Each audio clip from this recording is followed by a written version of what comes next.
Good morning, this is your captain speaking. Looking for a fairly normal ride through the solar system this fine morning. And I think we're going to start it off kind of nice. Little Dave Brubeck Quartet, 1964. Classic. Take 5.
job, King.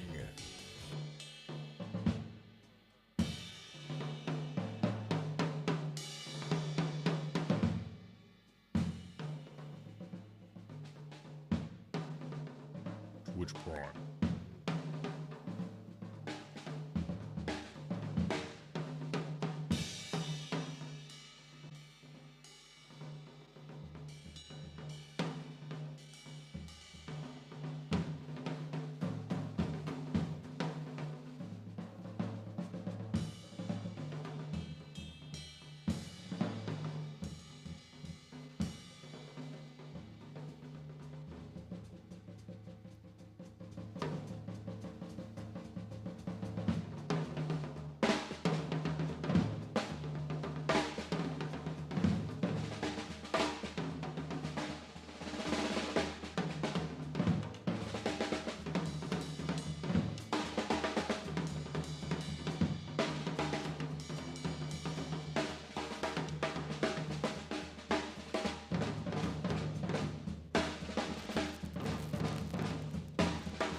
Always like that one, take 5.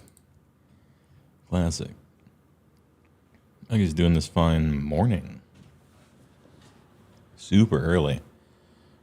For me to be up anyway. Hey, whoa, EU friendly, no taxes or customs on this stream, right? Yeah. Sorry about that. I voted for the other guy. But we got people in power that seem hell-bent on ruining the past 85 years of our careful diplomacy. But hey, what are you going to do? At least the price of eggs is going up. Oh, hype, what are we doing? No Man's Sky just came out with Worlds 2 update. Big update. And we got Twitch drops for it. So if you watch No Man's Sky stuff, you get free No Man's Sky things. How about that? So I figured people who want to tune in, talk about whatever, whilst I explore space and get free stuff while you enjoy your coffee. DK Ratesberg, thanks for the big prime. Appreciate it. Oh, speaking of, by the way, check this shit out. I linked it up so it looks like he's talking. We got 2 entire frames of animation. Can you believe it? I'm going to put this up here, I think. I'll toss this one. Toss this guy up here, huh? If you can believe it. This is where you show up for the real production value, okay?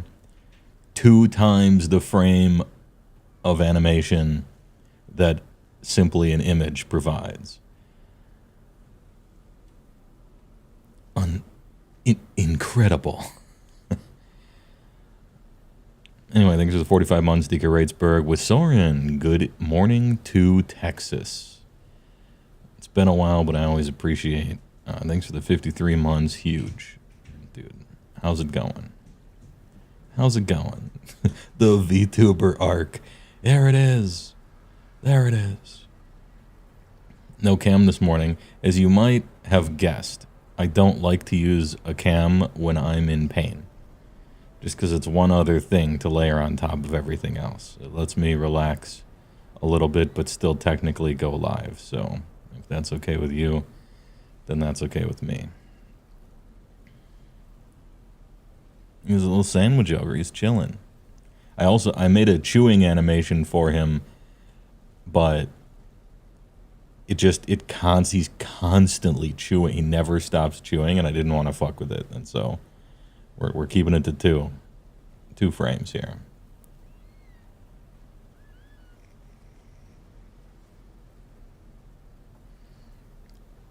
Constant chewing. Good job, King. Some Norwegian dude, thanks for the tier 3. Dude, that's a huge tier. Thanks a lot for the 50 months. Perfect streak. Tier 3. Look at these water effects. Look at this shit. Updated water with little puddles and stuff happening. Damn, what a huge update we have here. Chewing animation needs sound. That would get old real fast. ABC always be chewing. Good meme. Good meme. Kind of new to the format, so you don't really know much about it. You only ever played Kitchen Table Standard. Oh yeah, you were talking about HeyWoah. And I didn't recognize the name at first, but then I recognized, yeah, those are the those original four-color ones, the Nephilim. And HeyWoah is the non-red one. And that's a powerful four-color color combination. You were talking about zombie tribal, you know, and zombie tribal works fine for a whole bunch of stuff. They got a lot of recursion, they got a lot of synergies. You can blast out. You got some like pre-packaged infinite combos in there if you're nasty, which you should be because the game's got to end somehow, right? Anyway, my overall suggestion, however, well, actually, I'll move into it and then we'll pull back. Okay, this is the moving into it phase. HeyWoah is an excellent four-color combination. Gives you access to basically all the most powerful cards you'd ever want. You're not missing too much by staying out of red, right? And the commanders you have access to are giga value Dirtle engine commanders, like Atraxa Grand Unifier. She's just a gas station of draw a bunch of cards from the command zone. Generically good value. You could have Thrasios, Ravos if you're looking for a mid-power but constant recursion kind of stuff. So you have like a lot of generically great draw stuff you could have in the command zone. One thing I would move you away from as your first commander deck for sure, though, is four-color decks are way harder to assemble a mana base for even than five-color ones. You can get yourself a very expensive mana base and still kind of struggle with it. Four colors is rough for your first one. Unless you build it kind of leaning one way and then splashing two colors or something like that. That's my only concern. But do what you want.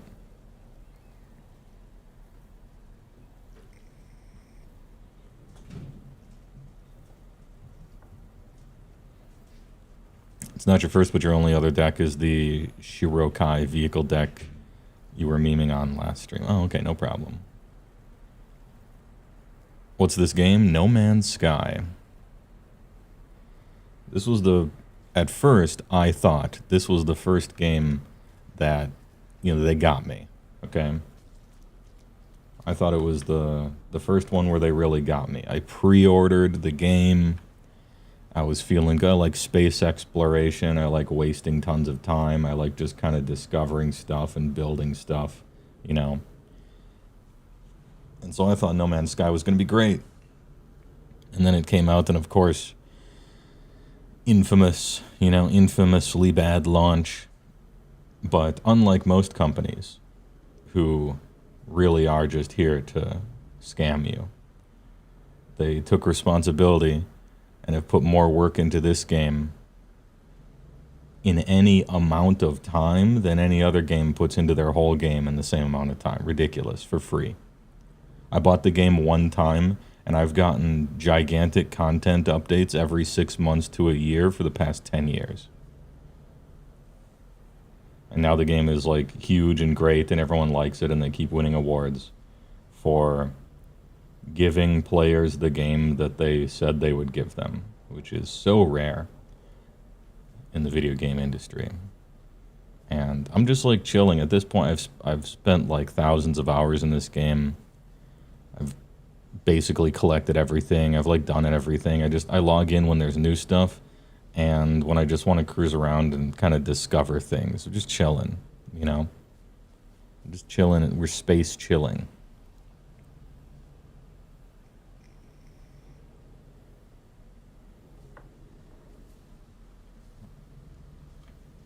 Anyway, I just finished the brand new. Is this too loud? No, it sounds pretty good. I just finished the brand new mission. There's another brand new mission. It's a long one. It's like an undersea one. I don't know that I cared too much about under the sea stuff, but they added oceans that are several miles deep and crazy dark creatures and a bunch of quests and a brand new like living ship that's also a squid and stuff like that. So, you know, I might do that. We'll see. I'm too close to the planet still.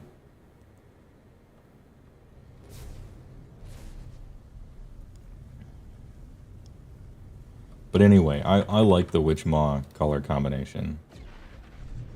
Your capital ship, the fucking destroyer. How's the volume? Is this stuff too loud? Should I turn it down?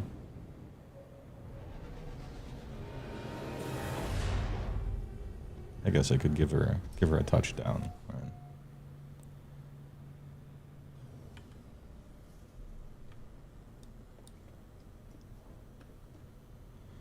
And I'm gonna be actually playing, so even though that's a cool ship, that's a ship that... Wait, is there anything? Did I leave anything in it? Ferrite dust. Nah. I gotta use the new ship because it's more maneuverable. I might be fighting pirates or something. Where is... in my hangar, where is the cool ship? The golden vector there.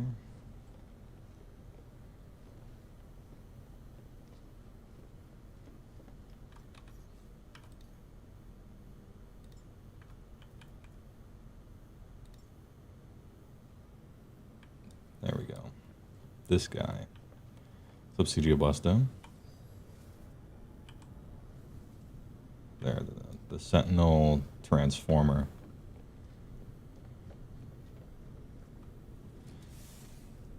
It could be a magic stream. It could be a little bit of a magic stream. Oh, I gotta send people off. I think I forgot to do it last time. Alright, let's send off my fleets here. You've never been a green player per se, but you see a lot of Golgari stuff. Seems to really work really well with new Aether Drift zombies. Yeah, Golgari, man, I just keep getting drawn to Golgari. In Commander, I rather like it. There's such a thing in this game called living ships. And they're like space squids that are intelligent, and you have to do an entire quest chain to get one of them. And I made almost a whole fleet out of them, and you get to name them. I got, I'll put the SSV Normandy, which was a tie-in with the game. You could get the Normandy in this. We'll send Mr. Wiggly, Radnos, Phalangulon, and then actually Mr. Wiggly, you can chill. We gotta level up. We gotta level up dark damage. For sure. And we'll make it fast. Go on the expedition. And then the second one, 3-star, another combat patrol. Make sure that we get our dark damages that we're trying to level up. And then That's where Mr. Wiggly can take over. And Tuckerella Spirella. Oh yeah, I have a third. Who needs some XP even though they're already S tier?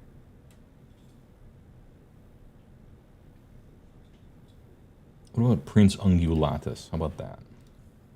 We'll send him off. Oh, I ran out. Shit, okay. Well, we'll oxidize all that fuel. You gotta order Neheb, doing.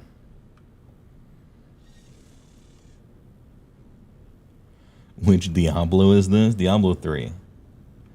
The space version.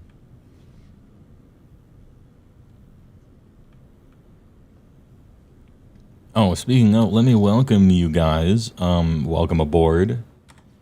Welcome aboard the HWS Alpha Stun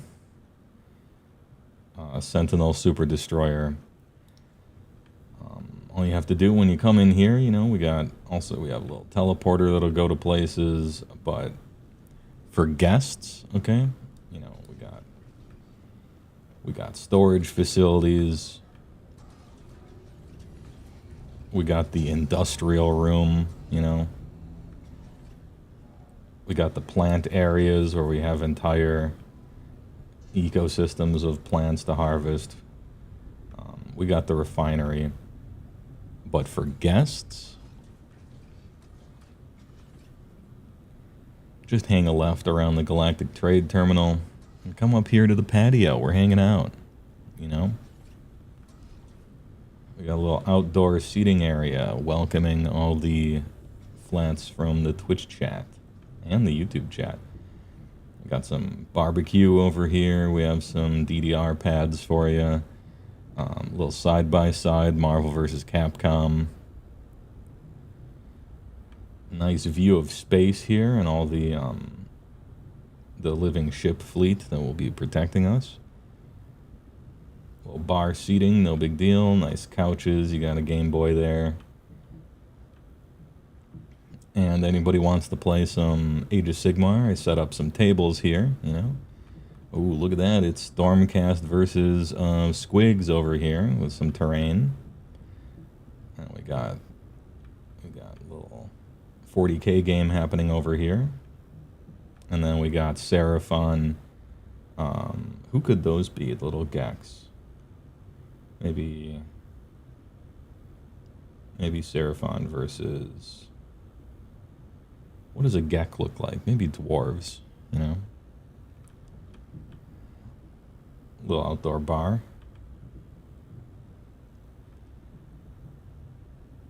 The man that has built the ship. Where's the dog?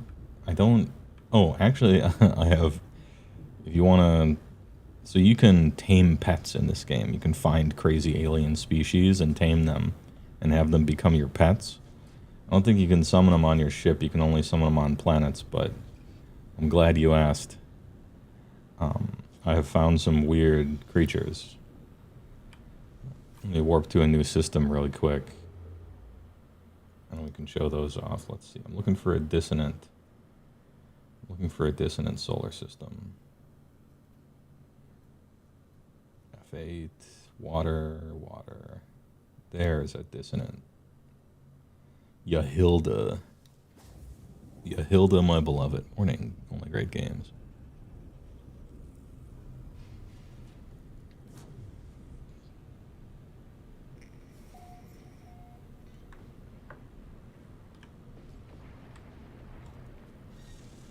All right, what kind of solar system we got today? What's a dissonant system? It's a new type of system that it's basically corrupted code that used to exist, and it there's only like the ghost of it left. And you have to go through a big old quest chain to create a new star and then link that star to the dissonant ghost system and pull it into reality. It tends to have really weird effects on them. And it's the most likely place to find gas giants and weird stuff like that. The early flat catches the street. Flourishing planet, toxic horror, rocky planet, overgrown, rattling moon, dissonance. Okay, we'll go there. And an icebound planet. Oh, a beast claw raider planet. I'm gonna go to the flourishing planet. I think that means jungle. Maybe that's overgrown though.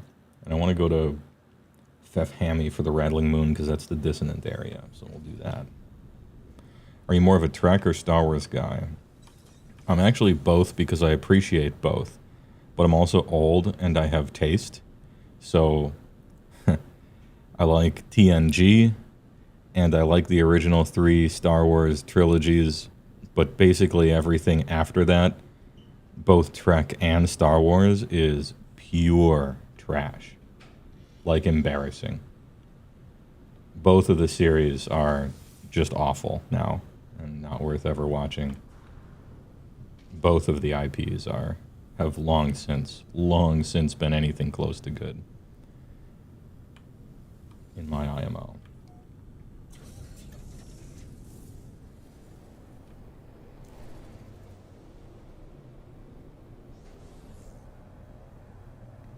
Anyway, I appreciate the Buck Rogers, World War II kind of space opera stuff that Lucas was doing with the first ones. Just pulp, you know, like fun pulp. And I appreciate the, like, a good version of the future with fun writing.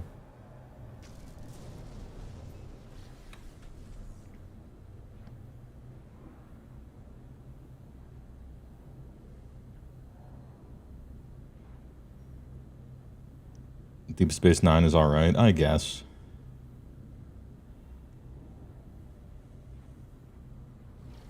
Alright, I assume Overgrown Planet, they said they added jungles, so maybe Overgrown Planets are jungles, or maybe that's the other one, we'll see. What are we gonna get here? I should probably land on the sun side of the planet, but whatever. Looks like Ocean Planet.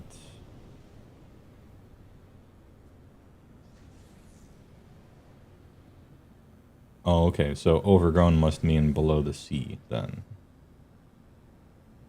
Well, I don't want to do the sea stuff quite yet. Hey, good try, planet. I'm out of here.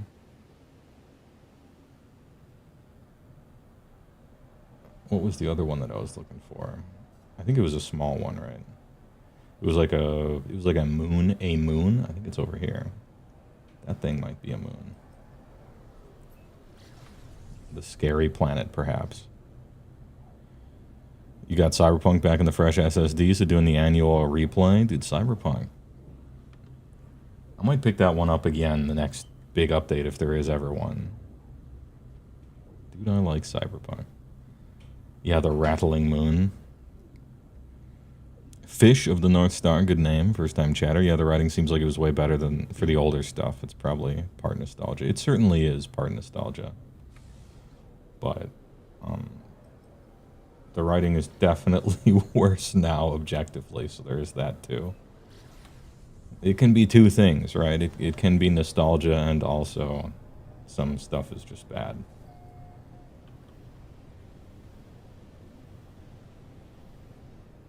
And a lot of people forget with Star Wars, it was made for kids, kinda. Especially the prequels, so... You know, not everything has to be for you. I remember the Clone Wars TV show. That was fun at the time. I don't know how well it's aged, but...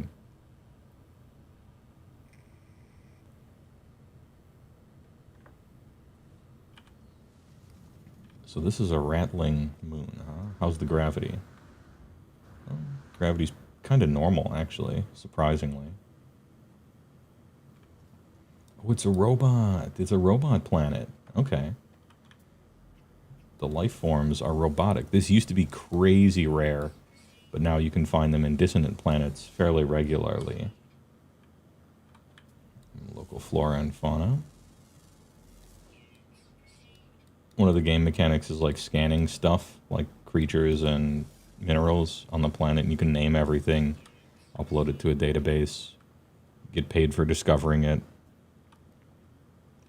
Anyway, on companions, creatures, we got Final Fantasium Cactaria. because it looks like a cactar, and actually it hops around. Let's summon it. So this is a walk cycle.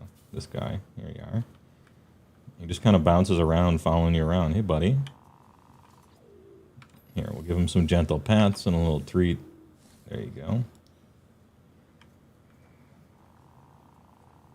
Oh, I gave him a little backpack. I forgot about that. Hey, come over here.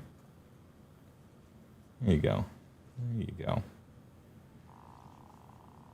Anyway, and you can give them funny names. So that's Final Phantasium Cactaria, and then I got a Bouncia Strawberrius, which is basically a giant strawberry that bounces around. Mushroomia Armor Bug Pokia. This is a super rare creature because it's the mushrooms growing out of creatures thing is really hard to find. It's like a trophy creature. And then we got Flapalund Elephantoid, which is a tiny little flying elephant thing. Cute. This one was hard to capture because they only fly, so I had to keep doing like cliff jumps and try to capture it as soon as I found one. This is the most recent one I found, Plantmalia Scelliflowera. It looks like, you know what it reminds me of? Those flower things from Annihilation, the movie, except it's kind of like a dog. So this thing was super weird. This is the most recent one I found. Then we got Dunia Dunewormidae, which is just a big dune worm. The thing's huge.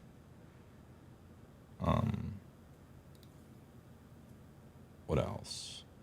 Robadia Wako Pylonidae. And I think I have another Robadia Wako. Yeah, Robadia Wako Globia. In fact, I'll summon that thing. They're actually big. I was surprised by how huge they were. Wait, hold on. Like this dude's big.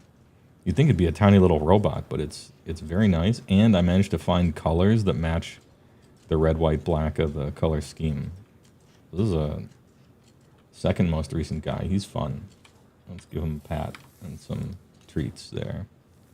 Hey, buddy. Over here. Oh, he's chilling.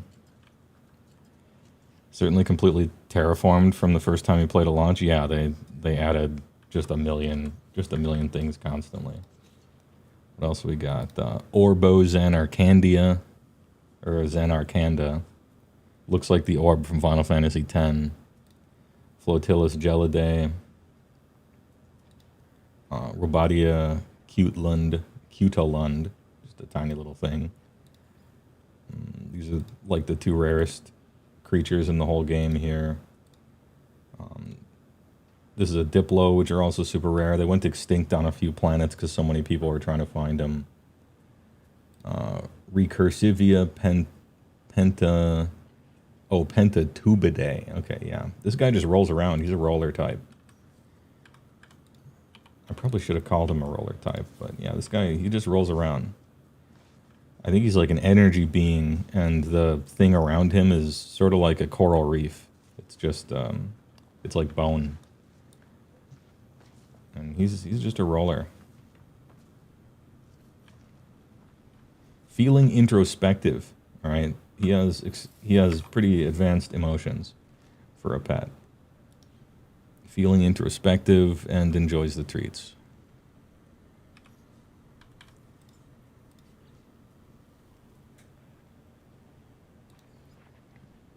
I had to get rid of some because they only give you so many.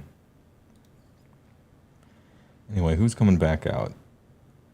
I think we'll have Flapalund follow us around for this adventure.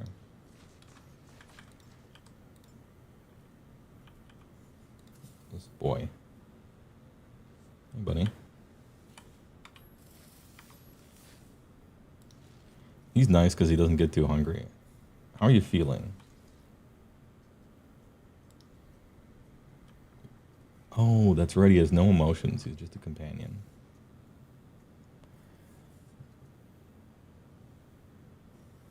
Feeling hot-blooded? Oh, Jesus. Like the song?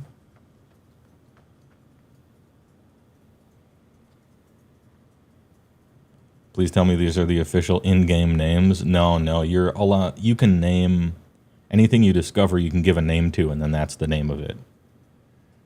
So I'm giving them kind of funny scientific names. Can I ride this thing? I can? I thought it was too small.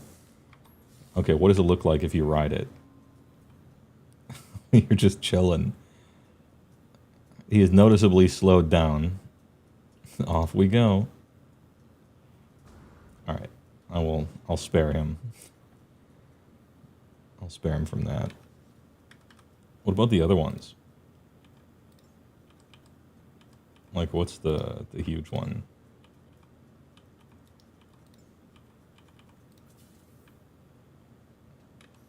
Or rather, this guy. Tubidae. Feeling good. What if I ride him? Where am I? Oh, I'm just Keanu Reeves chilling on the bench on top of this thing as he goes wherever he wants. I can't even drive him. Hey, we're chilling. Yeah, Radon on his horse vibes.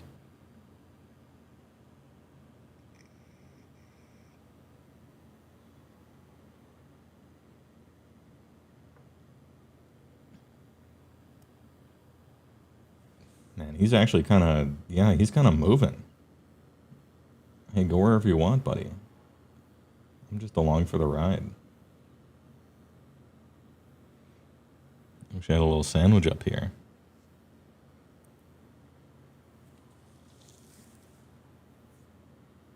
Yeah, he's a good one.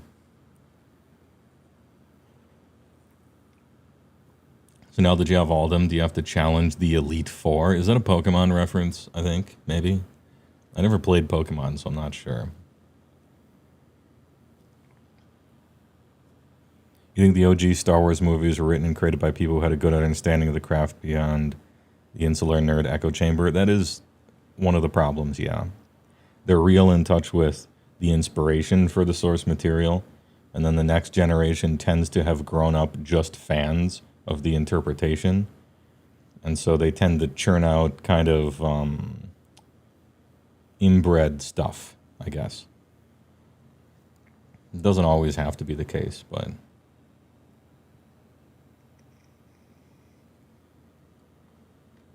you know, that's a danger. Shall I have some background music? Just some, like, Dark Mechanicus, you know? Anyway. Hey, thanks for the ride. Looking huge. How are you feeling? Oh, he's cool. Oh, this guy doesn't mind riding him around. Some are annoyed by it.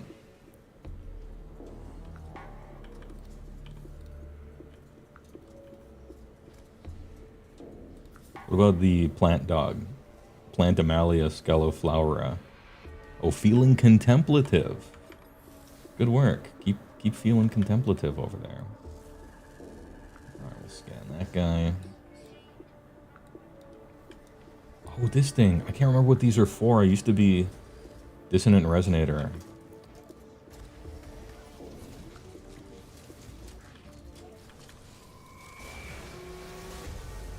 I remember searching for those things for some quest. And then you'd get attacked by a bunch of sentinels.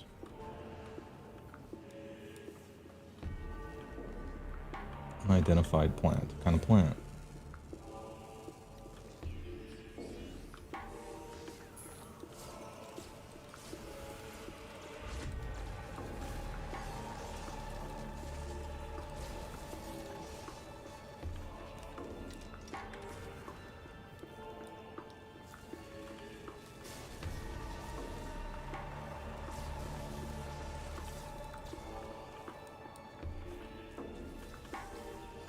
Oh yeah, this is where you farm the crazy crystals.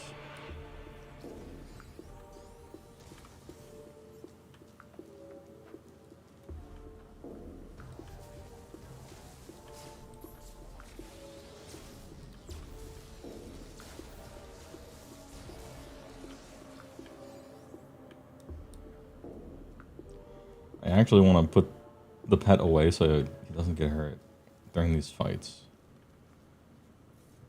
The swarm is multiplying. The swarm. Suppression level 4 severe.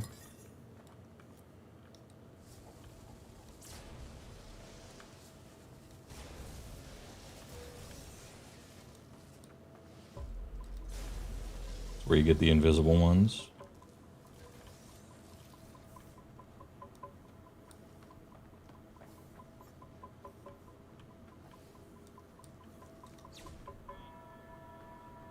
Oh, there he is.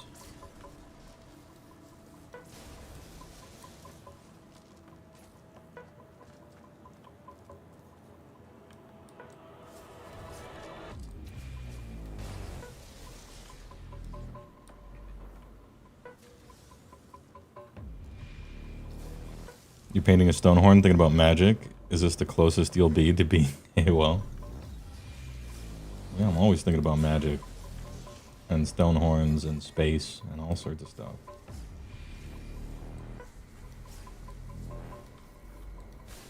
Get yourself a coffee and you'll be pretty close.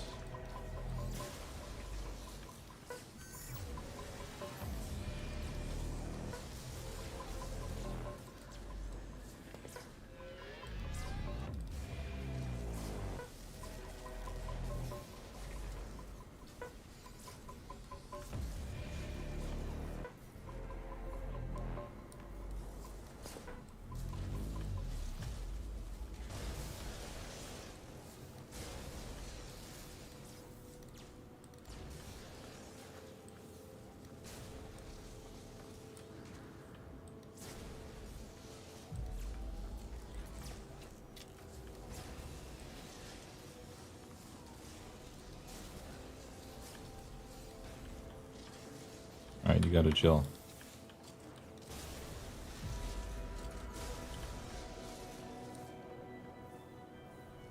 Is that all of them? And I thought huge walkers showed up eventually. Maybe that's in the other place. Oof. He's a leaper. Big coffee and little stone horn.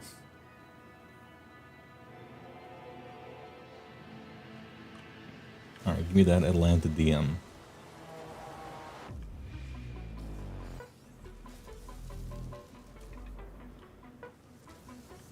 I found the plant dog really likes to run around and run into you, essentially. I guess it's kind of dog-like, so it makes sense, right?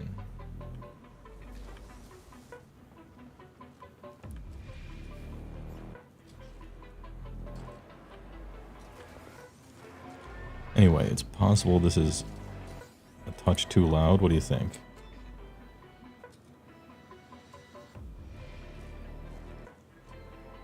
Thinking about making a Comball the mayor. Comball, is he the white-black guy? Aristocrats to steal other people's tokens. Interesting.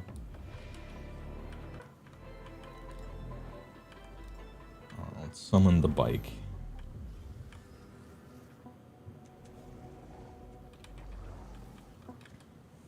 I summoned the bike wrong.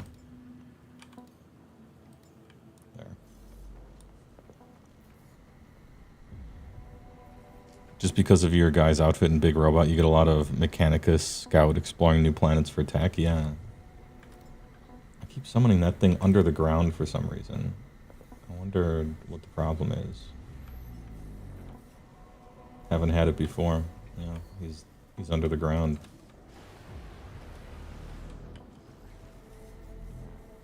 Must be something weird with this planet.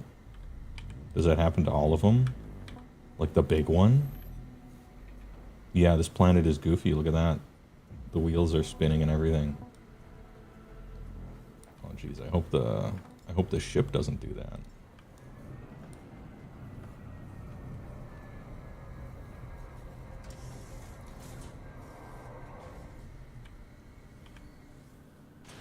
Alright, we're out of here. One or more tokens your opponents control enter for each of them. Create a tap tokens copy of it. Ability trigger. Oh, yeah, okay. So it's like the fairy, not fairy mechanist, but there's some fairy that does a similar thing except with non-tokens, and you get their ETB effects, which I think is really powerful. It's like a low-key powerful effect. And doing it for tokens is cool too. I think that's neat. It's a decent avenue.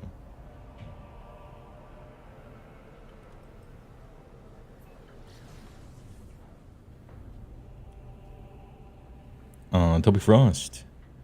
Like my videos, and thanks for posting ingredients from Switzerland, Big. Hey, thanks for showing up. I'm finally streaming during like an EU-friendly time, so welcome.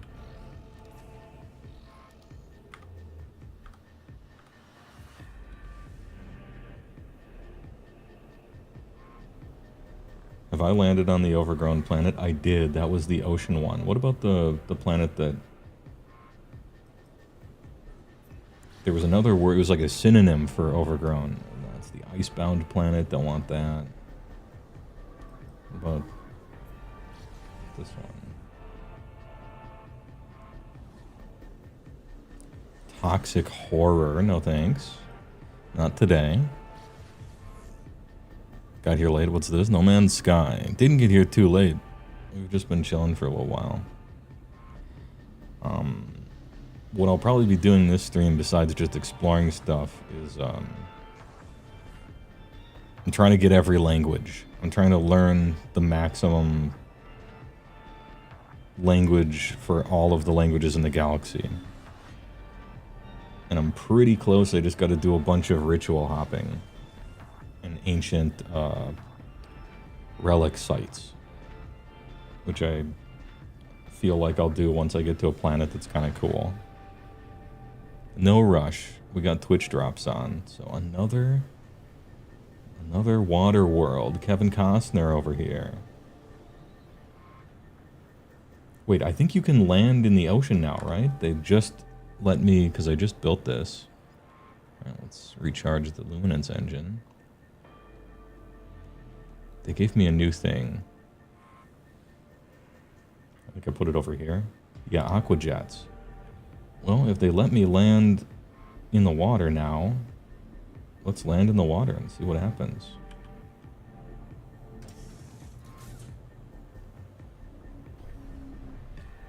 Cool.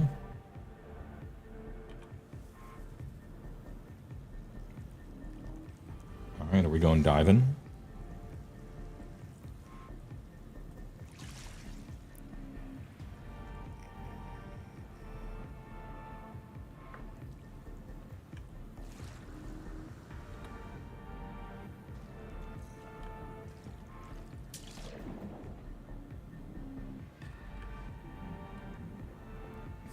I feel like I want a vehicle here.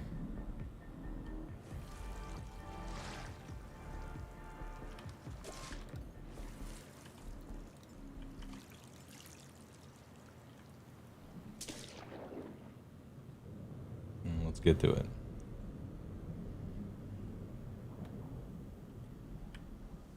All right. Nodlin engaged. What do we got here? In Waterworld. And they really souped up the underwater stuff in this update, that's for sure.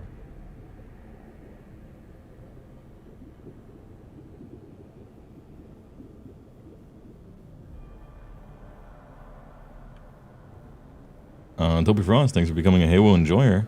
I appreciate it. Wait, Switzerland, you are from the country that I use for one of my big walks on some of my streams. Some guy had a 4K camera and walked around Bern in the wintertime. And sometimes I use that for the just chill and chat thing. And when I was in grade school, we had a foreign exchange student who was from Switzerland. And it was then that I learned that he spoke Swiss German, which is like their language, I guess. Perhaps it's your language. And he skateboarded. That's all I know about Switzerland. But, I mean, that's cool enough. Alright, so this isn't one of the planets where the ocean is like a mile deep, huh? This is just kind of under the surface. Looks kind of cool, though.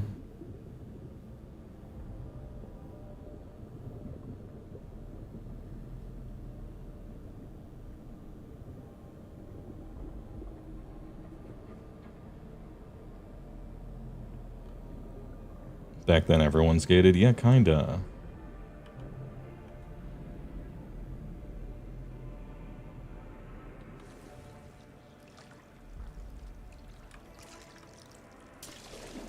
Can I just summon my ship?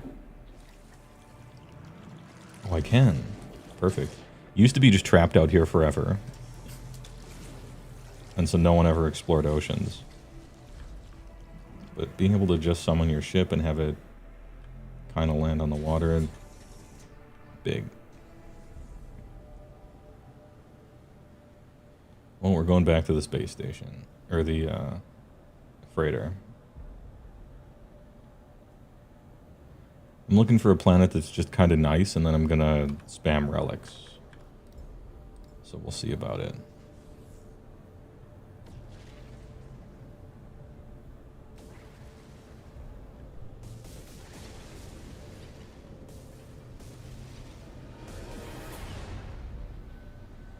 You're more of a snowboarder yourself, but you can see the allure of skating. That's how I started too, was snowboarding. I really liked skateboarding, but I was awful at it. I was much better at snowboarding. That was back when it snowed in Wisconsin. Unlike nowadays. That was also back before I had my gruesome triple back injuries. But it was a hell of a lot of fun while I could still move around. Alright, let's find some more dissonant. I guess if I'm always looking for dissonant worlds, then I'm probably gonna always find the new ones that they added, right?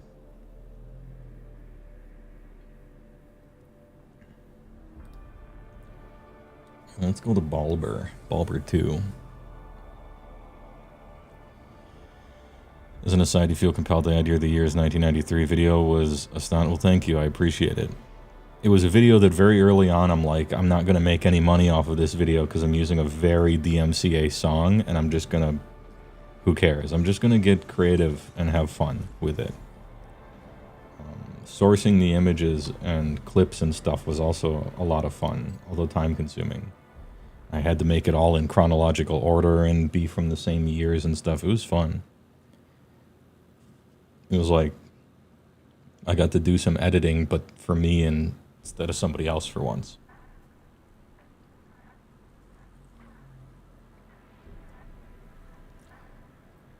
Yeah, we got a morning stream. Behold. Chilling to Mechanicus music, exploring the galaxy, and giving Twitch drops to people who are watching so they can get free stuff in No Man's Sky. Dead Moon, Toxic Planet, Overgrown, Contaminated Planet Dissonance.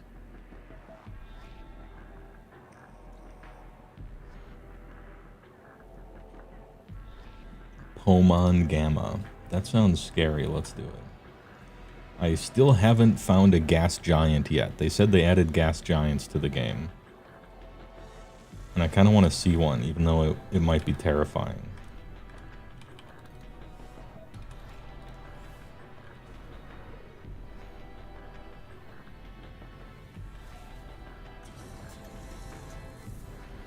There are many types of Swiss German. The maximum effective range of each is around 25 kilometers. Hey, fair enough. It looked kind of big. Oh. High temperature planet.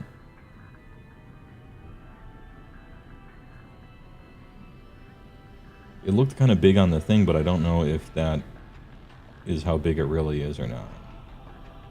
Radioactive planet.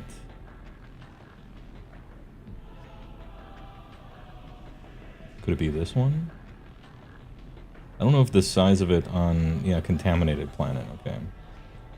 I don't know if it has to say gas giant or something on it, because I've never found one before.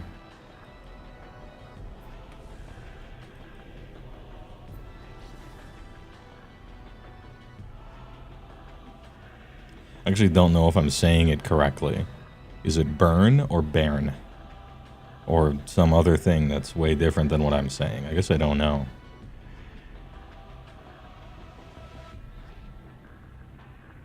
don't think this is a gas giant. It would probably say it. It would look bigger. Right? It was just a normal big planet.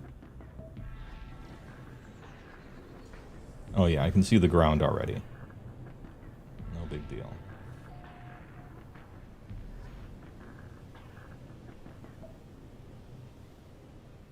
But it's a dissonant area.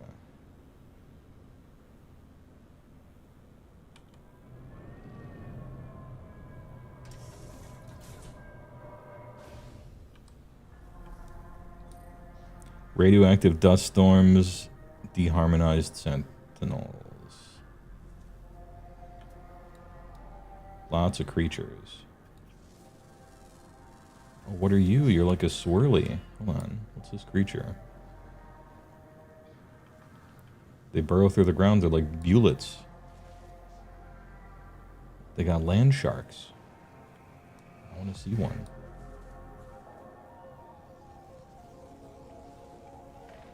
Oh, it's a swirly type. Look at him. Alright, neat. A burrow creature planet.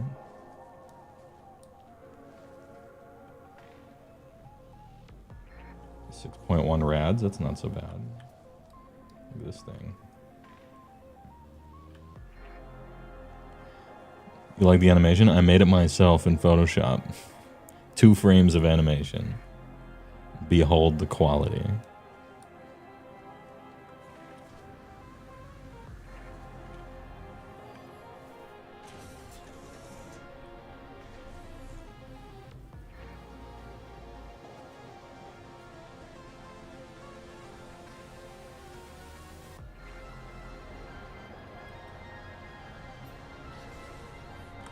Do I have enough maps? Yes, I do.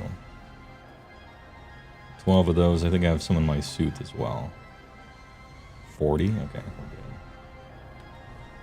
We're actually good.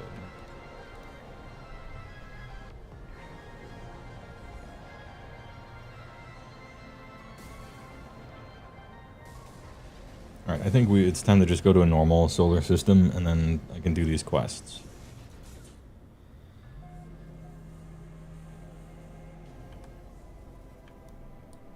Maybe I'll find some machine people as well, as I think I maxed them out. I want to say. Oh, before I forget, I'm sure I have a settlement issue. Let's teleport to HeyWoah City 2077. I built everything here. It took forever. I'm not done.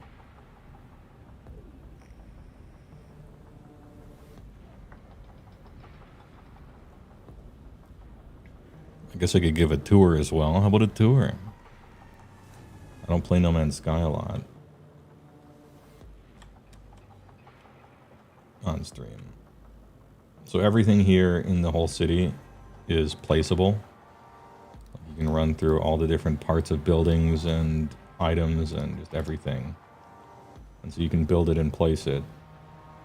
Before this was just this was a grassy field. And I made HeyWoah City 2077. Complete with juice tubes going up to the sky. Let me settle a dispute real quick.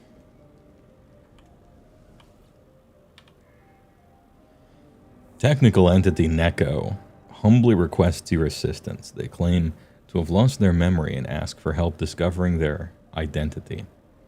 Their only clue is a series of glyphs tattooed upon their hands. If we tell them to fuck off, the Korvax aren't happy, and if we help them, it costs 6,000 credits. I have 4 billion credits. I mean, let's help them out. Go on a quest.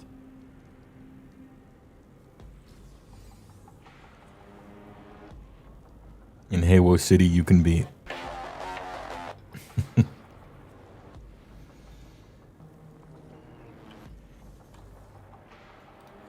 Settlement status. 100% happiness. See, all you have to do is outlaw unhappiness and then easy. Blessed by the mist, blessed by the Aerons, blessed by the moon, blessed by the water. Sentinel cloak and hallucinogenic food service, which improves citizen happiness. Man, the citizens love it. The place, HeyWoah City, the year 2077. Life is cheap and death comes easy. There are also goop tubes everywhere. Here, let's teleport up to the observation Fortress of Solitude above the city, featuring every rare placeable from the rare planets. Each wonder of the galaxy. Got my little fireplace, couch, which feeds into the double death lasers above for planetary defense, of course, never offense. This is where all the juice tubes go. Got a little gaming set up here. Food service, nutrient processor. Little star chart. And a little patio with my buddy here. And an aquarium so the fish can see the view as well. And see the city in all its electric glory. All the juice tubes of the city harvested are going to the death beams, right? Which is very important. You got to have your death beams.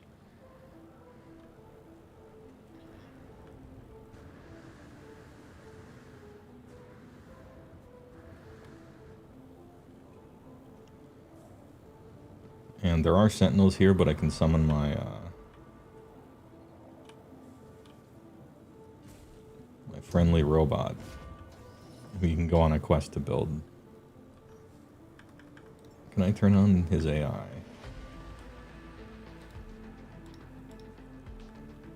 There. You can turn on his AI, and then he patrols around the city to make sure there's no riffraff. Oh, actually, now that I think about it, I do have some new technology. You can give him the cool arms. I just unlocked some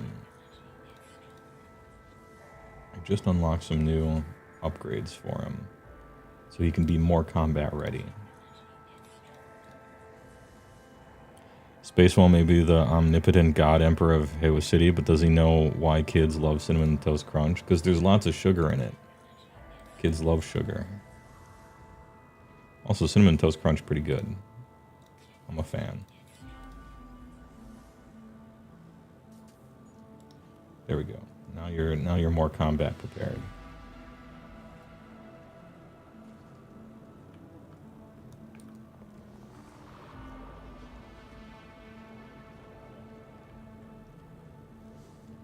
Anyway, in Night City you can become.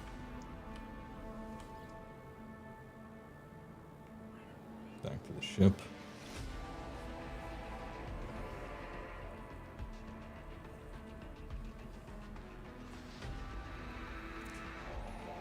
The only numbers worth anything are the creds in your wallet and your goon ID.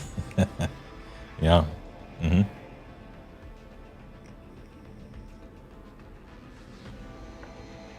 Goon ID.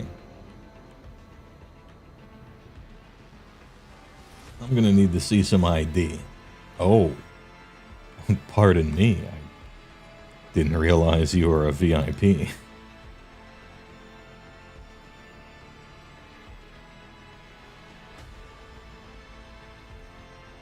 Yeah, let's go to a pirate system.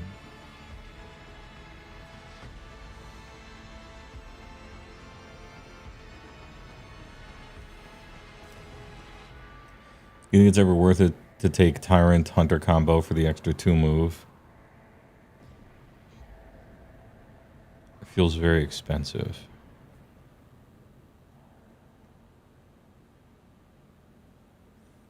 To me, in general, no.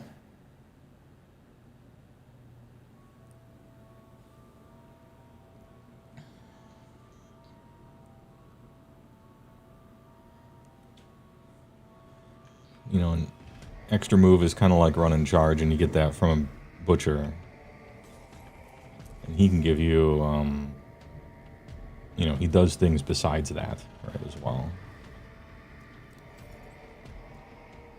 Abandoned, humid, noxious. Oh, shit.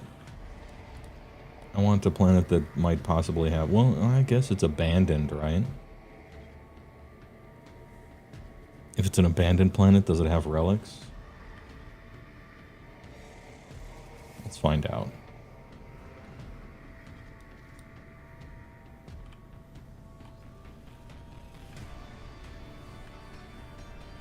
I'm not like a big Gutbuster player though, so I would listen to a Gutbuster player over me. It doesn't seem very worth it though. Goon ID seems like a scam that Low Tax would have tried to make some beer money with. Fucking Low Tax. Rest in piss, douchebag. And I was a Something Awful poster, a regular Photoshop Friday contributor back in the day. Fuck Low Tax though.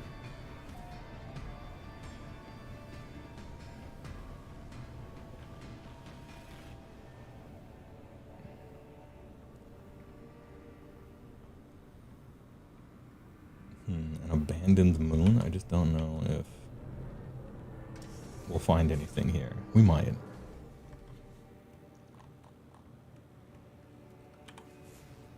Okay, there are relics. Okay. I guess that makes sense that there would be alien artifacts because it hasn't always been abandoned, and the word abandon implies that there was once something here, so fair enough. Let's improve our ancient knowledge.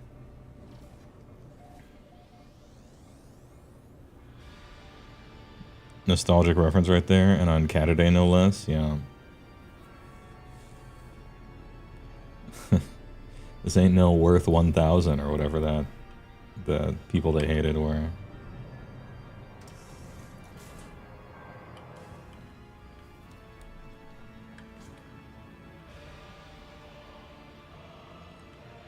It's actually a nice image. Nice image there. Memories of Sputar.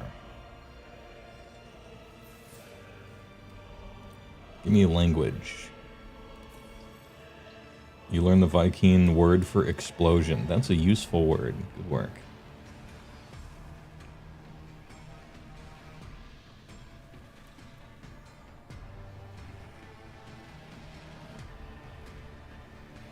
Hey, you hate to ask, says Drake Claw, but are you going to look at any of the D&D 5.5 stuff on stream again? You appreciate an older player's perspective. The Monster Manual dropped recently, actually.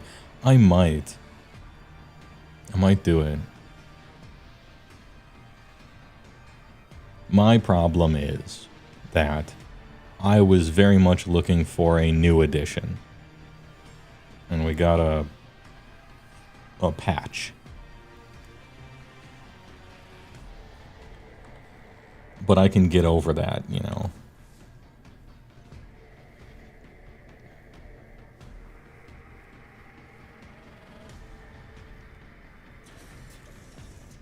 I don't know how many people are like super interested in that, but I have never shied away from doing streams about things that a lot of people aren't super interested in. You know, somebody's got to do it, right?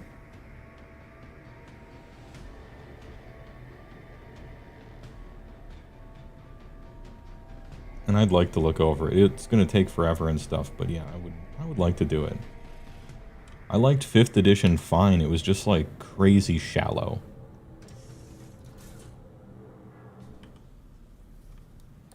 Like 5th edition was really good for somebody who's never really done any...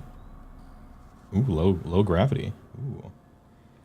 Anyway, 5th ed was really good for basically brand new players being able to pick up the game as fast as possible and get into playing. But there was really not a lot for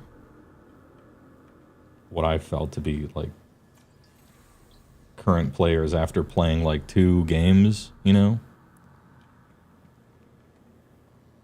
I'm like, where's the meat? I don't know. Maybe it's because I've been playing Rifts so much recently. or I'm craving infinite content and deep everything and a billion options and stuff, and then you play 5th edition and you're like, I'm a level 1 warlock, and then I go paladin. And players are obsessed with the wrong type of balance, in my opinion, to the detriment of the game. It would be just me being old and complaining. Maybe that's what you want. It's fun to be old and complain. It's one of the few things that's good about getting older, is it becomes more fun to complain because you have a better vantage point. You've seen more. You've seen the progression of things.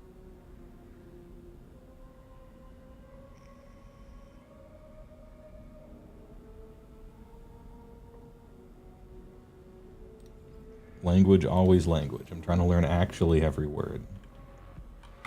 How close am I? Log. I mean, catalog.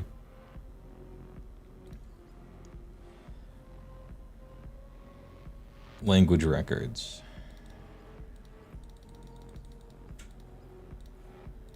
I'm closing in.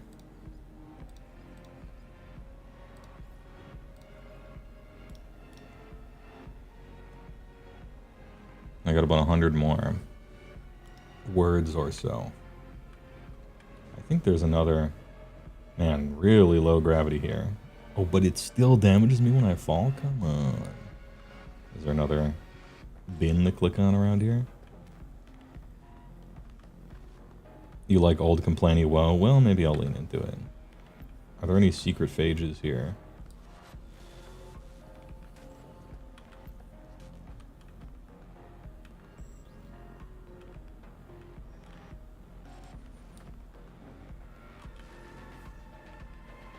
No. Okay.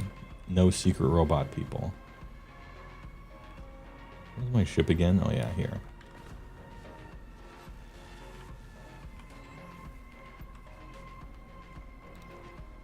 Uh, 10 more. Hero System 6th edition fixes all this. Is that a different, is like a third-party thing, or are you calling your shot? You're like predicting in the future they're going to have a hero system in 6th edition. I assume you're talking about a different game. And yeah, there are plenty of non-Dungeons and Dragons tabletop games that have solved these problems and that are better. It's just D&D is kind of the OG. I have a long history with it, and I just want it to be good. Still too far away. Sounds like we got to crunch out some 3.5 ed to compare and contrast. It would be depressing. Because 3.5 was awesome in my IMO. 3.0 was awesome. And I like AD&D Player's Option 2nd ed as well. All of its wrinkles included.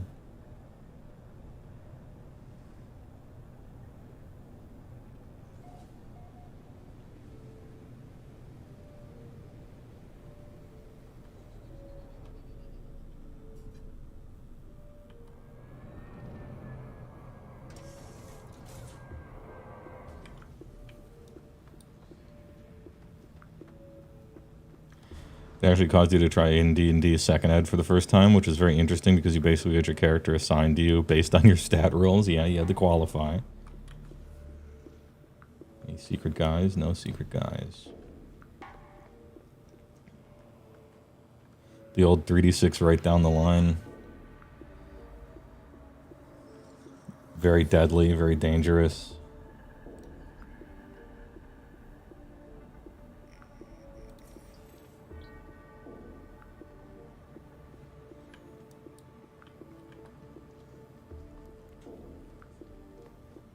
Usually there's at least one stone here. There it is.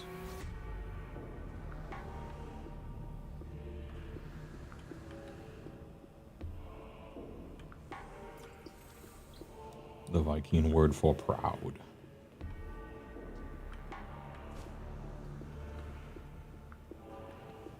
Man, the attack jump thing almost doesn't work here because the gravity's so low. Oh, you know, I do want to talk to the robot people. I bet they're not here because it's an abandoned planet. Hence the word abandoned. I'm going to try a different planet quick. And so we can get a mix of those guys in here as well. Cannot warp. Too close to the planet.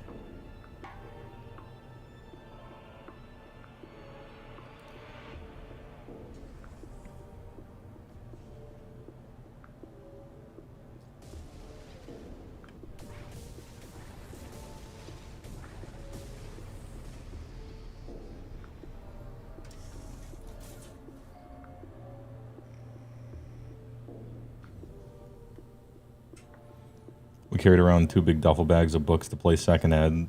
They were literally bursting at the seams, and that wasn't even everything. I mean, you had all the little complete handbooks with the brown covers, complete psionics handbook, right? Complete fighters, complete wizards, all that stuff. All the player's option things. I don't know. I thought that was really cool. I like 1,000,000 books. I'm that type of player. I know not everyone is that type of player. And I know especially people who don't play the game tend not to be that type of player, which is sort of the issue. But that kind of brain is who it was made by and who it was made for. Fucking losers like me.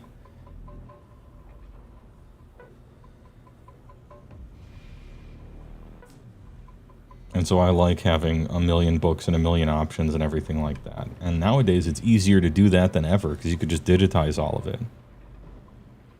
You don't have to carry around books, even though I like the feel of a real book. It's satisfying, right? Forsaken, noxious, arid, torrid, frostbound, noxious. Can I get a pleasant planet? I know we're trying to make the planets all real interesting.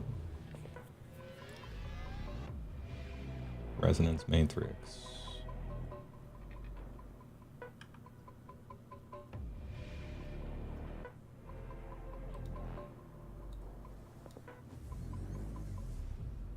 I still haven't found a true paradise planet. I mean, I've found planets that are categorized under paradise, but I haven't found like the crazy perfect paradise planet. That's my white whale, I suppose, to build a big base on.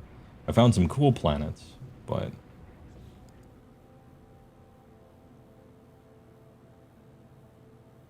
no, Hero 6th Edition is a GURPS-like, oh, okay, GURPS, yeah, universal system, but you sometimes need to do calculus to build characters. I don't mind that. I don't mind doing, I can't do calculus because I'm bad at math, but I like terraforming, catastrophe, volcanoes, bountiful planet. Caustic planet. Alright, I'm going to do jumps until we find a beautiful planet. And read chat and talk about D&D. If that's okay with you. Well, I guess it doesn't have to be D&D, but... Yeah, Rolando, it's No Man's Sky. I'm galaxy hopping at the moment looking for a pretty planet to farm language on.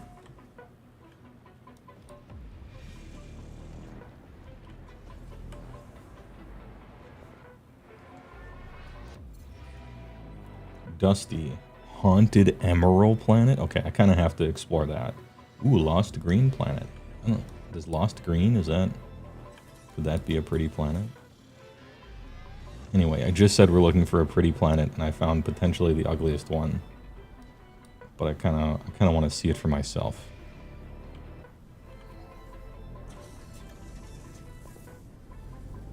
One of the nice things about having completed basically everything in the game is that you could just be like, oh, I wonder what this is like. Haunted Emerald Planet. Interloper. Our spies have discovered a plot to take over a space station. We could strike now, landing boarding shuttles and arresting the conspirators before they can act. But the risk to civilians would be high. What should we do? Well, what happens if we wait? Does the risk to civilians increase or decrease with us doing nothing? Feels like there's a coup going on, right? Those things are bloody. give the order to attack.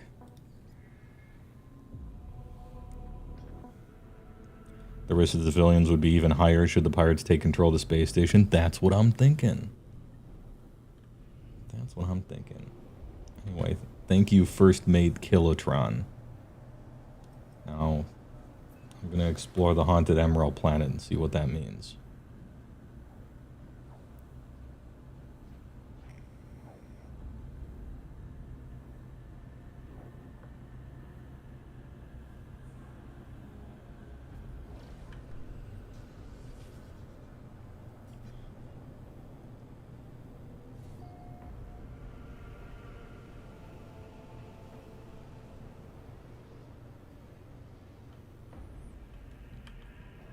We got the tobacco filter planet.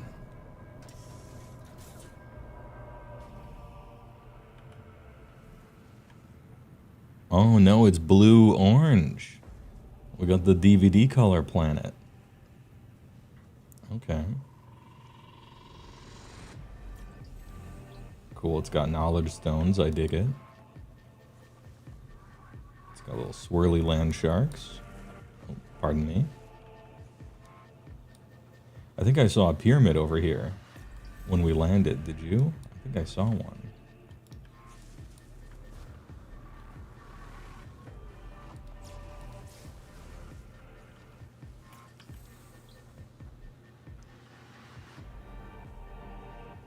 It was like somewhere around this area. Right over the horizon.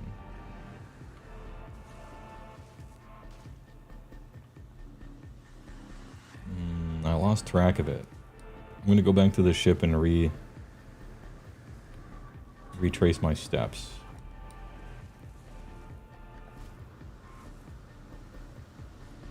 I want to say it was like straight off the ship and then to the right.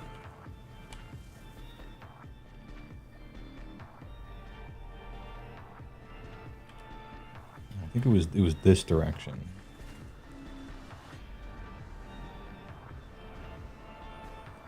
Some kind of pyramid. There it is. Oh, yes.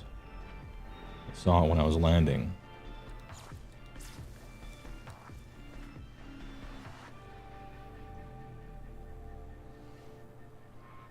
An ancient relic. There we go. Now we're getting a decent amount of these. Knowledge stones. This will probably be a good planet to farm Corvax in.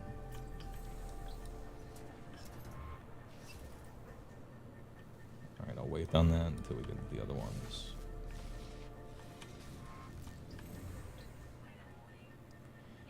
Weather warning, superheated rainstorm approaching. Well, I don't like that. But, upgrade our rad filters. Discordant interface. Allow Atlantidium to flow through the glyphs. Okay.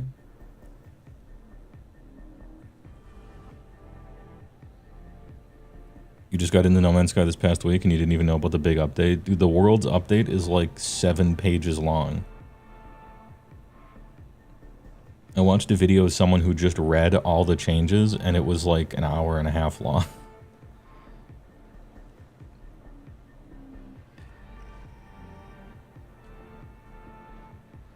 You honestly think I would like it? They had a superhero edition, a fantasy edition, cyberpunk, and all the edition did was show you how to utilize the basic rules to match the setting. Yeah. I have so much energy. And so much Atlantidium. What does it do?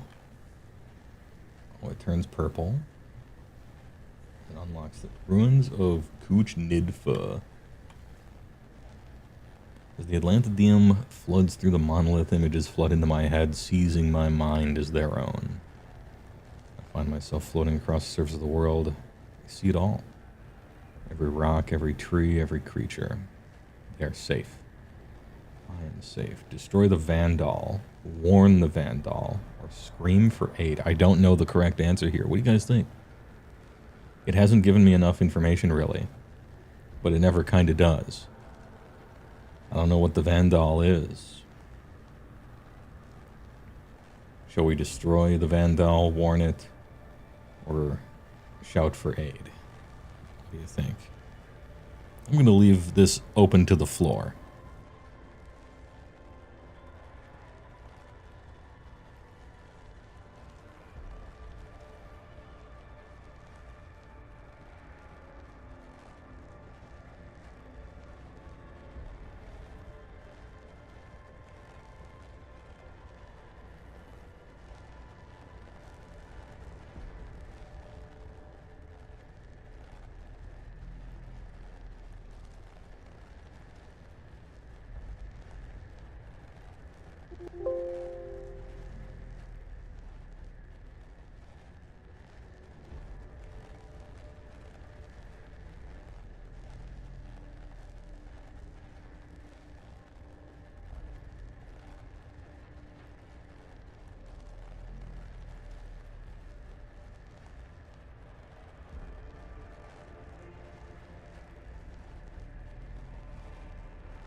Usually you don't get a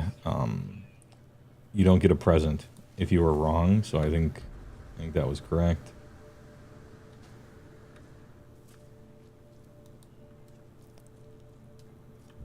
And just as an update, actually,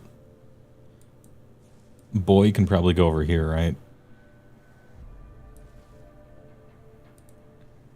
So that you can see the temperature gauge when it shows up.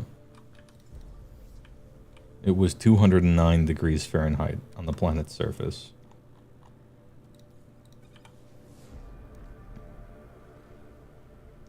The Vandals passing will not be noticed by the grand scope of the universe. Only this obelisk.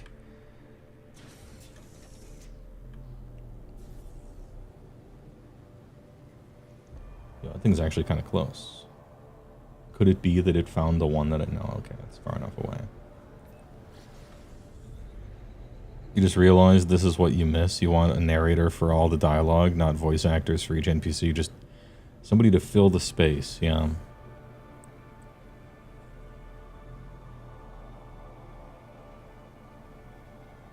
I wish the 3 alien types didn't look so stupid.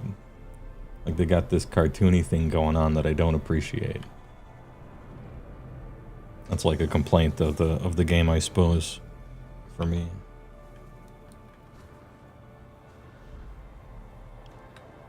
Nice, this planet's great. It's got a bunch of knowledge stones for each one. You love to see it.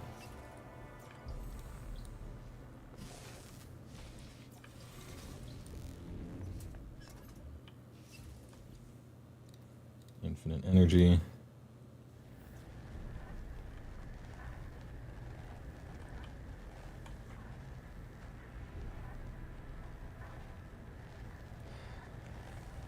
Words written in my own language glow faintly on its surface. I reach out to touch the runes. Strain against it, embrace decay, or leave. I will never embrace decay, although it probably doesn't want me to do that. I resist. With every bit of will I have, I resist. I will not fall victim to entropy. I explode. I'm dead. I open my eyes, the vision has passed, and I find a scattering of rust at my feet.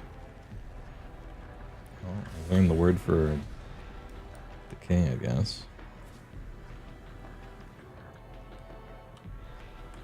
Observe. Explodes.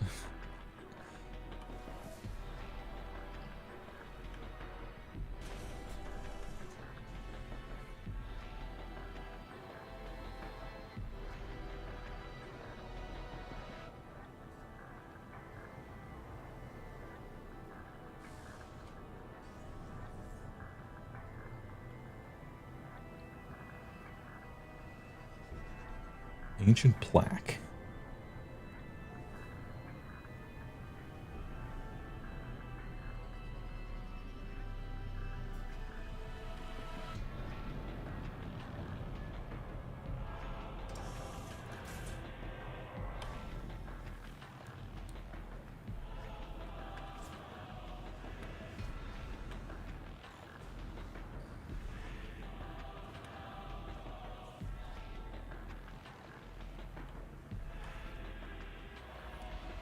The strange stone marker imparts the wisdom of the Korvax, echoes to those who desire it.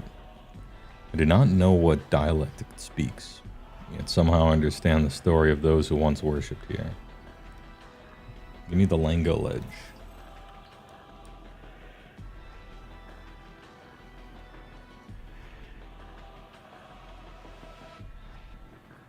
This Mechanicus music is making this seem quite a bit more epic than it is.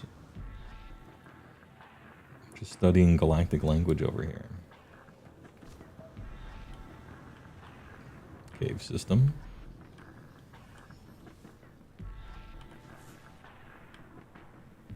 Alright, next.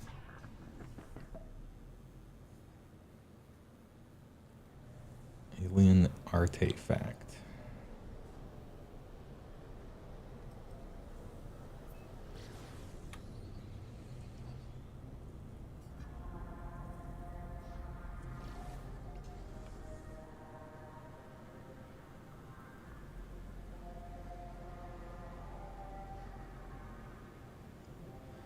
Wait, somebody said that, yeah, lo-fi beats to study aliens, too. Somebody said the Monster Manual, was it announced or released? Which one?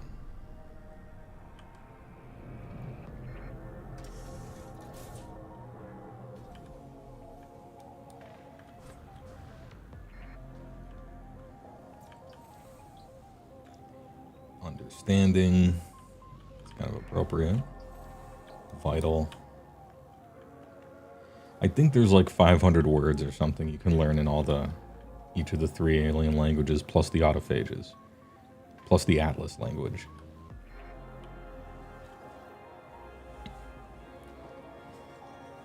They did a preview of it. You don't think it's been released yet? Okay. Previewed. Okay. Give me language. Thank you.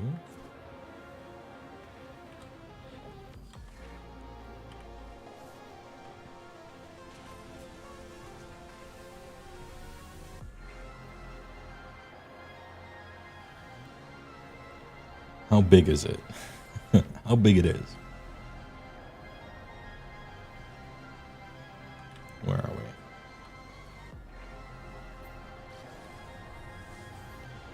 All you know is you saw some tiefling VTuber talk about it. Huh? Excuse me? I gotta go.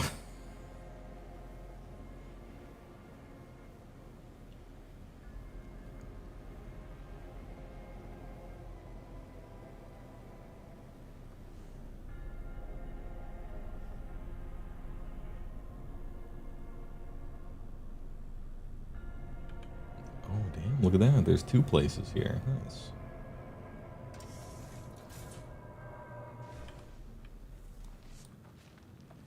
As always, I hope the book is fucking massive.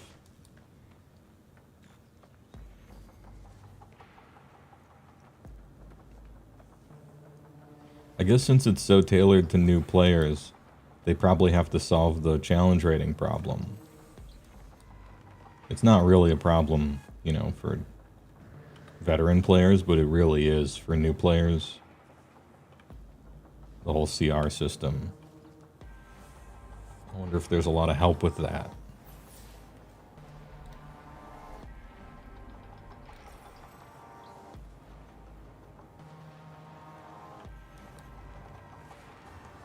And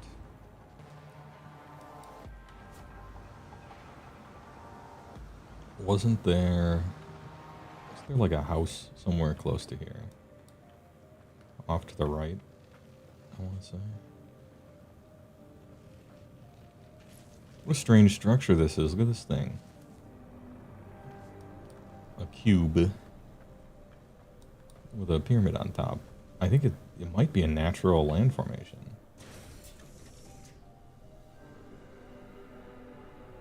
Is that true? Yeah, it is. There's a few of them. Interesting. There's nothing on it. That's cool.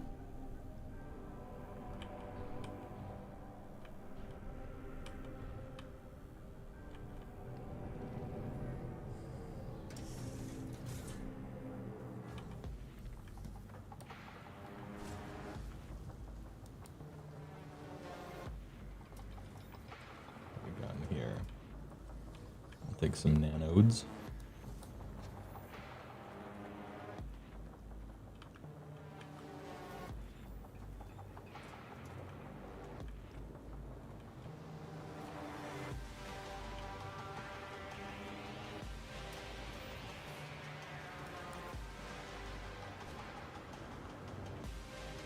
Oh, I thought that would be the entrance. It usually is. Okay, there we go. What we got in here?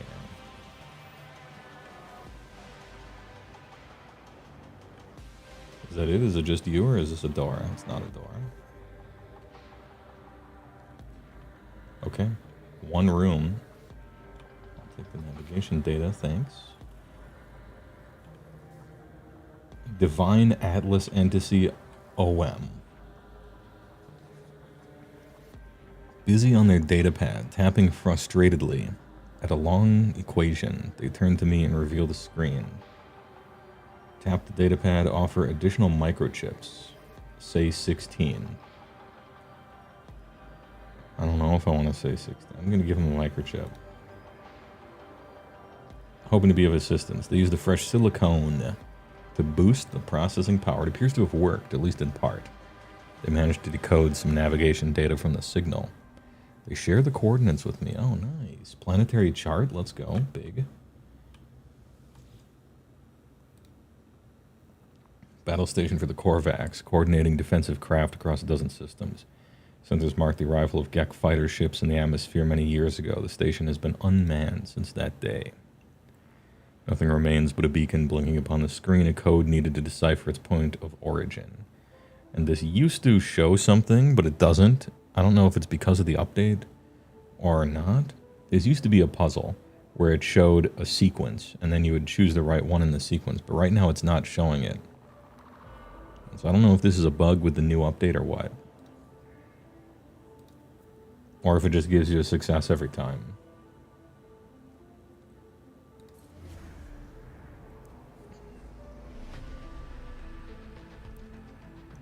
I like how CJ is like, all I know is I saw some tiefling VTuber talk about it.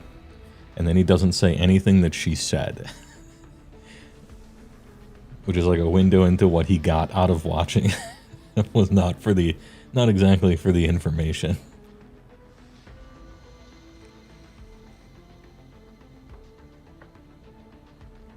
I wasn't listening. That was that's what I got out of it. Yeah, he's just been building suspense for the past 3 minutes. Alright, we're finally taking off world.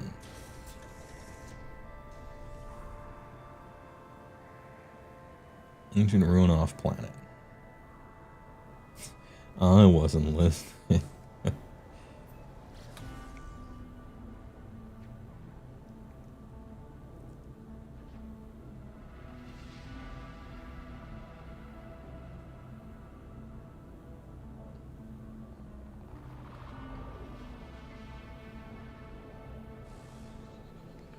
Actually, I just had a cargo probe. Incoming cargo probe scrambled. So one of the things you can get on your shield is a cargo scan deflector for when you're smuggling goods and being a pirate. And if the police show up and start scanning your ship for stuff, you can spam this thing over and over, and then it gives them the all clear.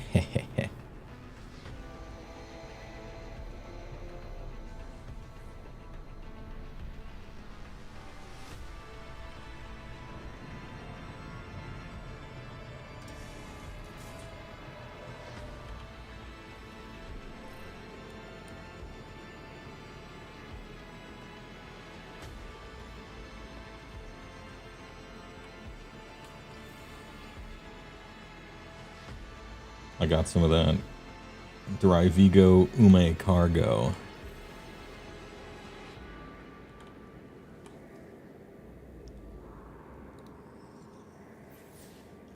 Give me that language. The Korvax word for primary.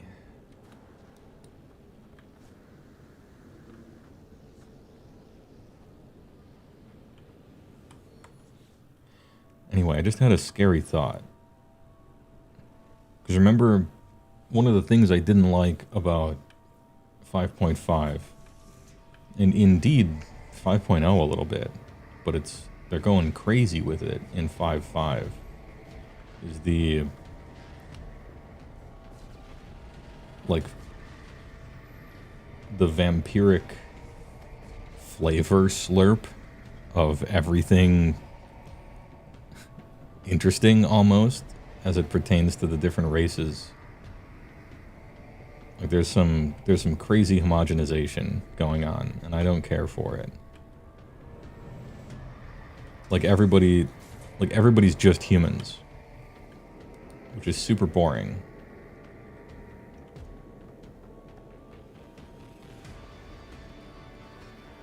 Like, really boring. Like, it almost ruins it for me in big ways. And if they're doing that with the playable races, I wonder what they're going to do with the monsters. I had a scary thought just now thinking about it.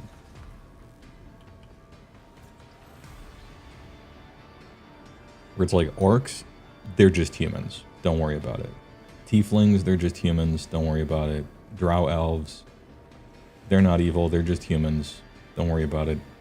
Everybody gets the same stats.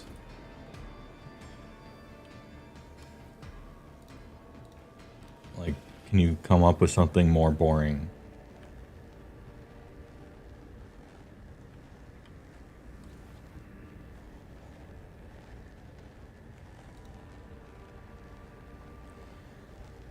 The Monolith, alive with Atlantidium, shows me a galaxy of stars, glittering points of light in all directions. I hear a voice that hums with the words of millions. Remember the flare, forget the flare, do nothing. Remember the flare, don't forget.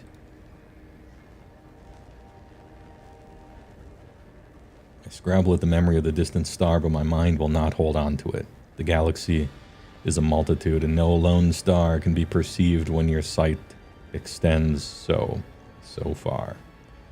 My perception warps as the vision washes away and life returns to scale.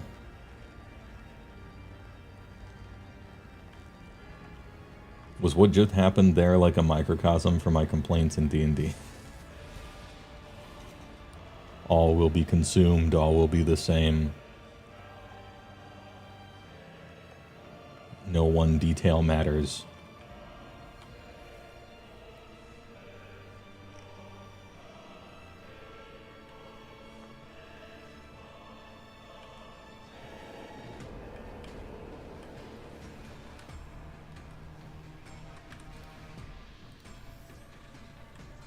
What if we just tried talking to the monsters? Sometimes that will work, and sometimes it will not. Usually it won't.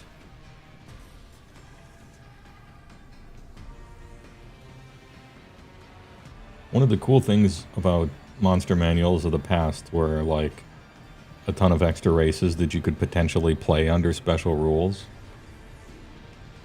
But if they're going to do that, then it's like, okay, in what way will that race not be special at all and just be a human? With like a visual wrap of something else around it.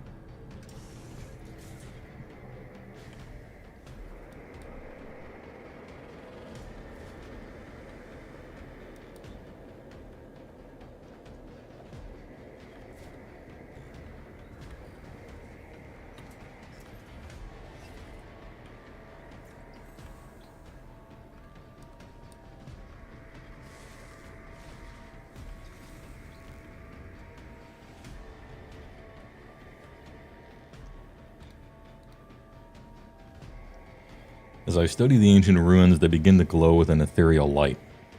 I can see wisps of a strange blue energy being pulled from the obelisk and swirling around my multi-tool. Pull the trigger or dismiss the monolith. Now keep in mind, we're in the Korvax system. We're not in the Korvax system. We're in the, Good job, King. Ordmandius, thanks for the tier 1 for 10 months. Appreciate it. Big 10. Such a weird warframe you have. Never seen it before. Yeah, true. I'm pulling the trigger. It binds to the circuits and fabricates a new piece of technology. Korvax get. That wasn't to shoot it, by the way. That was to fix it. Created something new. Hello, ugly creature.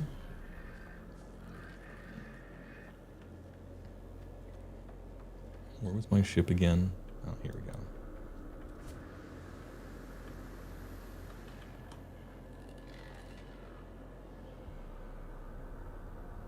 Kind of a desert planet, but we got an oasis here.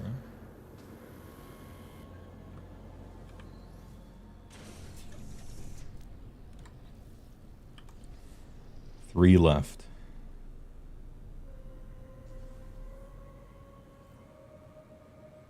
Alien artifact detected.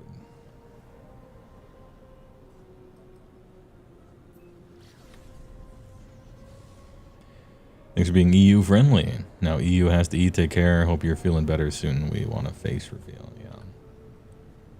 A face reveal. Graduation stream. Don't worry about it. I couldn't stream Friday. I wanted to. Is it bad that I accidentally parked underneath this overhang?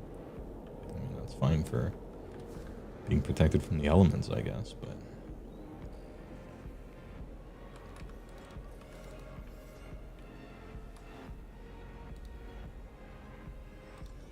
Language. You know, just in case, let's get out the terrain manipulator. Carve myself a little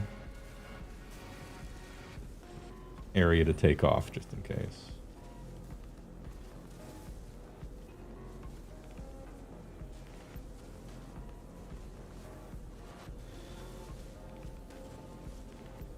I kind of came in at an angle.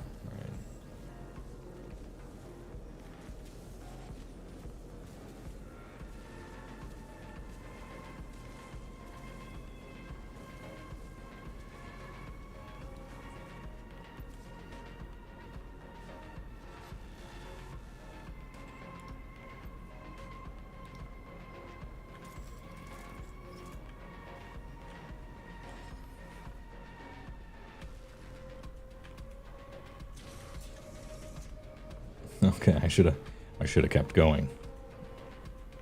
Still, could have been worse.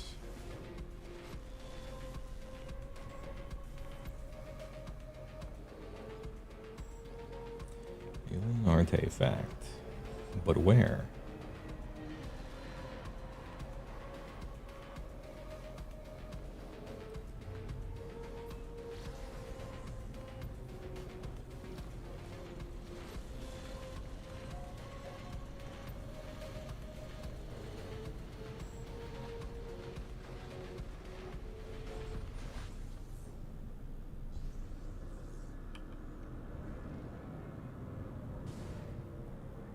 Just destroying this. This cactus has been alive for 6,000 years. Just land on it. Look, it's the universe. There's more cacti than where that came from.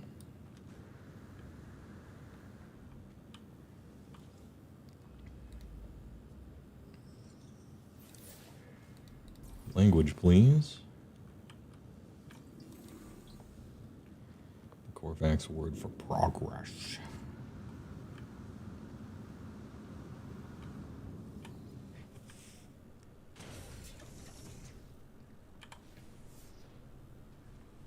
Alright, last one. And the Dark Mechanicus music is over.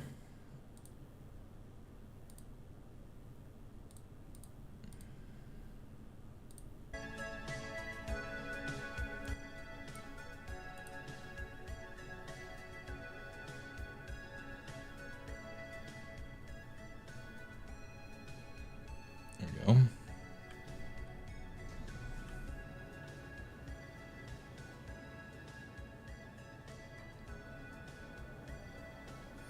Circus music, please. A little Benny Hill.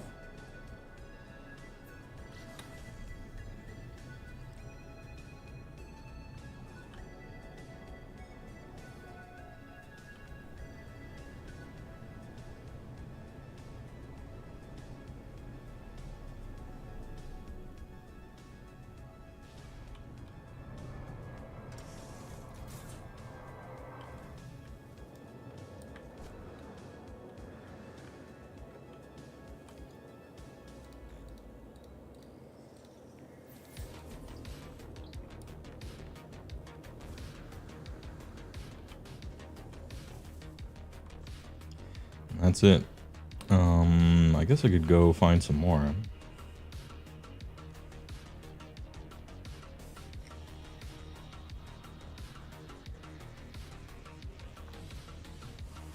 Oh, new resources are available on my settlement. I should go do that. And then I'll hit up a pirate star system.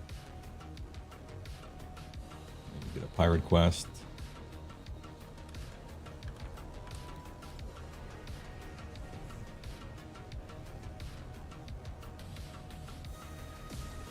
I still have to farm the pirate faction a little more.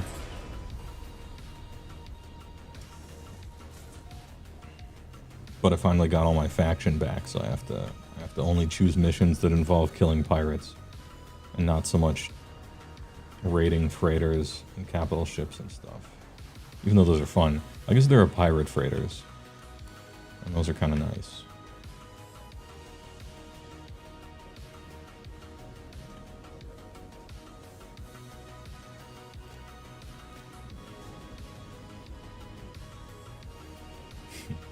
Please, circus music.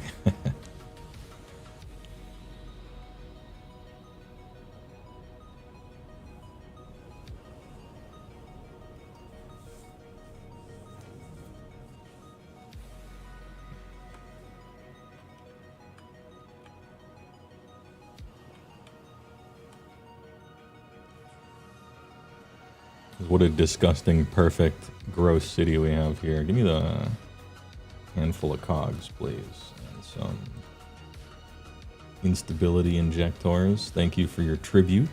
Next one in 20 hours.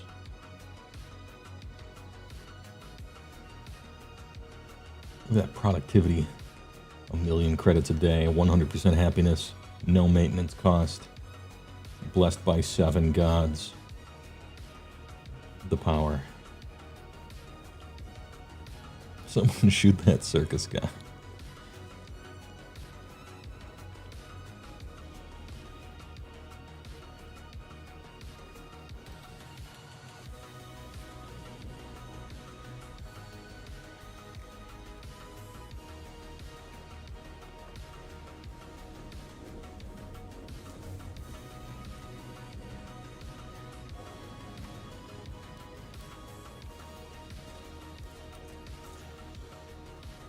Alright, pirate system, please.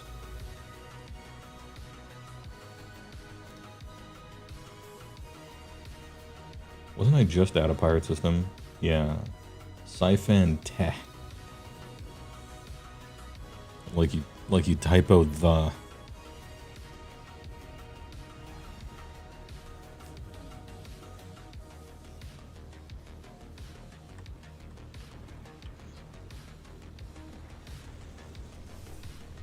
Being a god, since Marvel's making 40K comics and Marvel is owned by Disney, does that mean Slaanesh is a Disney princess? No. I think canonically Slaanesh is male, I believe. I thought it would be cool if they were like both or neither or something, but I think it's male. It's like a little disappointing, but you know, maybe if it, yeah, once it appears in Kingdom Hearts, then we'll talk, I guess.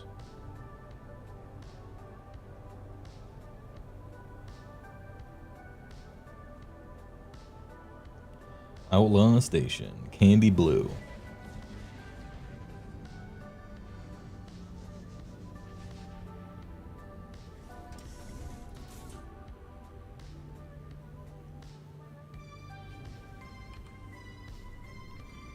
Alright, tell me there's a bunch of aliens here I can learn language from. Piratey Range. Dialogue help. Mystery symbol. Viking word for pipe. That's for HeyWoah After Dark stream.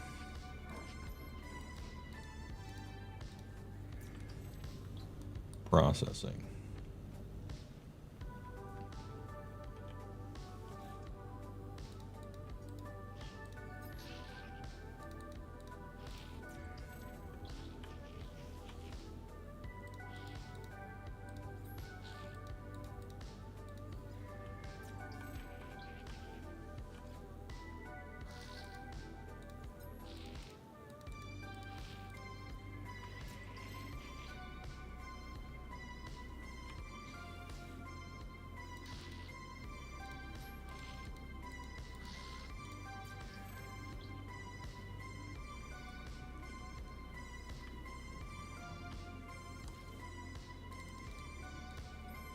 Righteous Thief, Exoe.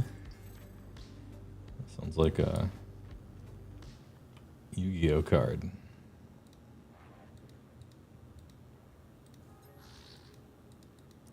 Dialogue help, please. Sometimes there's a guy up here. There is a guy up here next to the flaming barrel.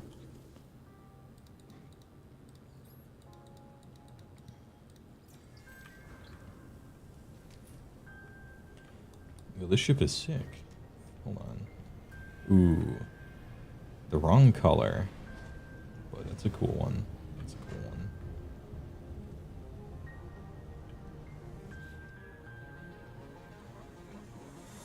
Righteous Thief Beludi.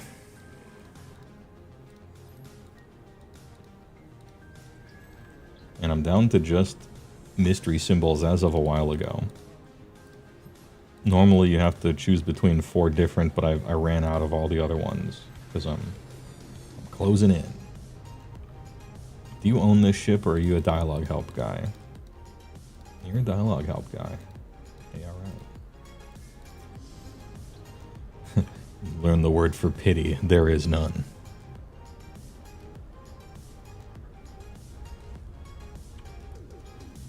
Any mission to go kill a pirate?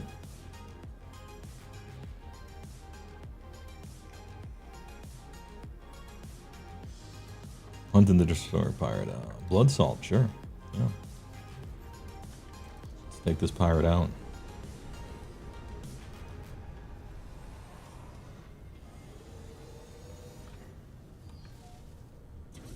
Doing a bit of pirate hunting.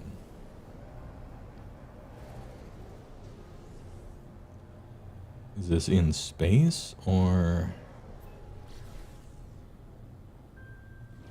Which one is it's in space, okay.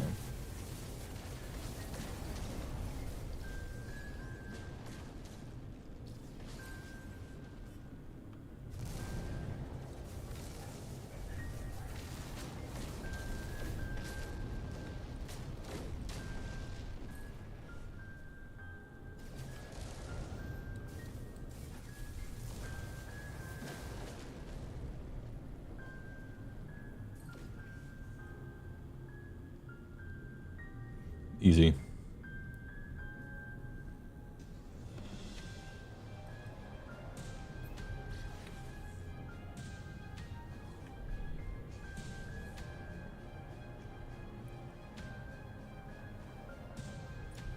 Oop, all right, we're good. That was close.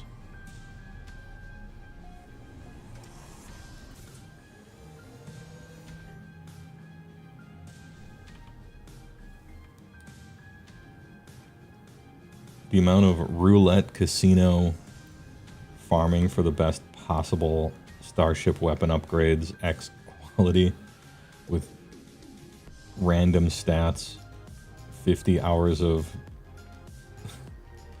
grinding NPC ships have no chance. And now there's rated capital ship. I don't want to tank my standing. Can't do it. Not today.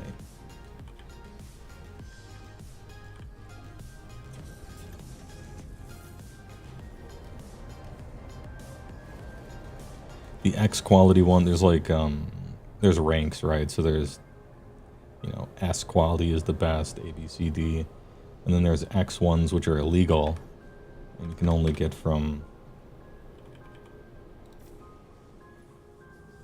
pirate stations, but you essentially have to just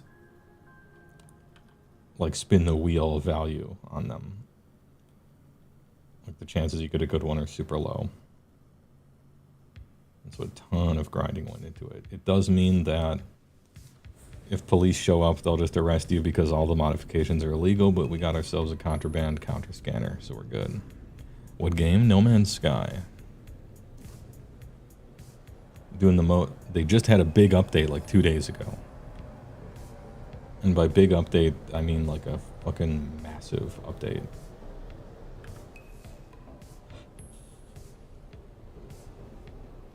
Frozen Planet. Low atmosphere planet, huh? I might land on that one. See what it's all about. Is this one too far away to scan? Yeah, it is. What are you? Ringed planet. Desolate planet.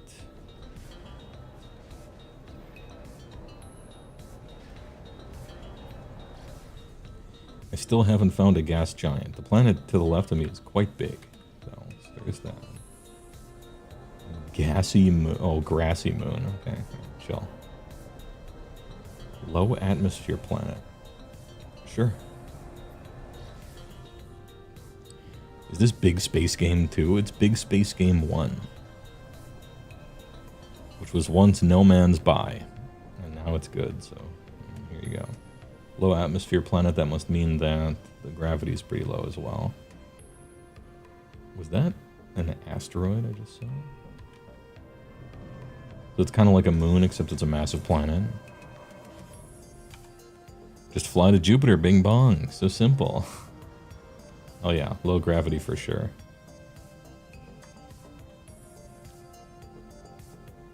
But low atmosphere, so everything's dead and there's nothing here. But, you know, hey, cool. Cool, good work. Anyway, I'm gonna hit up the pirate space station, see if I can kill a pirate or two. And then I have a settlement decision. Choose the fate for.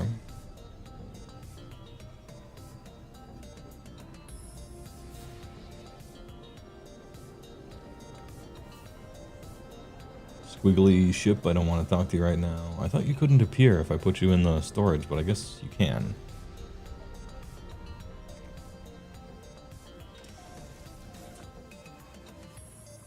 I think they did put the Sol system. I think they did put our solar system in the game somewhere, I think. And so I suppose you could go to it. I might have to look it up. I don't know. I'm told they did. But it's not like you land and it's Google Earth or anything.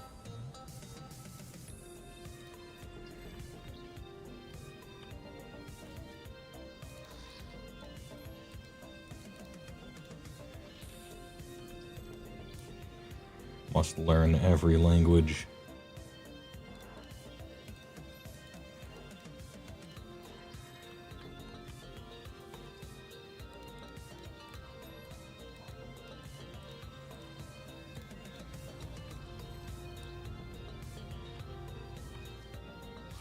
Instead of being called a buccaneer, it's called a buccan-geck. Guess I was looking for a little more creativity. I suppose it's simple. Oh, we know the word for illegal now. Big. Okay. Skilled. Usually there's a guy up here by the flaming barrel. Yeah. Oh, there's two guys up here. Nice roll. Oh, an entire sentence. We did it. Entire sentence, understander.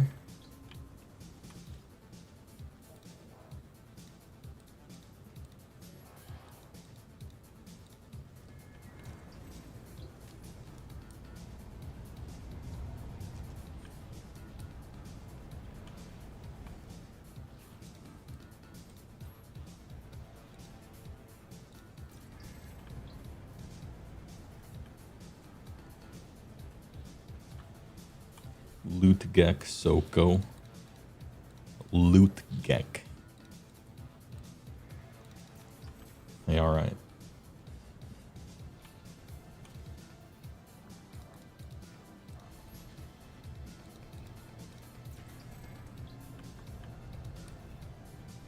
Alright, what quest you got for me? Bounty Master Takjavi. Yo, his big dead orbs are disconcerting to me. Seize goods, deliver illegal cargo. Hunt and destroy a pirate. Ooh, frigate fuel. You never have enough of that. Start mission. Gimme. Did I talk to you yet? I did.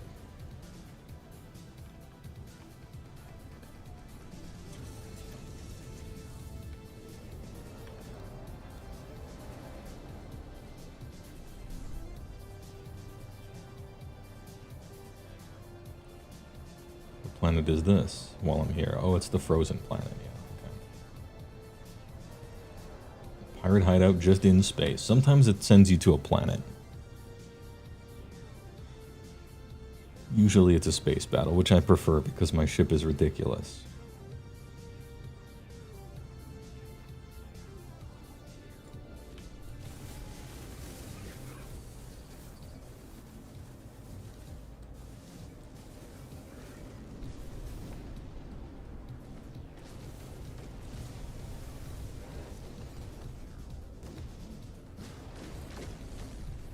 Got him.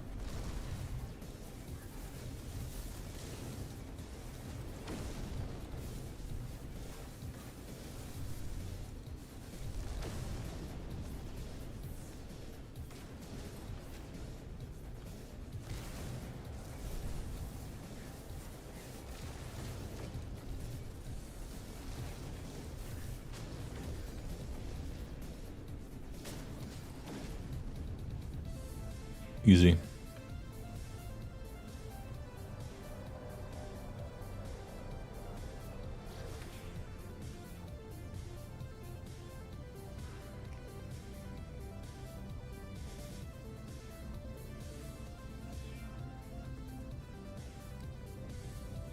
Oh hey, didn't Rob do a Gitz book reading? Because he got the Gitz book leak already. I wonder if that thing's floating out in the wild. I'd go over it if I found it. It's coming out like next week or something, right? But somebody's got the potato picks. If I can find them, I might go over it today. Like second night stream, or Sunday or something, or maybe just wait till Monday, but if I can find it. I'm sure it's mostly the same, but disappointing. We did see the... Oh, yeah, all seas goods. Man, I wish I didn't care about my faction right now. I could be doing all those.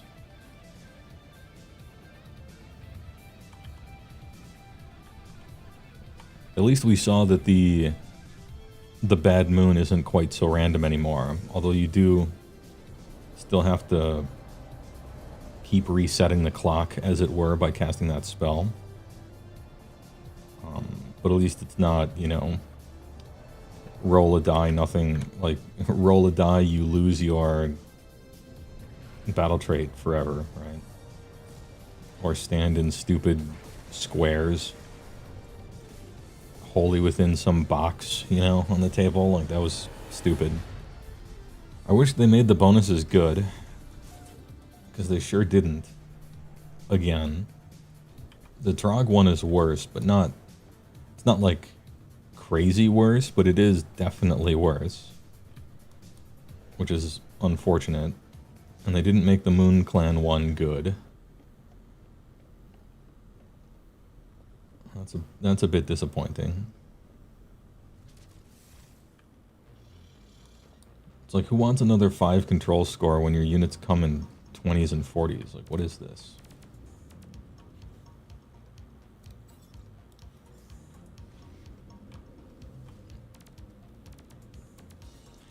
Destruction in the doo-doo zone this edition? I mean, for sure.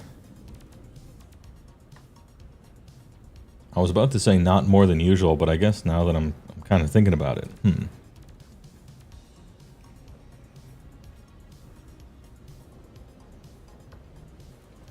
just think this edition is so bad for army rules. Like, army rules have never been shittier and more boring. And more generic with less choice. Like, army rules are so bad in 4th. We are a far cry from the high point of 2nd edition, where you had a million rules to choose from.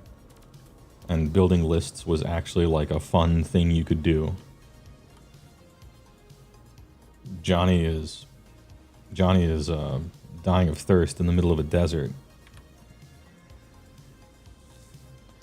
Our advisors are alarmed by the rise of after-hours consumption among the citizens. Such things cannot be permitted. They demand an immediate ban. Impose a ban on after-hours consumption?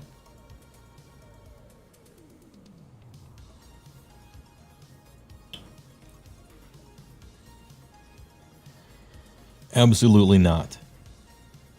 After hours means they're not at work.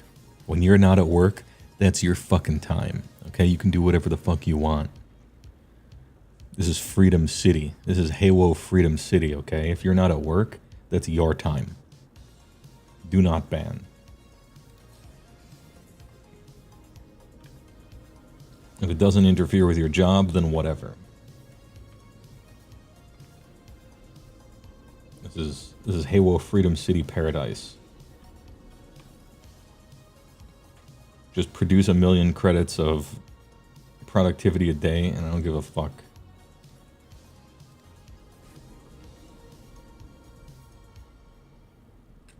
We gotta keep those happiness numbers at 100%.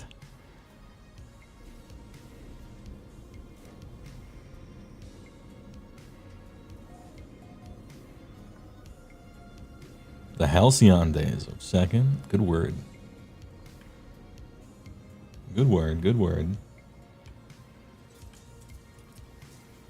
You really wish you did a better job of making control score matter more than just killing the contesting unit in 1 to 2 combats every time. Well, that's... I dare say that's... I could go on a rant. Well, what are we here for if not rants? I'm just exploring the galaxy. Fuck it, right? Let me get to Nevermeadows first. So AOS 4th just got hit by the simplified but not simple meme. Well, no, it is simple, though. It's simplified and simple in a not fun way. AOS 4th is kind of like D&D 5th, where they slurped out all the fun in an effort to make things so easy to just pick up and play.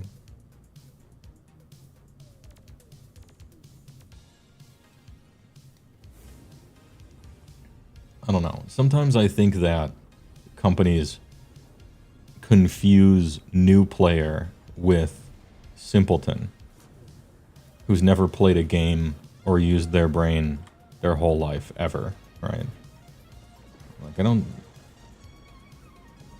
Maybe their market research knows better than me. They're a billion-dollar company, but I just don't think that it has to be that way. You made Spearhead for the pick up and play. Let the actual game be really deep and have 1 million options and stuff.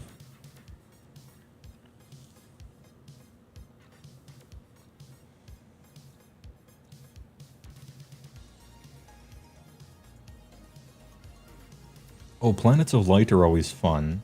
And Harsh Blue Globe. That might be a deep sea. Might be a deep sea planet. Let's check it out.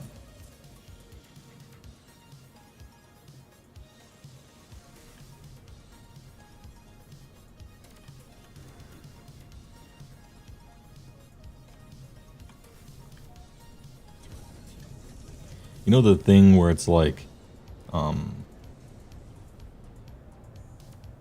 easy to learn, hard to master, or whatever that... What's that phrase? You know, the kind of a marketing phrase for gaming, right? Like simple to learn, hard to master, or...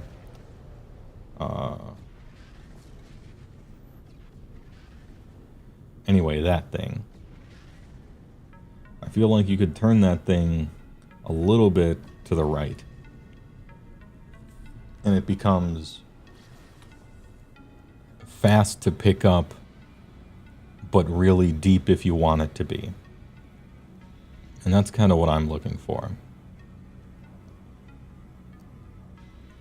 Instead of fast to pick up because it's really shallow. I don't want that.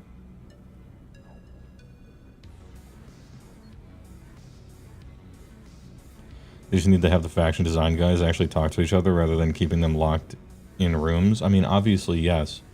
But also, I gotta imagine the... It's actually, it's direction. It's vision. The vision for army rules and battle tomes is just wrong. I say wrong. I disagree with it or something, but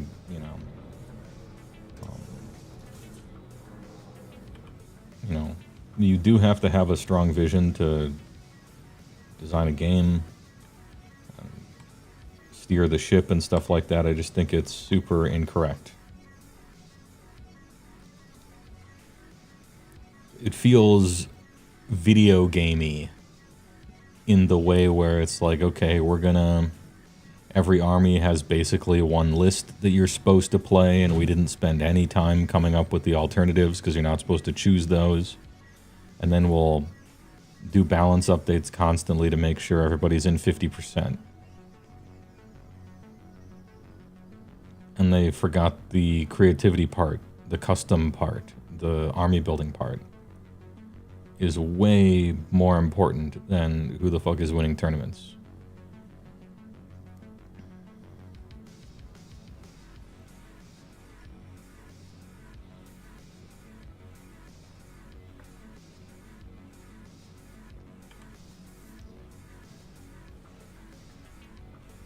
If you don't know how they write books, but right now it sucks ass. Yeah, I don't have privy to how they are writing the books, but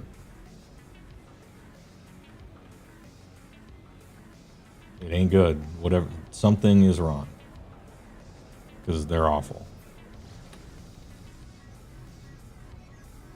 The external balance for them is shockingly good. For a GW game, almost every army is plus or minus what? Almost every army is plus or minus 7% from the 50% line. That's crazy. For a Games Workshop game, that's actually nuts. So, credit where it's due.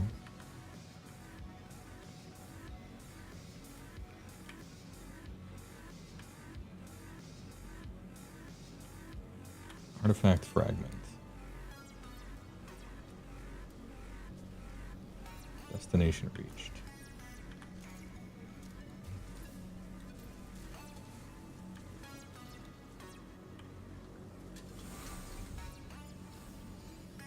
Alright, ancient key acquired. Are there any more of these around here?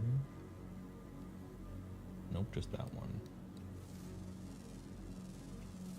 There's a creature though.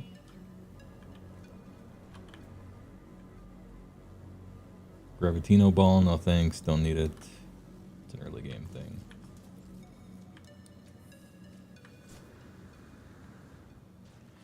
It's way easier to balance a book if you force them into one build. Yeah, I mean that's truly it. It feels like seasons of a video game. Or okay, this season this is the one we want you to play, and so we're gonna tweak the numbers and you have one choice.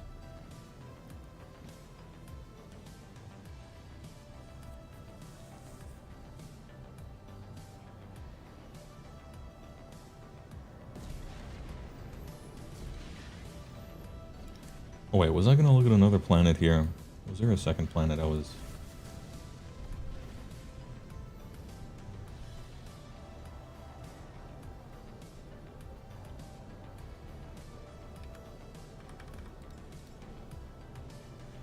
Poor Squigs, they murdered my boys. I think Squigs are still good. Oh wait, oh, ship probe.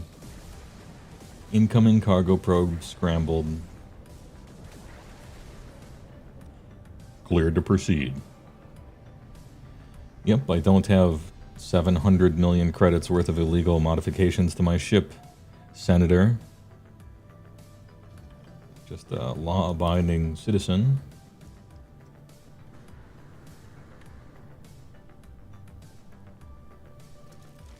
I think Squigs are still really good.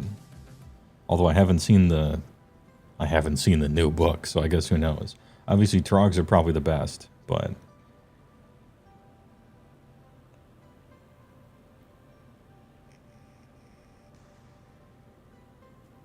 I guess the problem with Squigs is that the things you want to be good in Squigs aren't.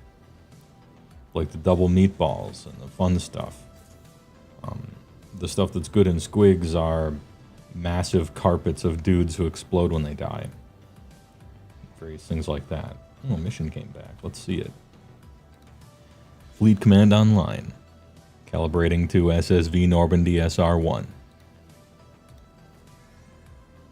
Download the mission, Captain. What did I get?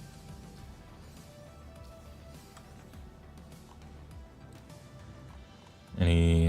No artifacts. Okay. I got a scream suppressor, but it's B. It's probably not worth.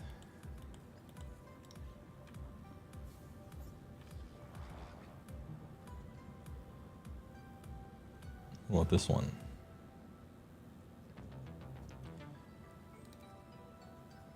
Calibrating the Fleet Commander, Eki of the Dark, damage 5. Debrief.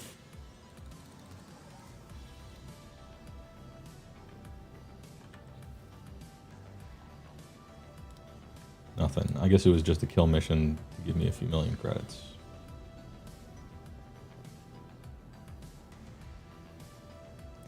Squig herd are beasts, so they count for 1 on the objective regardless of the number. That sucks, but you do just kill them, right?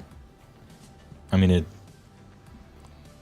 that is like the one place where control score does start to matter, is when you're playing with beasts, right? Which is kind of incredible. Like, the control score thing only really matters when it's set to 1 and you can't change it, or it's set to like 10 with, or 20 with Gargans.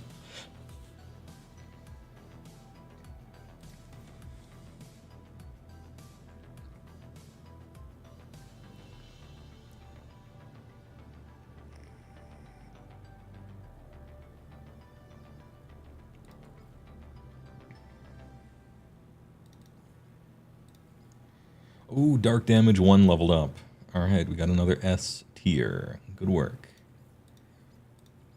1, 2, 3, 4, and then whatever the high is. 35. Prince Ungulatus is at 35. I think 35 is the most. No, 37, Mr. Wiggly. Oh, that's right. Big Slurp with the 41.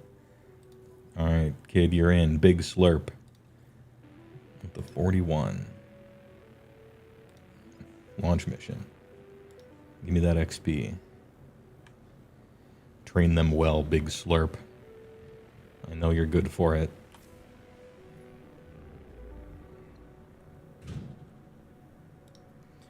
I want to see a gas giant. I'm going to look for dissident worlds. Or dissonant worlds, I should say. They said they put gas giants in the game, although they're pretty rare.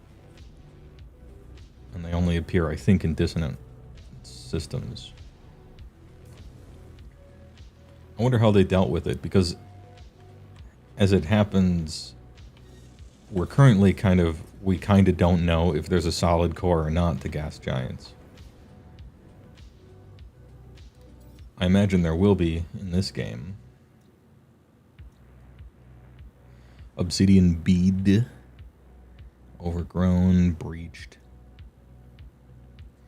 Hold on, I'm going to see if they're called gas giants or if that's just something they can also be. Let me look this up.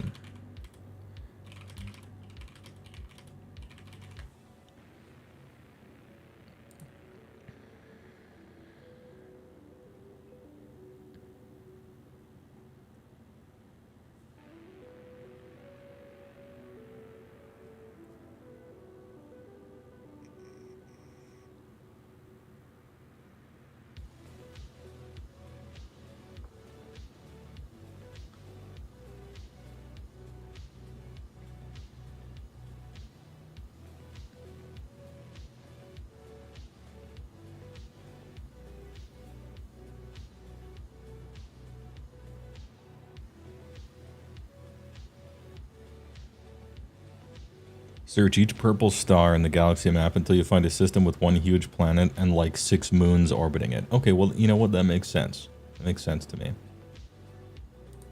I guess that's what we're gonna have to do. Every gas has its giant. Yeah, true. So I don't even quite have to travel to the place.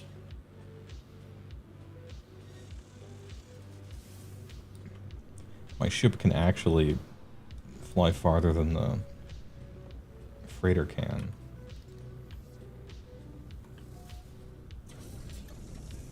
So look for purple stars and find one massive planet in the galaxy map that has a bunch of moons.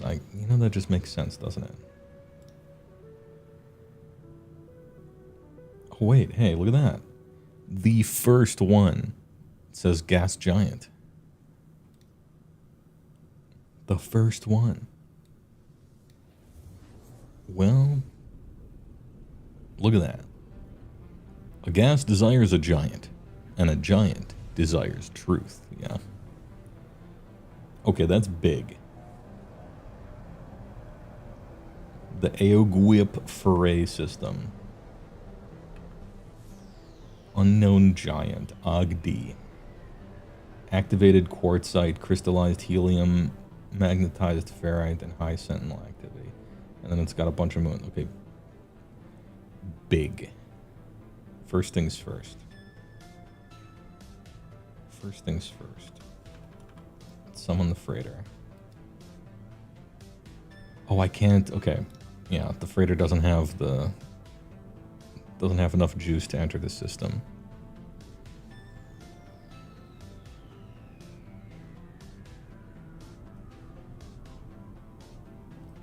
I don't know how tumultuous the atmosphere is going to be, so I'm going to go to the space station real quick and at least get an autosave when I leave my ship.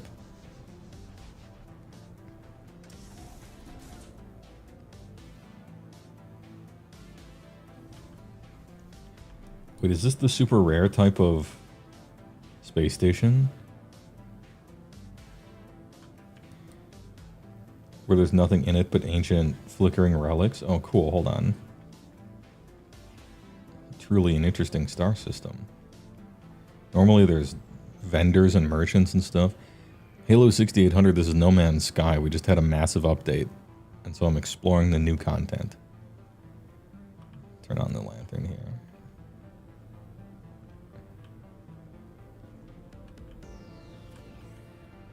Cool, so it has a terminus in it. What else? A Gardone.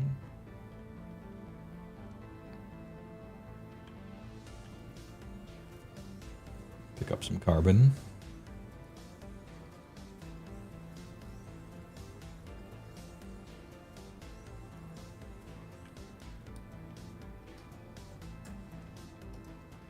Alright, not that cool. What about the other side? Now this is a goon cave. Yeah, rested HeyWoahs.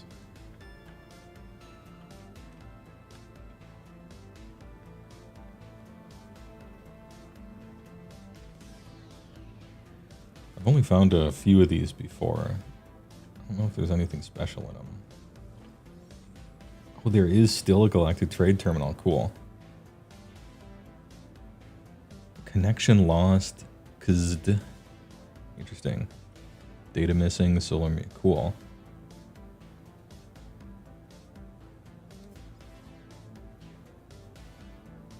Smuggled contraband. Here you go.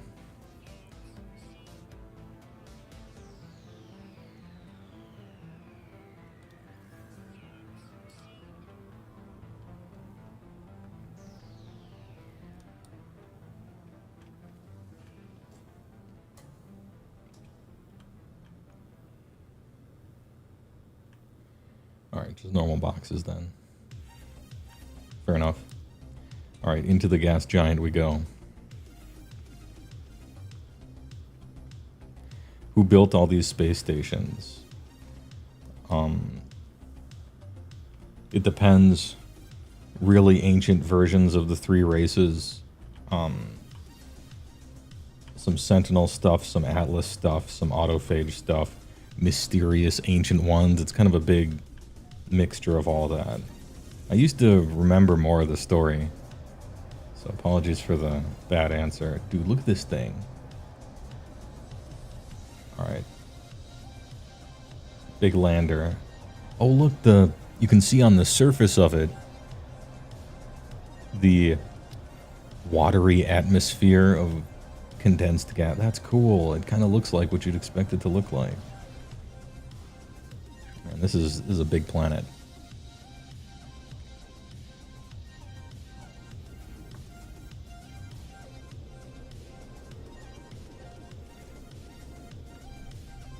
This is disconcerting.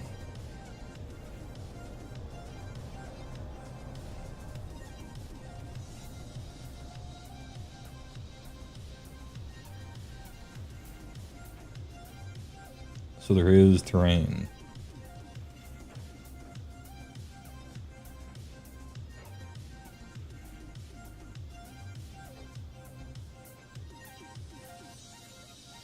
I expected a lot more atmosphere. I was kind of hoping you would. I was kind of hoping you would like travel through the atmosphere for like 5 minutes, because it would be so deep. Landing area not clear. What about here?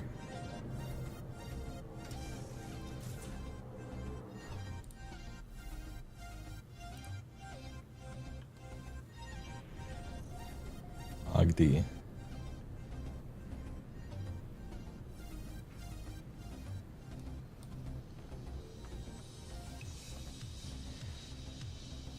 New planetary record, largest planet, 240.5 degrees Fahrenheit.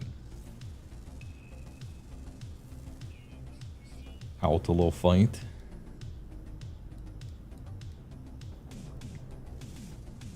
What are these? Kessenite.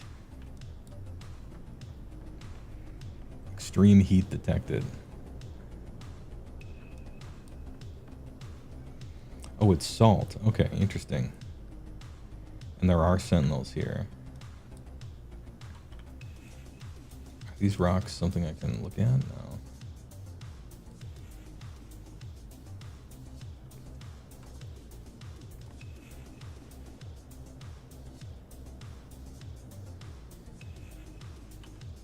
Surely there are no settlements here, yeah. Oh, but there are ancient relics. Cool.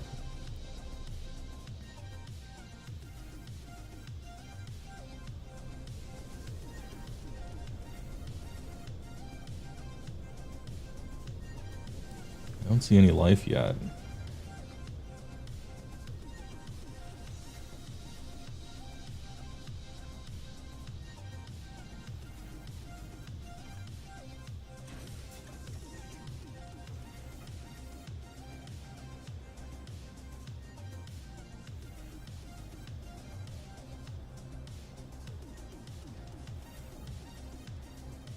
Oof. Like transition.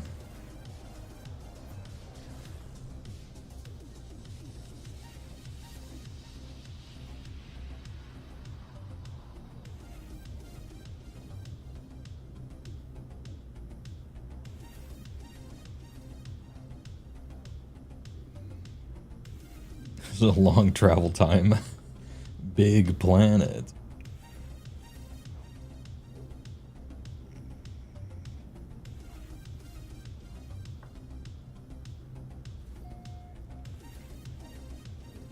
Oh, I thought it was on the planet. It's on its moon. Well, hey, alright. Check out the moon. What do you got for me?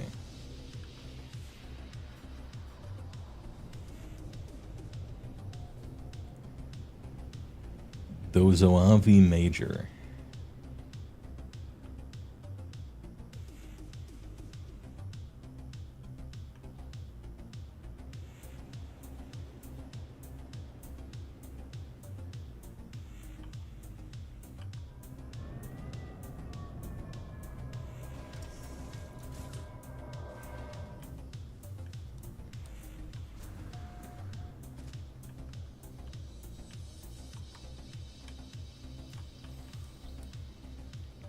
A Viking system, huh?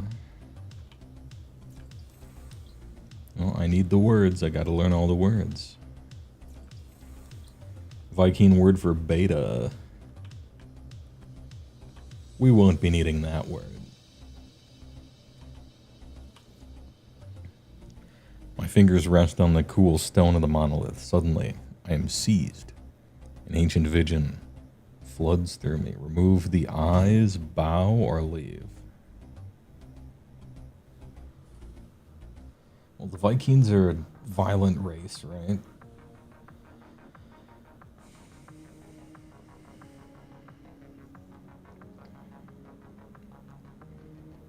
I feel like we should fight back if it's the Viking.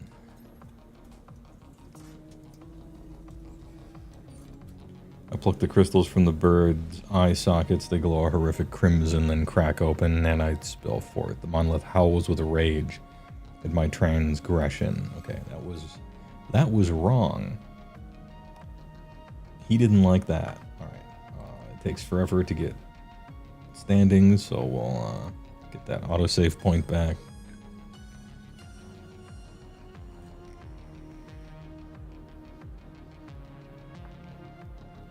I didn't mean it in a treasure hunting way. I was trying to, I don't know, be bold and fight back. I took it the wrong way, you know. It might be a different riddle. I don't know if it's random every time. No, okay. This time let's bow.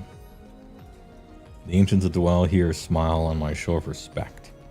The corpse is healed, taking flight. It nears the horizon and flares with an all-consuming crimson light. As the vision ends, I am blessed. Vast showers of nanite clusters are gifted to me. Well, I don't care about that. But I did learn the word for create, so hey, alright.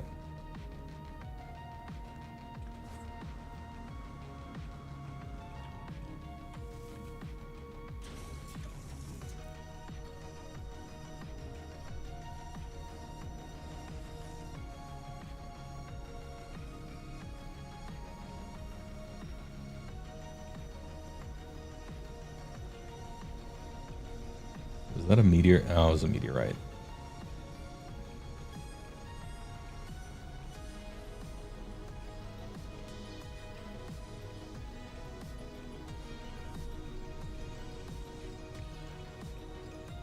Good sky. Good sky on this moon. Now, I gotta admit, I'm a little disappointed with the first gas giant. I thought the atmosphere should have been way thicker. And when I got there, it's too bright and nothing is really alive there. I feel like I just got unlucky. I simply need to find more, and then I'll get a cool one. Although I bet their atmosphere distance is probably constant.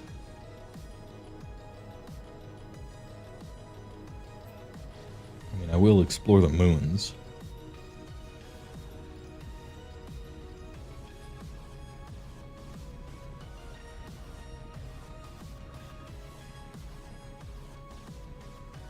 Haunted Emerald Moon. I've been to Haunted Emerald Moons before, kinda whatever. We just went to one this very stream.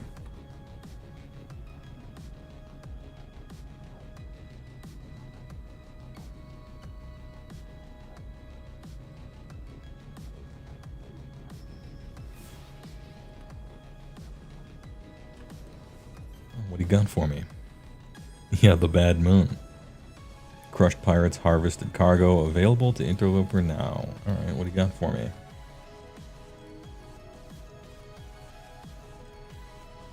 No thanks. Thanks, but no thanks. Contoured moon? Sure. Show me the contours. Big fan of contours, am I right?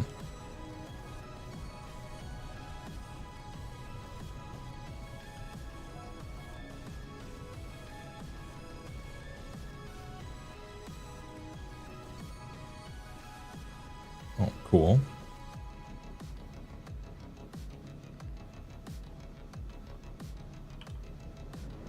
Interesting structures on this moon.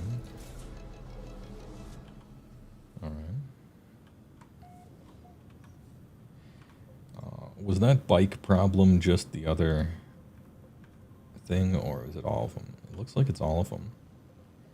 Maybe I can fix this. If I terrain manipulator, does it solve the problem, or does it just fall right back? Yeah, it just falls right back into the ground.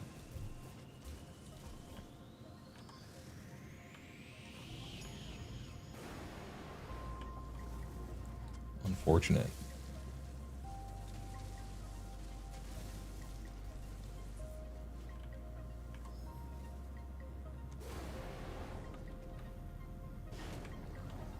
Oh, weird bug.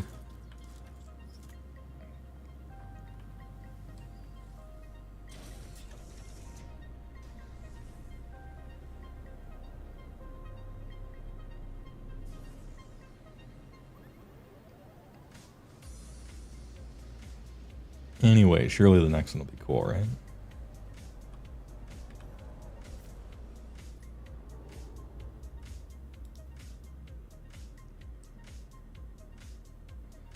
It's actually called Gas Giant.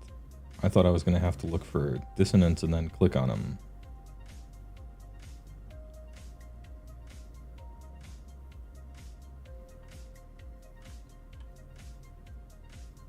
They are quite rare.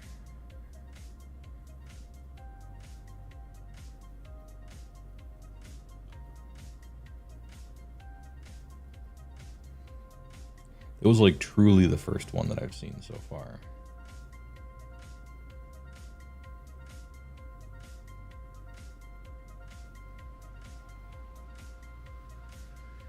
Like, okay, this is dissonant, but it doesn't show like a massive thing, so.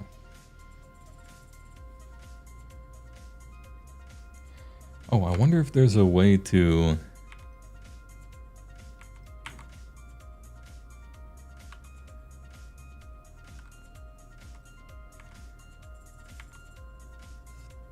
if I can filter by economy.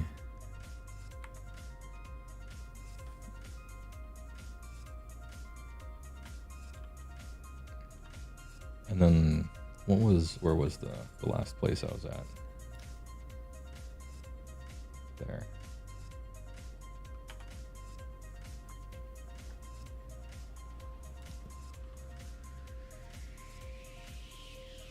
Maybe yellow? No. I was thinking maybe there would be like an economy of a certain type of super condensed helium or something that I could search for, but maybe not.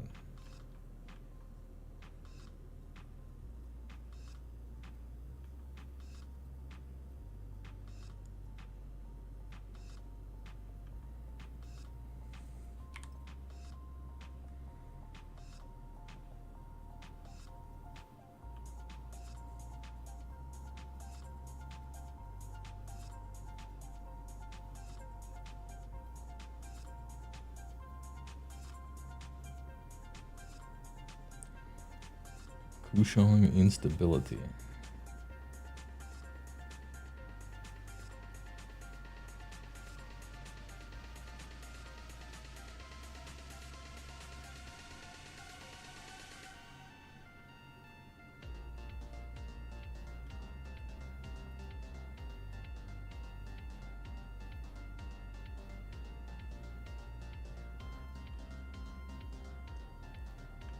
I'm starting to realize how lucky we were to immediately see one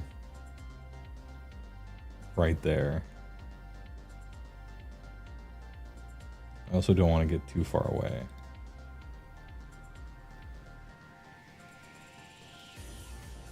Take a pit stop here.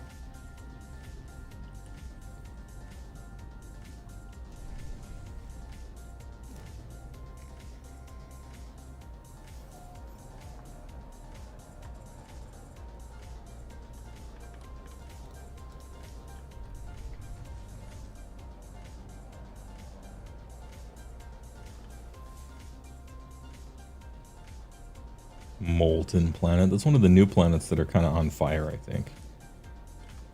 I mean, there used to be volcanic planets, but now there's a nuclear planet. Dissonance? All right. What do you got for me? Nuclear planet. What about you? Ruined Dust Bowl.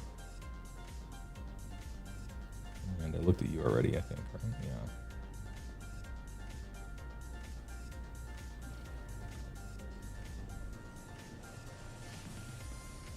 It's a cool shape.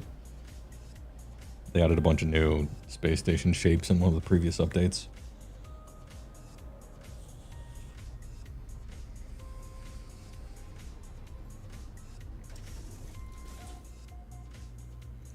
Does the game's filter not let you try to find whatever system type you're looking for more easily? It does, but it's always on a delay. And what I mean by that is, for instance, oh, I can't do it unless I'm in my ship, I think. So it used to be you couldn't look at anything, and then people were like, well, we want to find the high economy systems. And so they're like, okay, and so they gave us a filter for high economy. And then they're like, oh, we want to be able to find the systems that are at war, or the pirate systems and stuff, and so they added a filter for that. And so they do some big update where they introduce something into the game, and then like a year later they add a filter for it, generally. So I'm hoping for that type of system type search, like a Dissonant 1 or a gas giant in the future.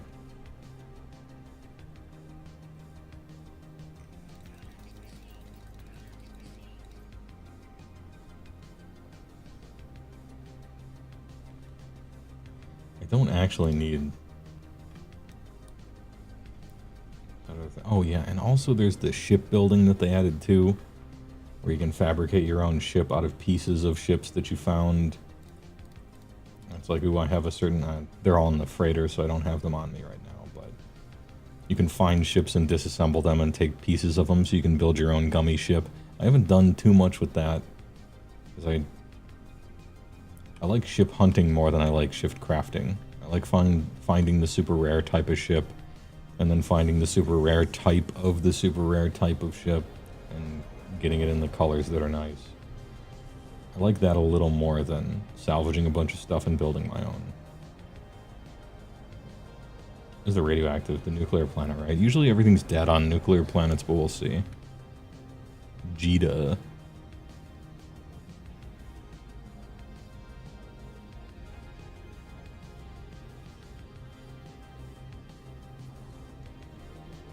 I've also stuck mostly to the Euclid galaxy instead of going to the Atlas, creating a new one, and then finding one, and diving all the way deep into them. Someday I would like to visit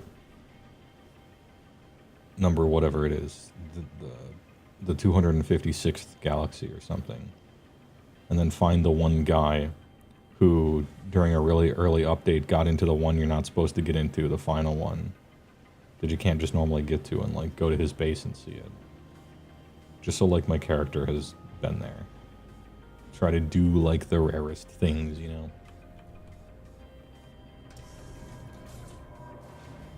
Cool looking ship. Yeah, this is one of the Sentinel ships you could find. There's a big old quest line to unlock being able to use Sentinel ships. And there's a bunch of different types. This is one of the Transformer types with, I think, a kind of nice looking front on it. And it's usually the one I use because the Sentinel ships have just really good stats, and so you can juice them really hard. I used to use a solar sail ship for the longest time, and it was nice and pretty. It had good maneuverability, not the best speed and damage, but with the rolls I have on the tech that I could put into it, it would be like fine. Like it could just kill anything. Whoa, hold on. What are you? Ex-Wichumita? I found bioluminescent creatures. These are new. They just added these to be able to spawn. Yo, bioluminescent creature. I might capture one. It's a brand new type of alien. I wonder if anything can be a bioluminescent and not just the two-legged walkers.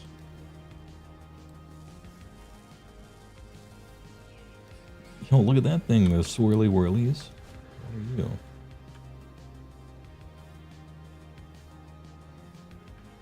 They're like flying springs, these things. I wonder if they're too high to tame. Oh, there's one. There's one that's low. Excuse me, sir. Can I get him with a press E? Oh, look at him. Okay, kind of. Radiation shielding is fast. Going away fast.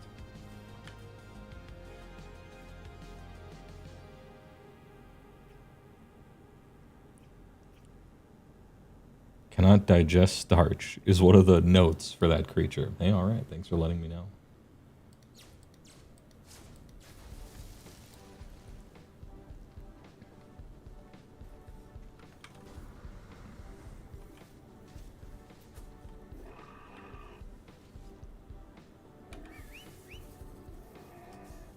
New creature adopted, Kawina, a bioluminescent thing. Here, we'll give it some gentle pats, some creature pellets, and I don't think I want to give it any satellites or anything on there. I don't need to give it anything. I think it looks nice just how it is. Oh, you can see it's a heart.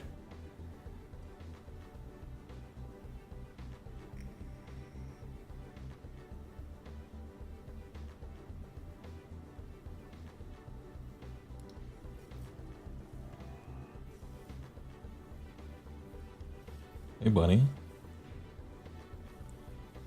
Let me be clear. What do we call it? What do we call this new species that we've discovered?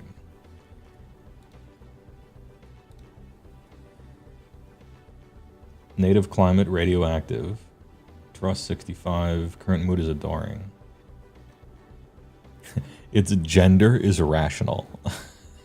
Got a rational gender. Hey, good work.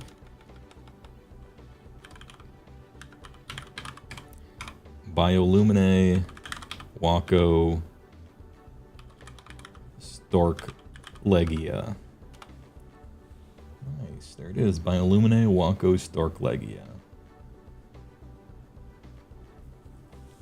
Cool. What an interesting type of alien. Nice discovery.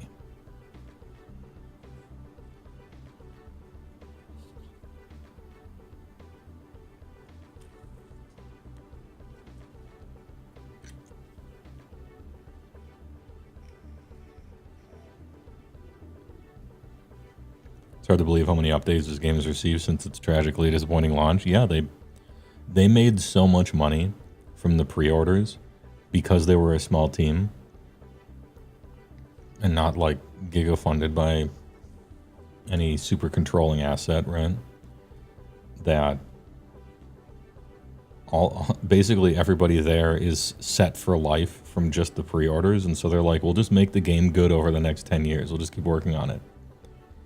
And yeah, they made a bunch of crazy promises at the beginning, but it's hard not to get caught up in the hype of it when you're not, like, what's his name? The guy who made the game, the guy in charge of the team. He's just some, like, goofy, autistic, like, weirdo. And I mean this adoringly, okay? Who just wants to sit in front of a computer and make funny things. But he was put in front of a microphone and a bunch of interviews, and so he's like talking about the stuff they're working on. But of course none of that made it to launch because almost everything never makes it to launch.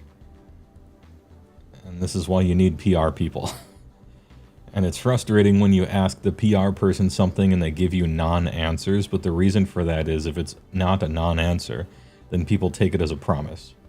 And that can be problematic. And they couldn't delay the game any longer, even though they probably should have. But he has earned back the trust and then some. That's for sure. Man, cool alien. What a cool alien. Oh, I can see your little eye nobules as well.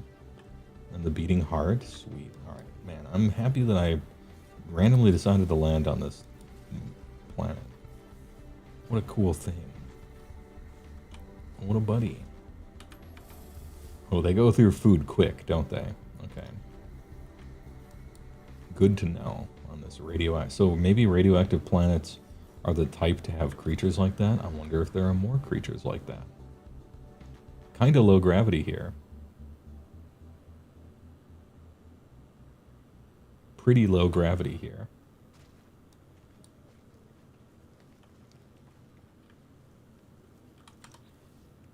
Are there any places here?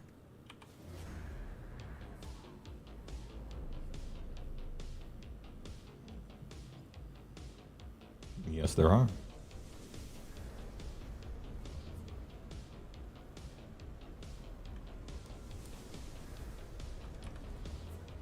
Well, let's go. I suppose I can quick discover something that I haven't clicked on yet. Wait, what are you?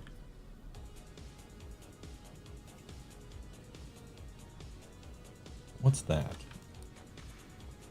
Oh, it's past this point. Okay, that red thing.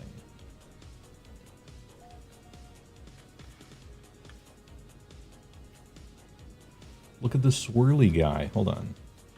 We got to try to catch a swirly guy. I don't know if you can. It reminds me, it took me like 20 minutes to get the elephant thing because it's so hard to get flyer types. And some flyer types you aren't allowed to have be a pet. I gotta wait for him to get close to landing, this one.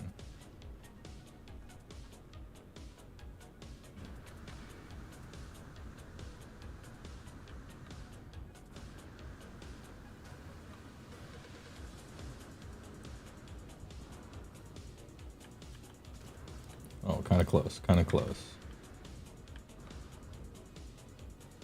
Where'd you go? Alright, there he is.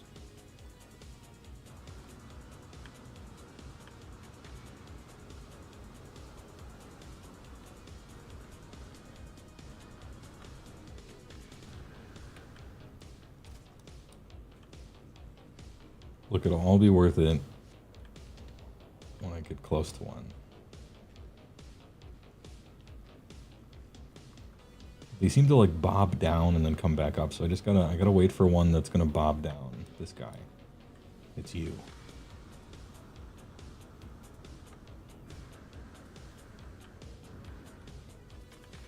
I need the high ground. There he is. No. Okay, I don't think you can... I think that was close enough where I would have been able to hit E on him. I don't think you can tame these. Damn, that's too bad. I want a slinky. I'm gonna give it like one more good shot.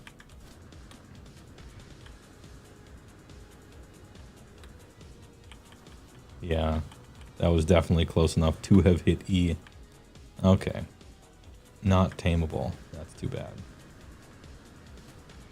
I want a slinky friend. Oh, the radiation shielding is... Went through like 2 of the shields. Jesus, I only have 3.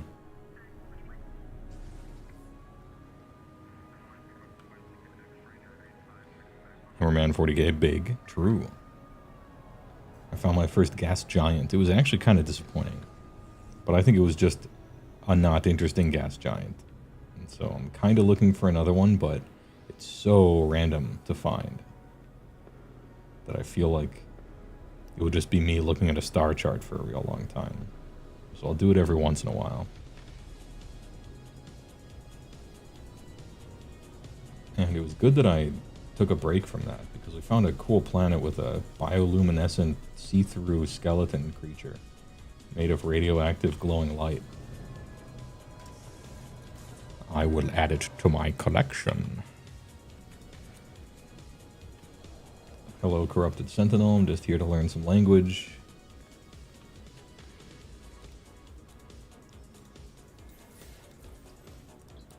Learn the word for chamber. All right. Sure thing.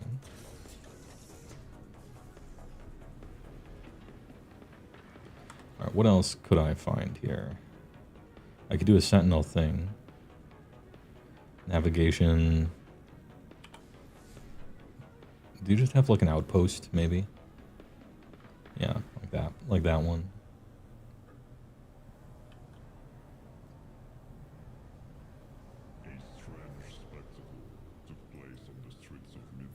Resource depot.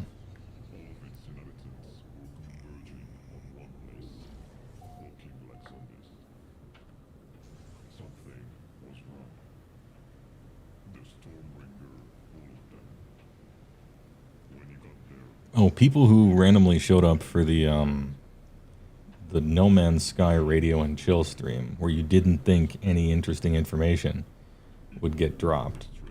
You will get the secret info.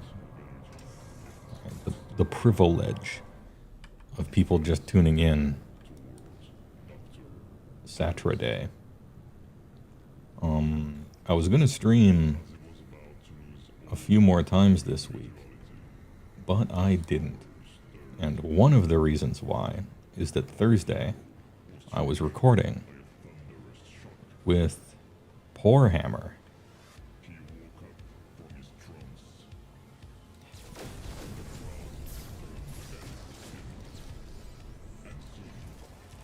And so look forward to that podcast sometime next week, maybe. They're like a week or two out on their editing schedule. And we're probably going to do another one. They have 2 other ideas for podcast topics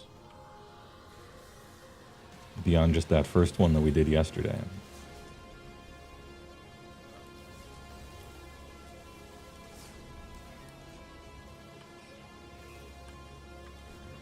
There's another funny translucent walker.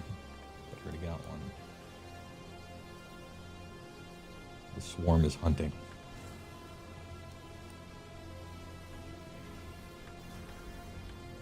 So anyway, there's some secret info.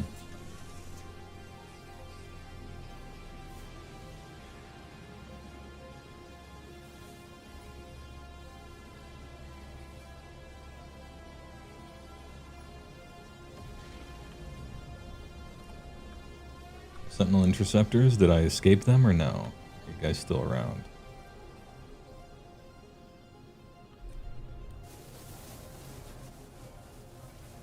Hey, good shot.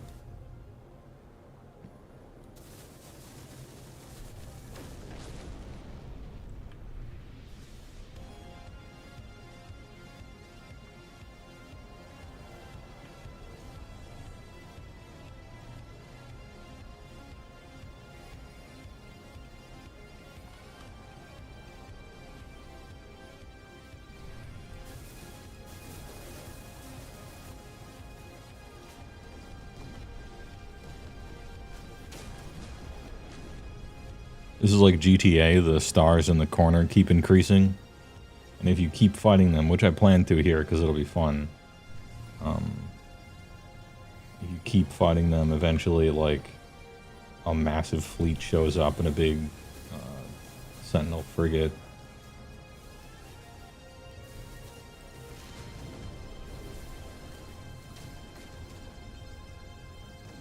I don't know what happens on dissonant solar systems, though. It might be different. This is how you farm high-aligned brains and stuff to be able to create your own Sentinel ship.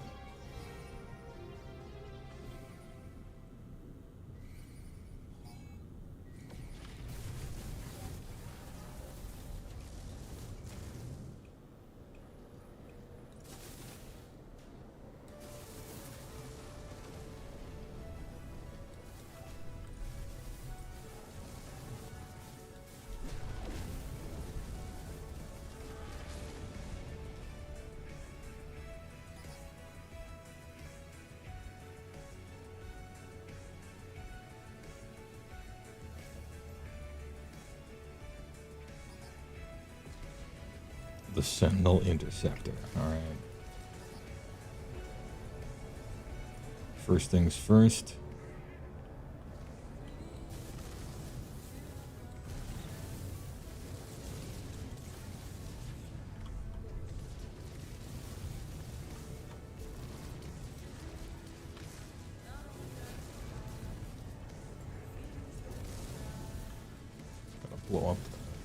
cores.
Carrier AI fragment.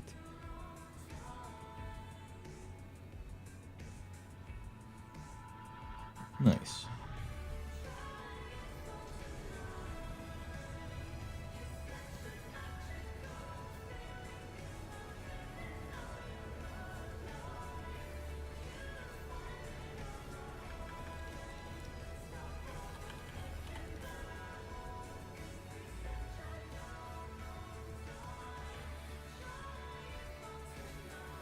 A capital ship that isn't mostly stress. Well, it's not stressful when your ship is as overpowered as mine, but but yeah. Ooh, gas giant. Hold up. Ooh, big. What luck? What luck?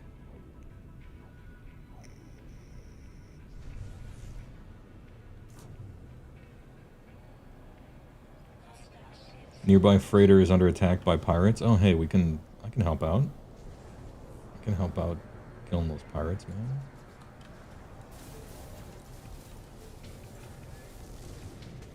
I'll do a side quest real quick.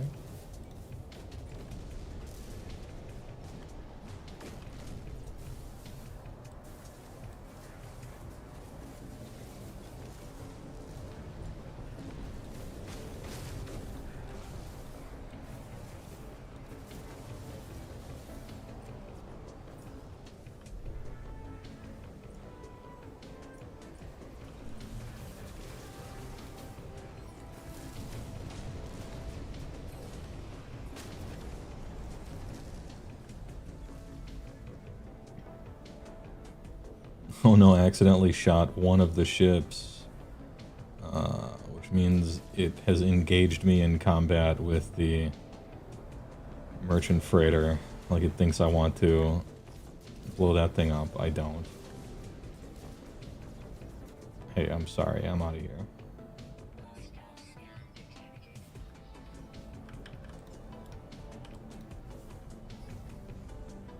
I think this will let me escape, I believe. I just need to get in the space anomaly, and we're safe. You have to be really careful when you're doing the defend a freighter from pirates quest, because if you accidentally shoot anywhere close to any of the normal guys, the you're a pirate mode takes over, because you can be a space pirate and constantly be attacking trader vessels and freighters and stealing their cargo and all sorts of stuff. I wish there were like a lock for that. But hey, all right.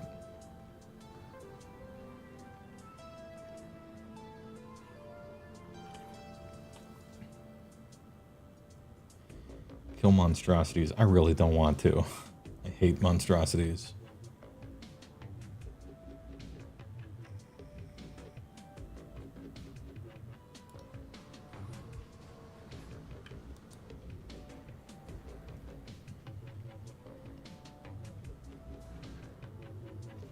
Plus, it's only 400 Chuck E. Cheese dollars. If it was like 1,200 or something, I would do it. I know there's 3 stacked up, so maybe I should. You know what? I have 3 stacked up. It's probably going to be a quest on the giant here. So, you know what? I've changed my mind. Let's fight monstrosities, even though it's annoying. I have to kill 56 of them or something.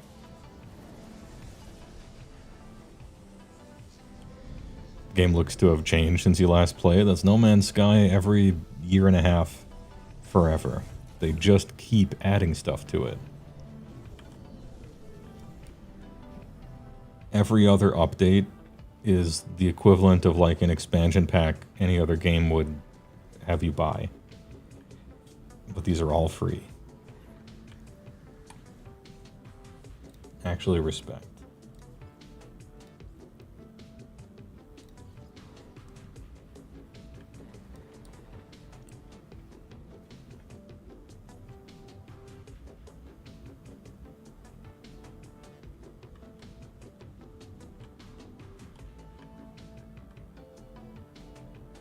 Somebody joined my group. I forgot that it does that.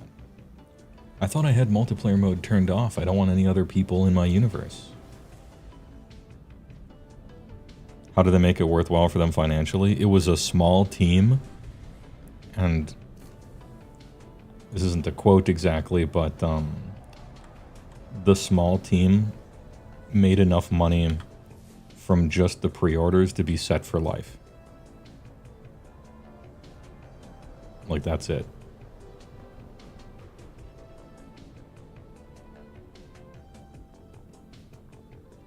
And so they decided, well, we might as well just make the game better forever. And in the background, every once in a while, work on Light No Fire for a sequel.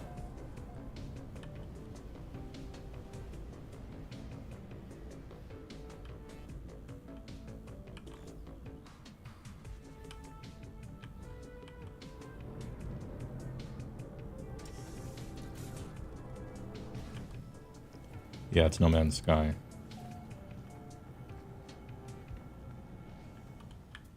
Where am I doing here? 600 feet this ways. I accidentally have someone who auto-joined my party from, like, Xbox or something. Because I forgot to turn off network play because I usually have it off. And so they're just talking to me in Spanish. I don't know what's going on with them. I normally play by myself. Volley in direction de la planète Netersha Minerula. I don't know. I don't know what that means.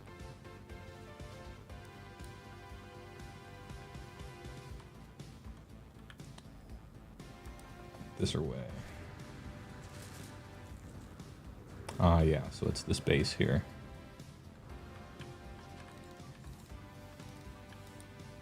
You haven't played since launch? Well, then you got like 10 games worth of content ahead of you if you wish, if you give a shit. There's so much. Alright, I gotta kill 56 of these guys, right? Biological horror detected.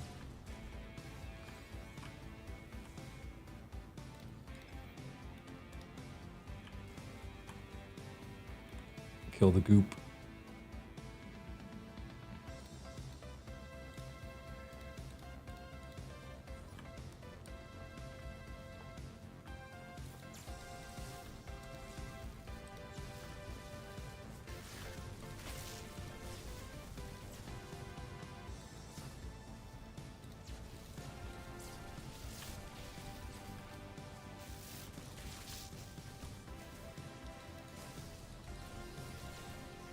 Oh, and the police showed up? Oh, Jesus.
You just installed PoE 2, so you have enough content at the moment? Hey, don't worry about it. PoE 2 I really like as well.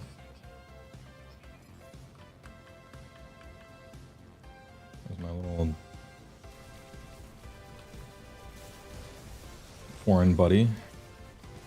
I guess we'll fight the cops, huh?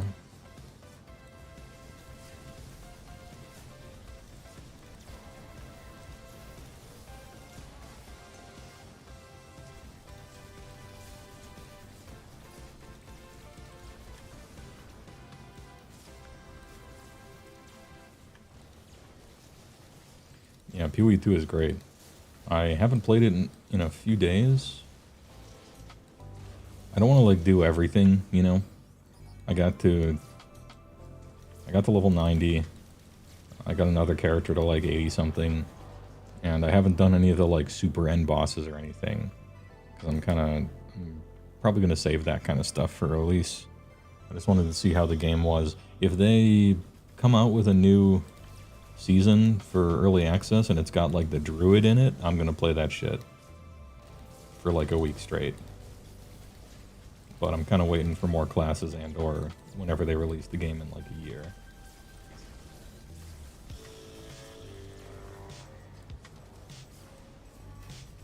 Sweep the leg.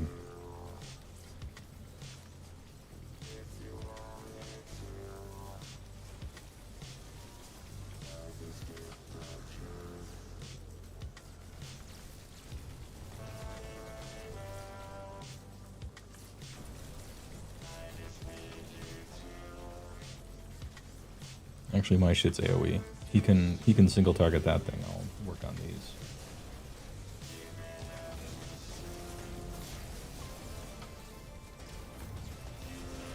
Also, all the little Healy robots. There it is.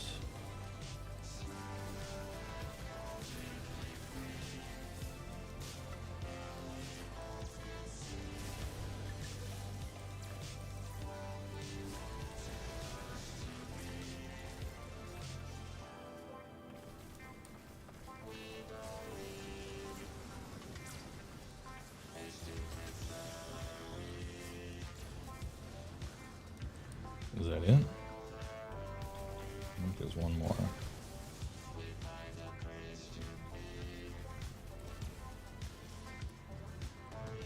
Alright, the world is safe, but for how long? Investigate the random building. You're trying Mercenary at the moment for PoE 2. Mercenary's real good. In that you can kind of turn it into almost any other class. Because of being able to put your gems anywhere. Like the gem linked guy is super strong in my opinion.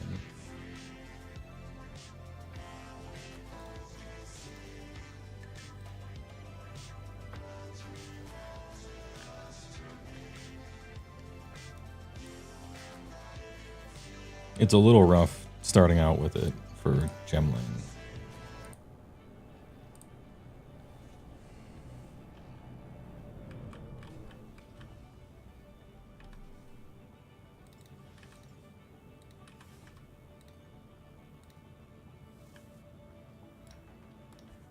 Oh, I'm technically in combat.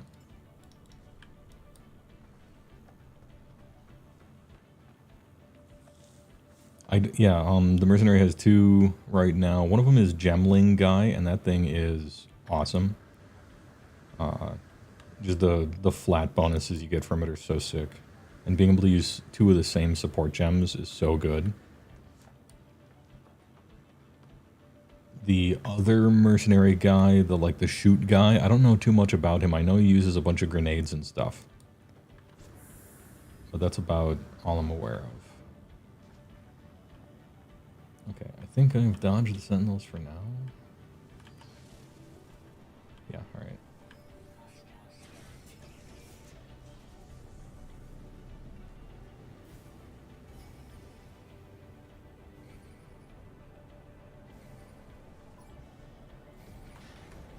I don't want to go through another entire ship battle right now. We're going to the singularity. Anyway, FLZ Matt, the random joiner. Nice mission. The ammo switching mechanic doesn't feel great yet, but you're super low level. Yeah. Everybody kind of has it rough at low level because they want the game to be very deliberate and kind of challenging. So that's, I don't know, for most classes that aren't witch, it is a little rough early on. Mission complete.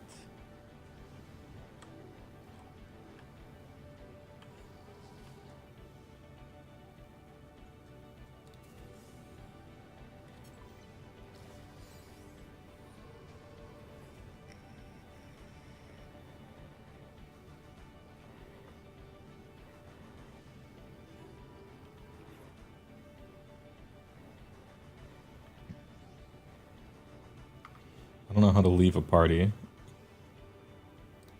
I've never done party things before. Well, what are you going to do? You install Warhammer Return to Reckoning last weekend, so theoretically you get some old MMO content till they give up. Nice.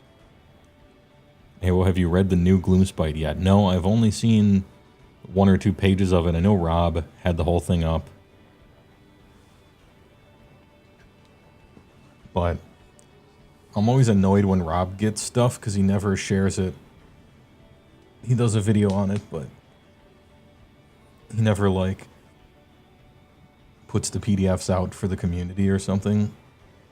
I'm kind of waiting for that to see if anyone has one of those. So you can, like, have the files and look over it.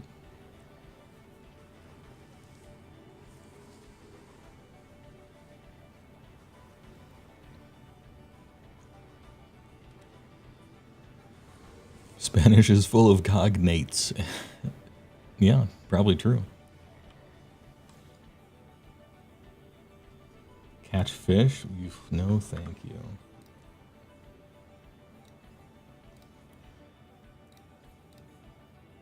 Alright, I don't know how to leave a party, so I'm just going to quit and relog in. I don't ever play with other people.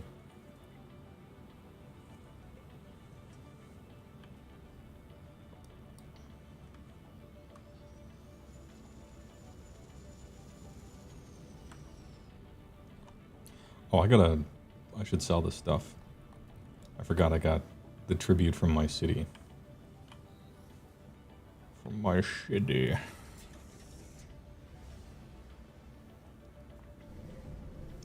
I've actually, on PoE2 mercenary side, I've actually seen a bunch of warriors, like Titan. Like, I've seen a bunch of Titans. They get to, like, level 90. And then they re-roll a Gemling mercenary and just rebuild their own warrior. Like, they just play him, the Gemling mercenary, as a warrior. Because at level 90, if you do that, he's just better than being a warrior anyway. So I've seen that kind of thing a lot.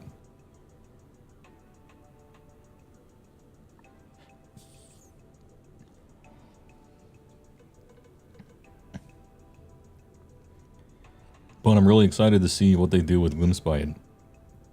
That's a lie. I've been conditioned now to be really disappointed with copy-paste lazy battle tomes that don't do anything except generally make the index worse. I hope Gloomspite is different, but I don't imagine it will be.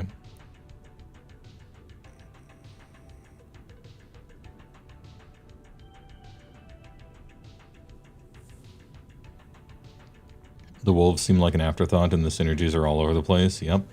It's a Gloomspite book. It was so weird they invented a 5th army to throw into the same clown car, but here we are.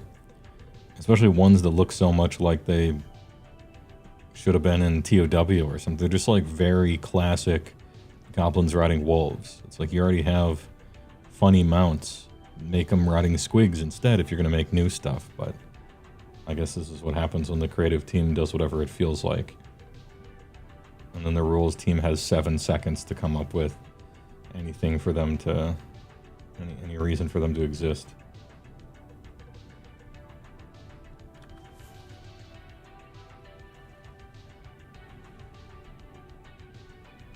We heard your feedback about the bad moons, so we introduced some player agency. Now your opponent gets to control where it moves, yeah.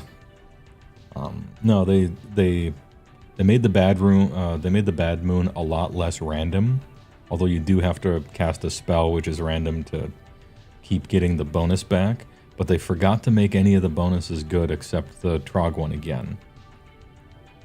So, unless you're playing Trogs, I think for the most part, you're mostly ignoring your main battle trait again. You thought they were Cruel Boys units at first? They do look like it. I mean, the sculpts are great, don't get me wrong, they look wonderful. The sculpts look great. I'm just saying the sculpts would have looked great no matter what they made. And it would have been nice to get anything else.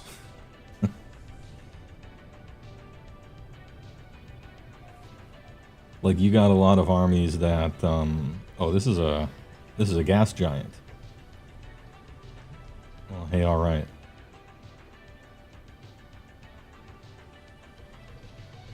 Anyway, you got a lot of armies that have a bunch of old models need updating. You could have done that.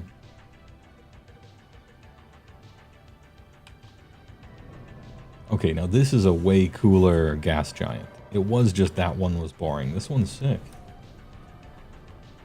Ursula Delta.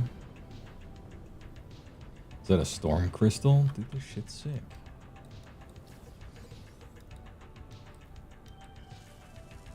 What are these? Hans date. You're salt, right?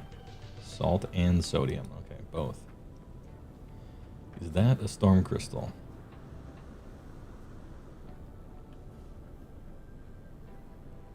It is.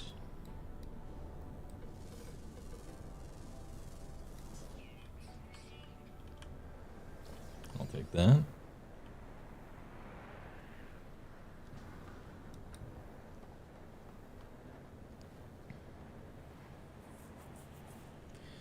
$145 for 9 models in that new box, though. Yeah, that's... What's this foam? What's this foam that goes away when I walk near it? Weird. Man, gas giants are strange. Yeah, it's a super expensive box with a very tiny amount of guys in it. I think they showed off like the weapon profiles on those riders. They're like hit on 4s and 5s and stuff. So they're not for fighting, that's for sure.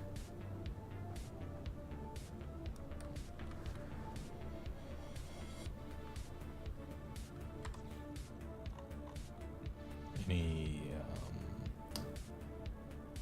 ancient artifact site?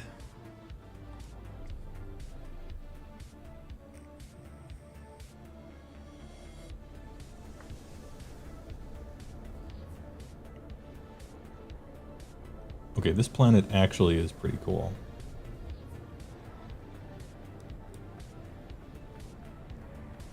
I think this is worth tossing a base on. Cannot build. Oh, maybe you can you not it's possible you can't build on a gas giant. I'm gonna go to that other location really quick.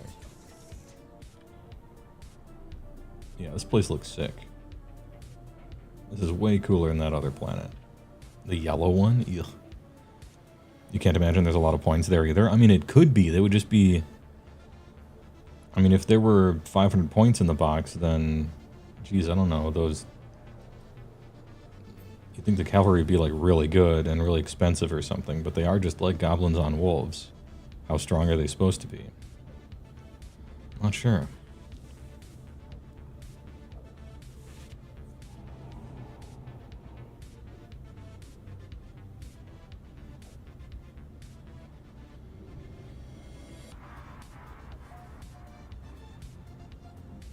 Oh, it's off planet. Okay, well, I'll pick up this rune and then I'll go back and see if...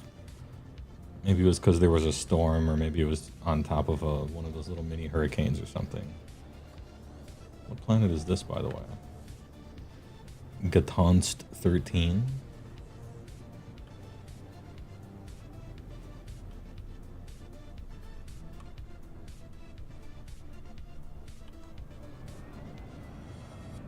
Frozen Blood Tundra planet?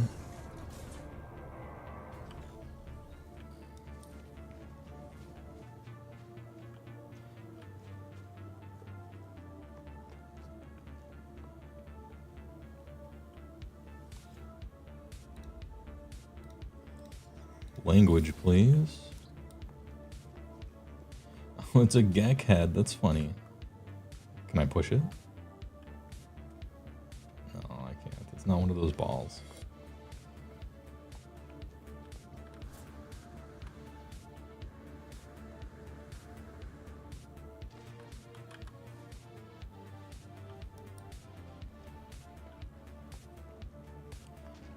I think those are... Oh, there they are. Okay, I see them.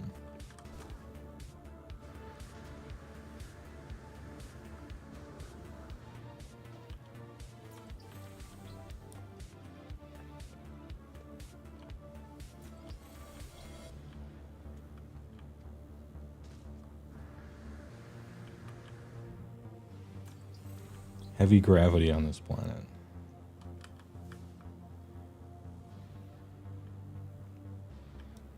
None of the robot guys. Haven't found any of those in a while.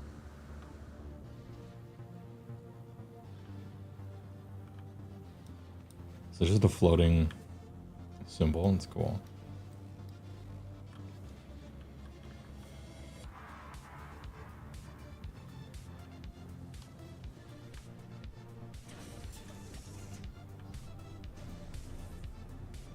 All right, back to the giant.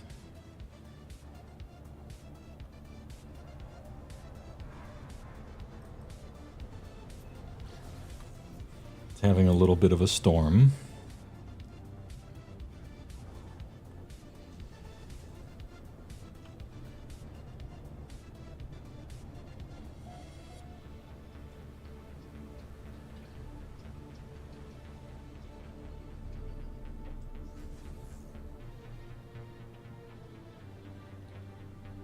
So this side of the planet has a yellow haze. I liked the other side of the planet better. I'm going back to that side. Is that just what it looks like when it's night, I guess, maybe on this planet?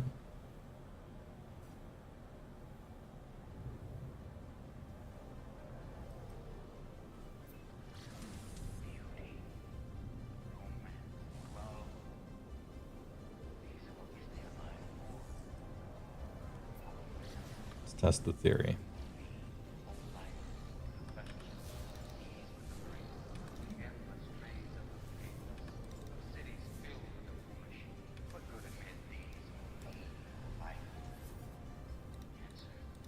Oh no, the cargo thing failed. Have my passport. Attempted deception? Alright, we're fighting.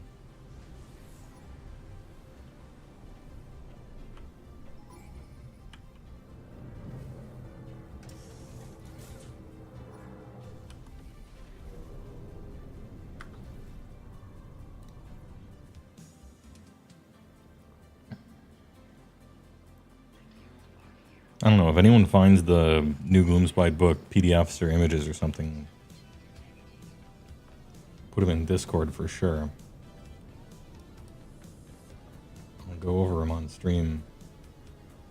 Definitely. Man, what a goofy place.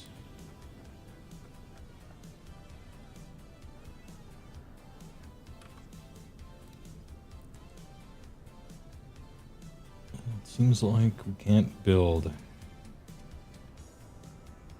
on a gas giant.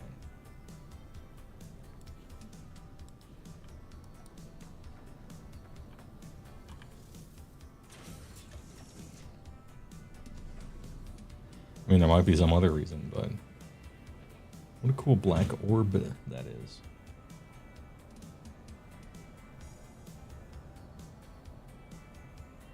The Burkorb.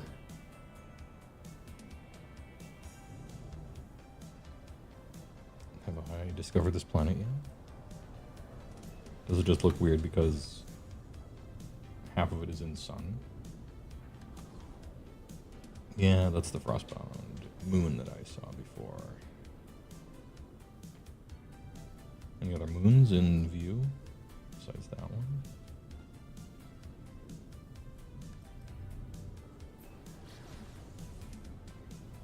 I think I've been to all the moons here, but just making sure.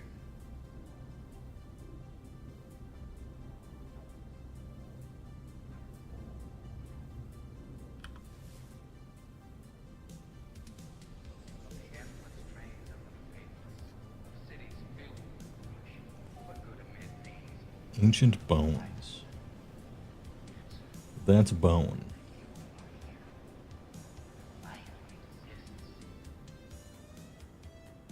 Oh, interesting structures. Hold on.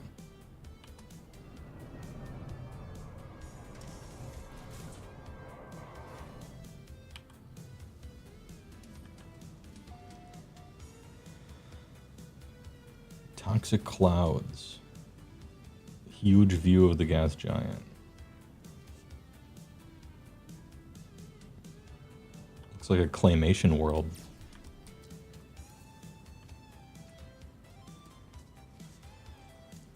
What are these floaters? Look at these weirdos. So you change from being a spike to being like a little cuttlefish looking thing. Can you be tamed? Can I click? Oh yeah, I can. Okay. It's got to intercept.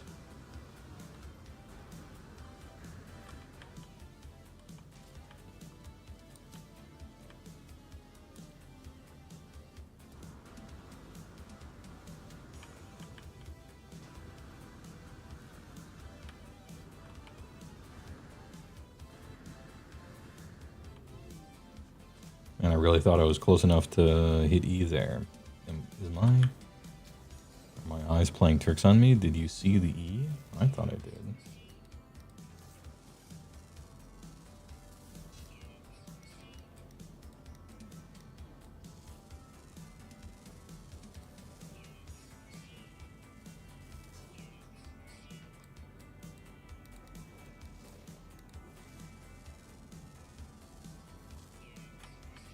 Got to get in the way of one. Here we go. Okay, you're spinning.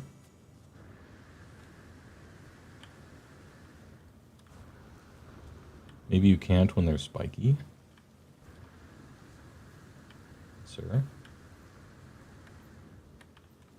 Yeah, there was. Okay, so you just got to get super close.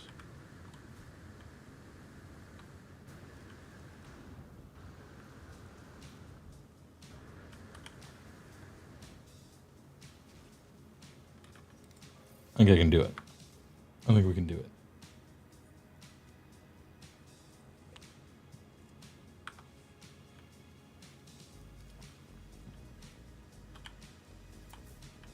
Oh, got him.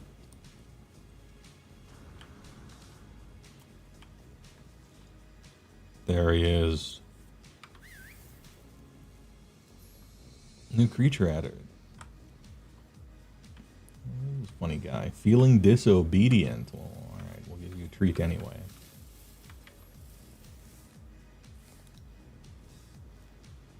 Okay, so it's got spikes.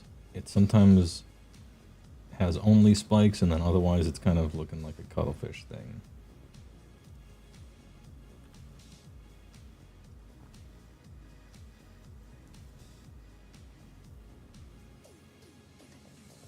What do we name it? What classification of creature is it? This thing. Current mood comfortable. Gender asymmetric.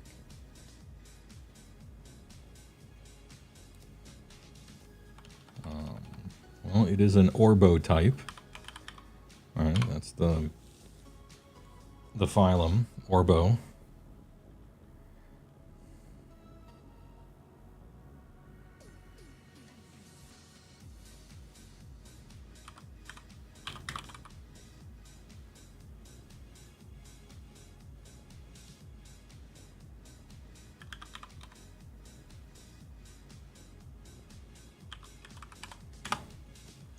Orbo Spikia Floppidae. There we go. Oh, he is a Metroid type, isn't he? Maybe it's not really the Orbo type. Because it's not a Bouncea type. It doesn't bounce. It's not a Mushroomia type. It's not a mushroom. It's not a Plantamalia. Maybe it's a different type of Flappalund. Instead of being an Elephantoid, it's a Spikidae. because the bottom things do flap a little bit. And we got to keep our nomenclature good.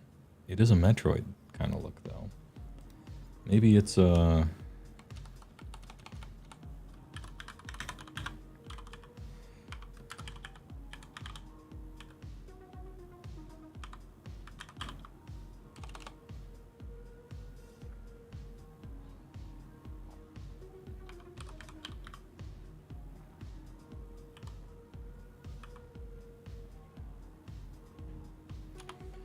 maybe it's a Flappalund type, and this is just the elephant version, and this is the Metroid version. So it's a Flappalund Metroidoa Spikia.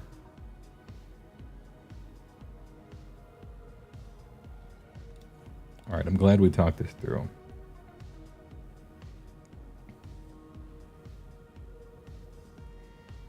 Because you have to keep it consistent, right? The robot types are Robotia, Robatia, right?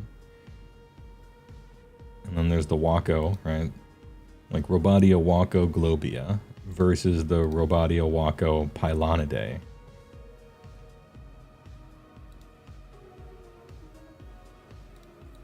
And I only have one spot left. I might have to get rid of Flotilus or Obar Orbozanarcanda.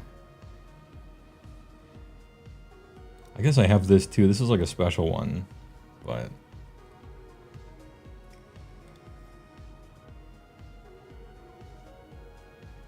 I want to find another Bioluminae.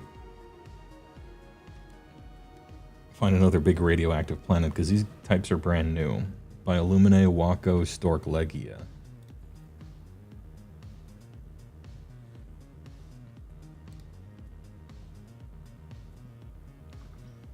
Alright, sweet, man. What a cool creature. Good find. And we puzzled through its genealogy of it.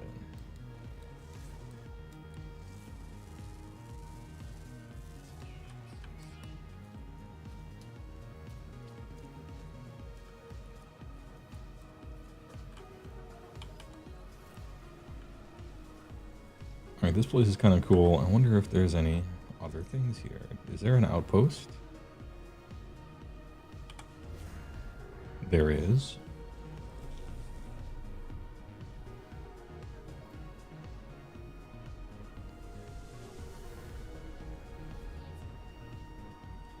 Trading post detected.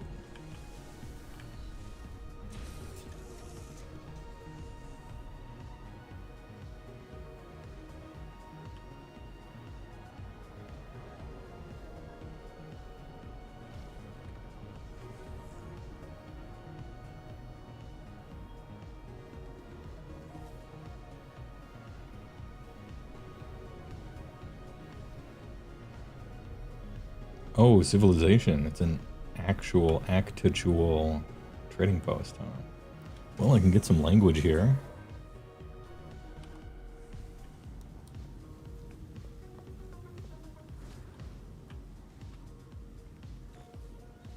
Never mind, the place is deserted. At least I can sell...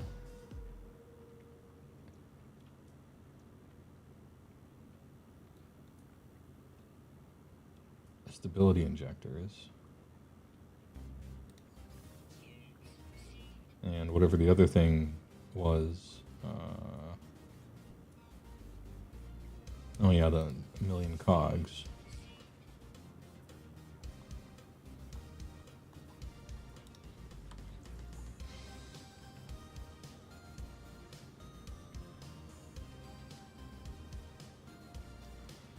Fragmented qualia.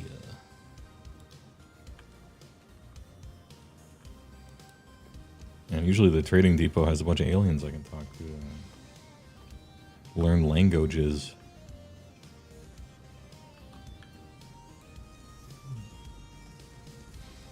Type of flappy creature there. Man, that gas giant is unnervingly close to this planet. I feel like we would normally be having some gravitational effects. I guess besides just being a moon.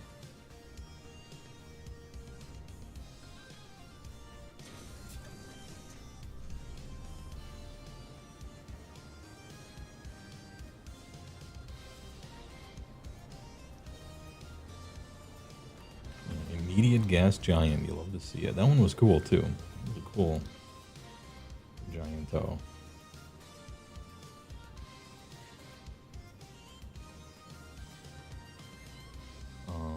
Oh. Triple science economy. Don't mind if I do.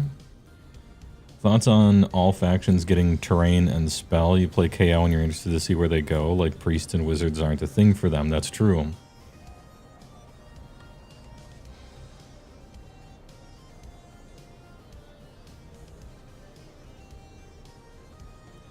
I think you can go one of two ways with KO. One way is you could imagine that the ships are sort of like your, you know, the special terrain. Like you have some, you buy some extra box of thing for your army, right? And that could be like the ship's count for that. Or you could have some like big refueling crane depot kind of thing. And that's your terrain. I don't think I would do any sort of endless spell or invocation. You could have like a big drone or something and that's kind of like it, but I don't know that I would, you know, not everybody has to have everything, or at least even one of a thing. I feel like KO should make up for it a little more. If you're going to give everyone endless spells and kind of balance the game around that, KO's got to get something in exchange for not having access to that. Like it's perfectly reasonable and even good and probably ideal that everybody doesn't have access to everything. It's nice not to have something you get a little bit extra for your hard work. You should still be able to unbind somehow though, right?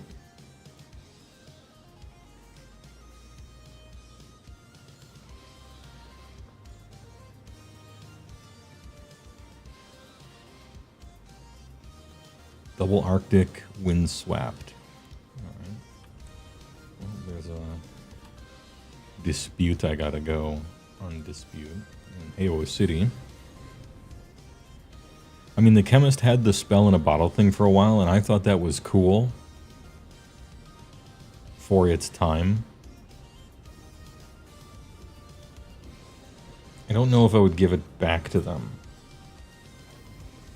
I would let them excel in other areas more than they do now, instead.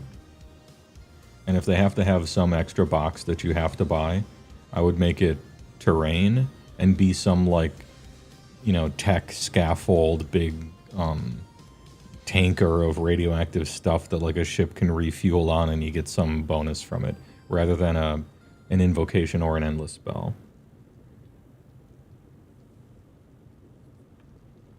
I don't know that they need to steal other people's endless spells. I think they should use science to make their own thing that's equivalent somehow.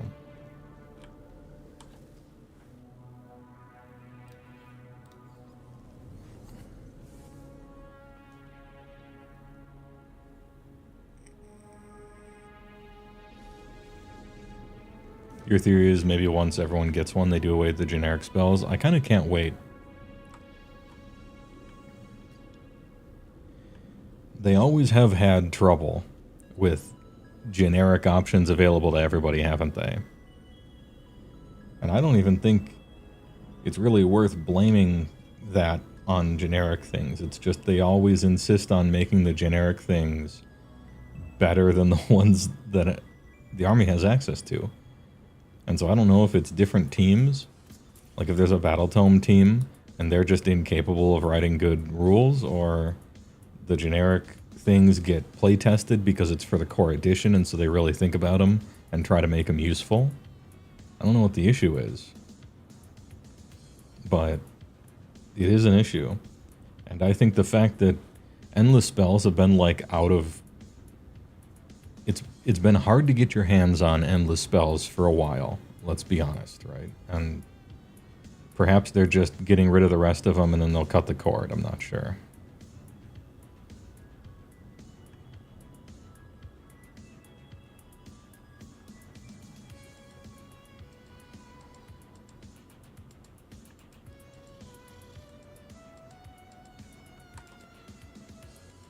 completely forgot what I was supposed to do.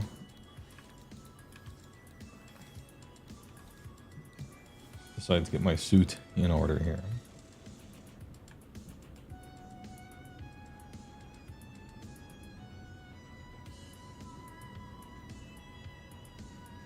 They do seem to be mopping up everyone that's missing one. Yeah.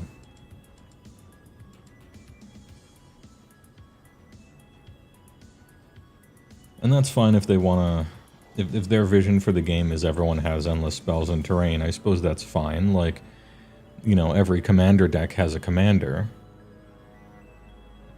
I just hope they really... If they're going to go through the trouble to give everyone terrain and endless spells, they should make them really meaningful. In the way that the general of your army really is not, right? Like, every army has a general. But in 4th, the general does nothing. There's no point to it. The only thing a general does is be a liability that your opponent can kill and get points for, like, generally. That's weird.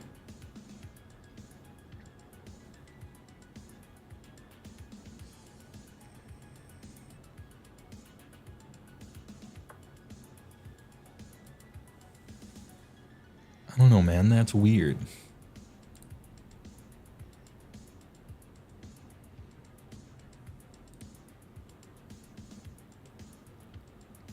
Some of them fit better than others. I generally don't like them. I don't think I like the endless spells or the terrain features mostly. Most of the terrain features are like some minor whatever stuck way at the back of your deployment zone. They very feel like we have to make one of these for this faction, rather than I have a cool idea for a feature for this army. It's we have to make one for this army. That's really the impression I get from almost all the faction terrain. Is like, corporate requires this army to have one, I guess we'll come up with some shit.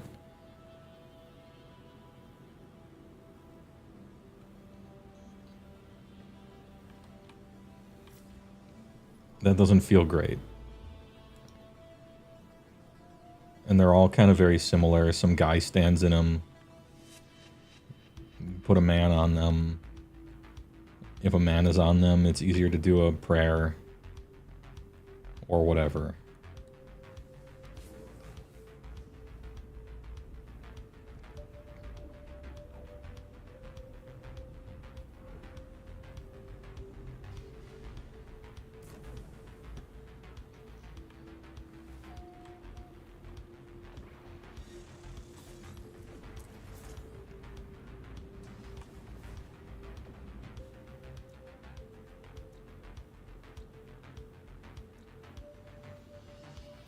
No air, huh?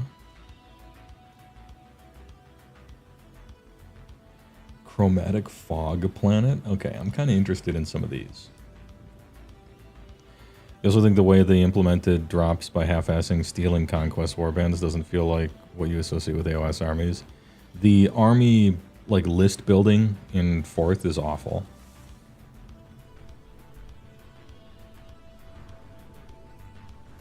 Like, the entire list building process and most of their ideas top down for it in 4th is really bad.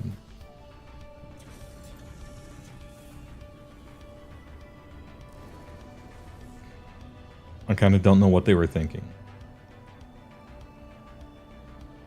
And they took previous problems that they had all but solved and just did the same mistake again. Like, completely. You know, there was a problem with low drops. Right? And they, like, almost fixed it. And then they're like, let's reintroduce the problem entirely again. And there was a problem with foot heroes being bad. not really having a job. And people don't want to put them in armies. And then they're like, let's make it harder to put foot heroes into armies. And then invent this weird band-aid system where you can play a foot hero dropless if you're playing some other guy, like some overcomplicated solution to that. But then let's make all the good heroes not be part of that system. So it's like, okay. Does it have to work like that? I hate to do the player thing, like the absolute armchair game designer, like the points to a whiteboard, simply make it good, right? I hate to do that, but I mean, that's the problem with foot heroes, is that they're bad unless they're a wizard. And so you can give me a foot hero that's drop free if you want, but I don't care if it's not good. Consider making it good. This was a... So like, heroes on foot that don't do anything have been bad for 9 years. How could you not have fixed this problem yet, right? Even the laziest, easiest way to fix the problem is, well, every foot hero is either a wizard or a priest or has some ability that's synergistic, like a buff, right? Like, that's how you make foot heroes good. You give them something, give them an ability that's good. That's it. Like we solved this problem in first edition. They're like allergic to learning from mistakes. I don't get it. Do we need another 9 years before they're like, what if we want people to play something, what we should make it have an ability? I don't know. I don't get it.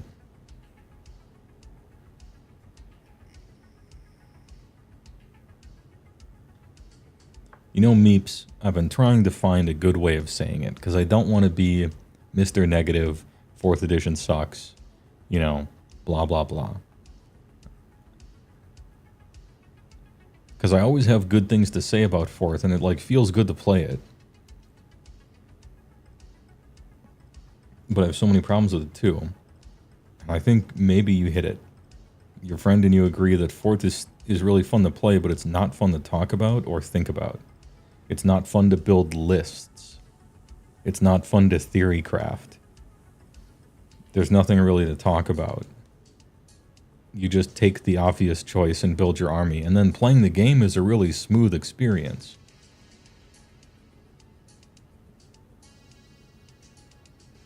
But I don't know, I guess I'm looking for more than just a really smooth experience.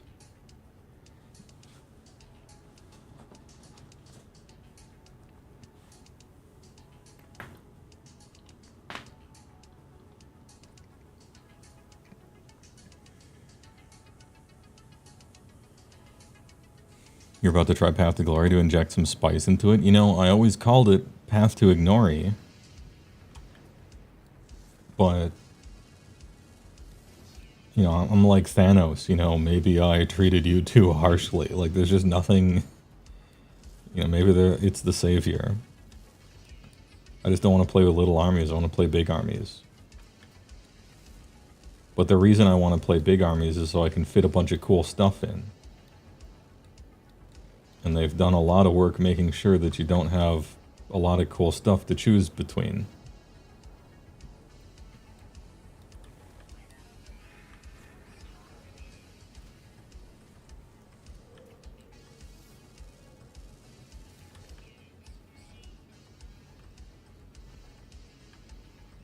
Oh, neat.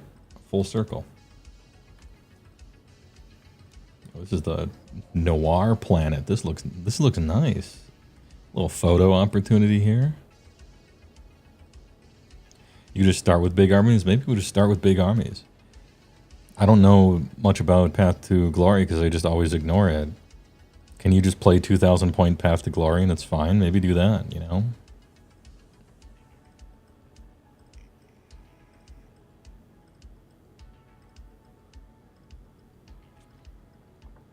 You never noticed the avatar now has animation? Yeah, I went into Photoshop and changed his mouth to a circle. And so now it switches back and forth. We got the 2 frames of animation, massive product. This is production value. Unbelievable. Next stop, Iron Mouse with 13, 26 fucking avatars. VTuber quality increasing. Next up, he's going to be like munching. He's going to be like chewing on the sandwich. Since you moved, you have no one to play with in person anymore, so you have to figure out TTS. It's pretty nice, TTS. We got a whole thing on our Discord for it. And it's actually pretty simple to click through. But they got a pretty good setup there.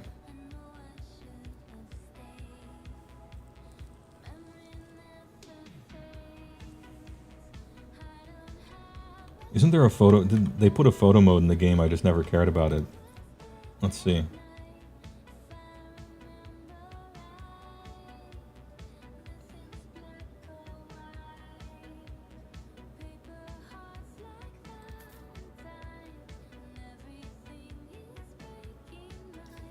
There we go.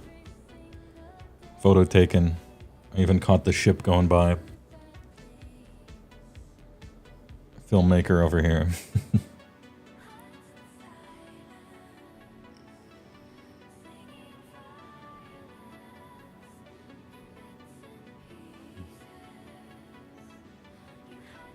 The recommendation is to start at 1K and build up to 2K, but if you directly start at 2K, I don't think too much gets lost.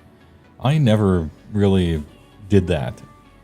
I know that's what everybody always says, but for me, I didn't. Maybe it's because I'm different than most people, I'm not sure. When I became interested in Age of Sigmar, I'm like, alright, I'm gonna try out a bunch of stuff until I find an army I like. And the units, because you don't want to buy stuff you're not going to use, right? And I made a 2K list, and it was fun, and I bought a 2K list, and I painted a 2K list, and I played 2K.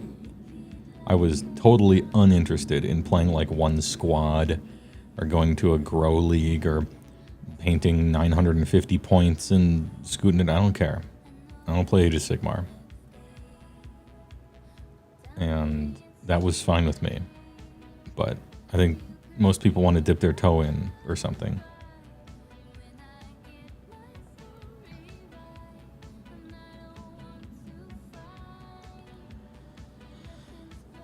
You're feeling a little nervous because after late holiday gifts, you're at the amount of units you got to pick whether you want Stormcast or Soulblight Gravelords if you want to go full army. Well, speaking of TTS, that's the place to make that decision, Jim Rendo. Tabletop Simulator is the perfect place to try before you buy. And with prices like GW, I really recommend trying before you're buying.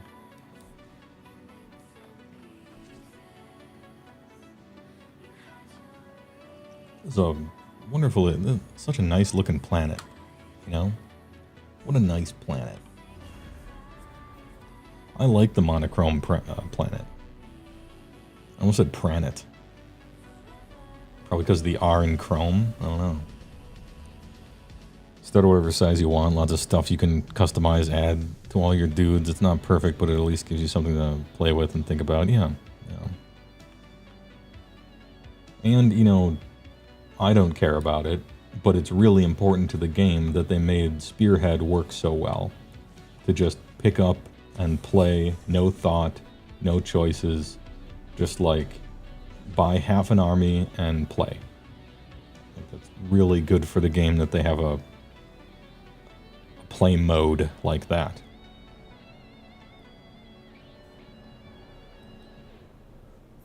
It's just clear which one of the two play modes they spent the vast majority of the time designing and playtesting. And it's not 2K, 4th edition. It was Spearhead. And it shows.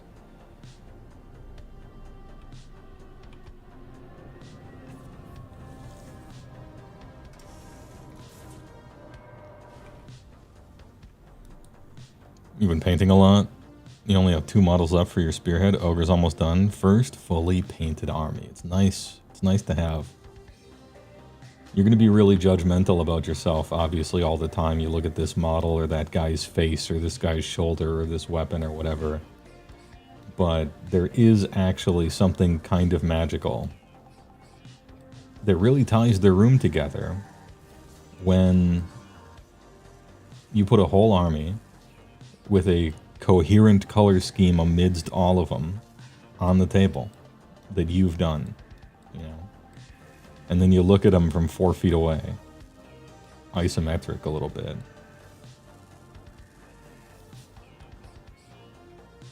It does something to mask all those little mistakes that you will always see, right? Because it's something you made. And when you make something, you can only see the mistakes. And that's just how it is creating things.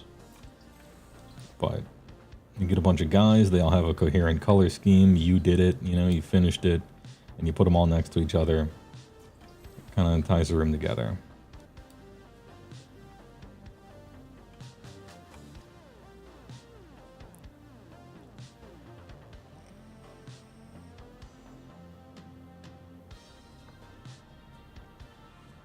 The giant mouth of an ancient hound suddenly emerges through the face of the monolith.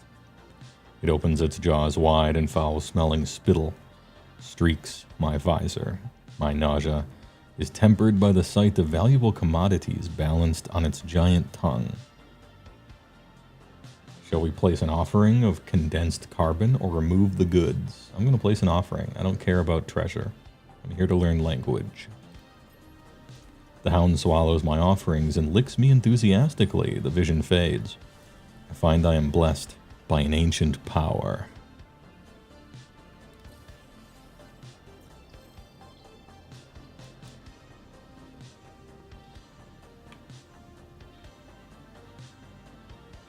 HeyWoah audiobooks when? I don't know.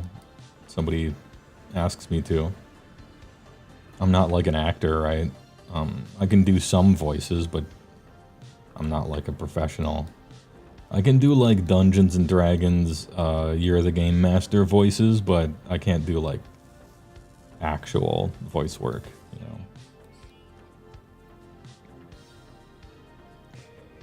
know. I can play a real good, old, tired, grizzled, like king or shopkeeper, or mercenary or something like that. I got that down.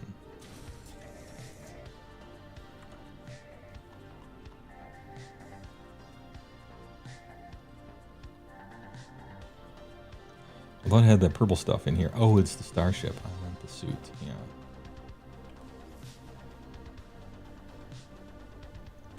You think my speaking voice is pretty... Oh, yeah, maybe.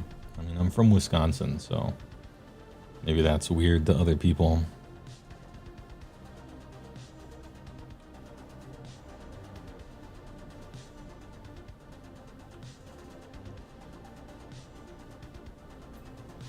I think I have a reading cadence that it's made more for like spoken word essays or non-rhyming poetry or something like that, I think.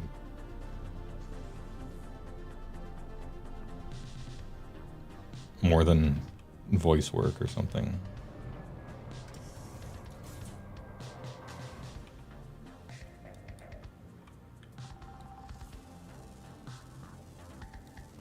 Which is why I like doing those things when I appear on...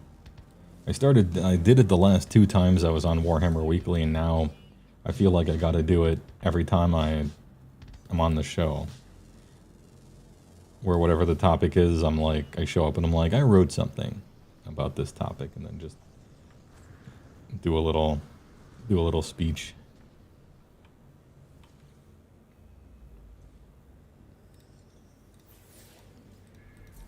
Give me the language, please. You keep hearing rumors of Chorfs for 4th edition and Maw Tribes refresh. Well, I'm very excited about the latter.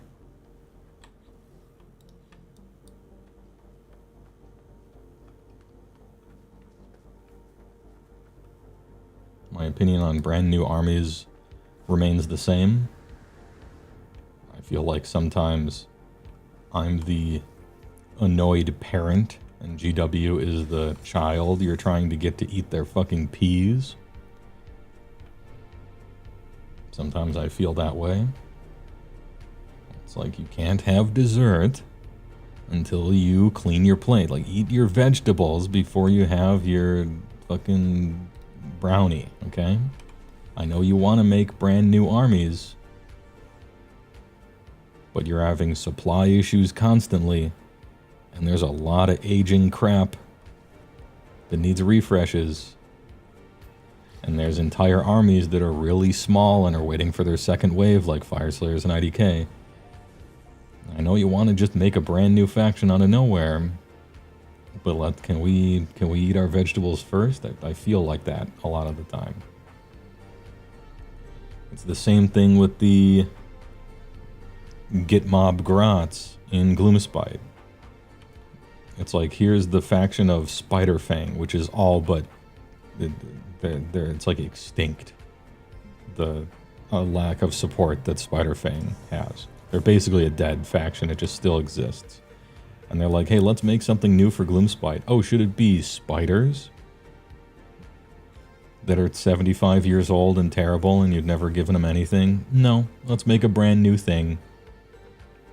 But, you know, only like 3, so you can't really do anything with it. It's like, fuck you.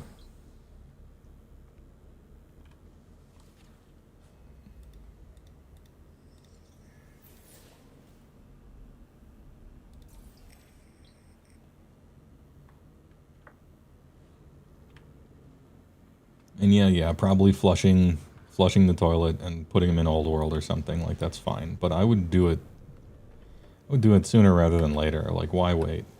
Oh, the secret robots that are invisible unless you scan? I finally found some. Sir, my people construct Heepajuba, my son. I see you, Disruptor. What do you see in me? I don't know. Cool robot and got a nice staff going there. You have a quest for me. Salvage Starship components, construct.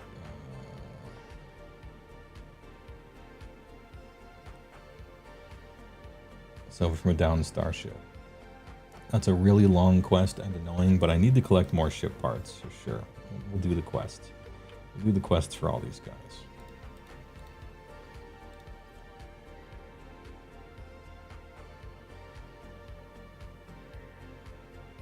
Needs a solar mirror. I actually just have one in my freighter, so that should be easy enough. I just have one.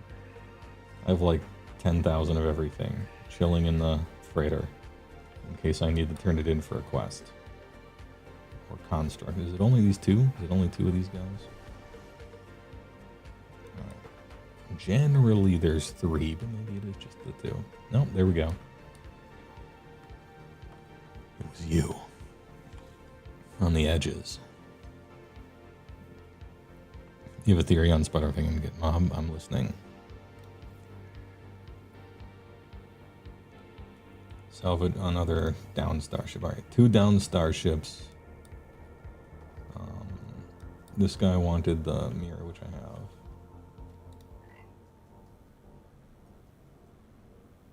Oh, 4 solar mirrors. Okay, well, I don't know that I have 4 solar mirrors. But maybe they're chilling in Cargo Bay 9.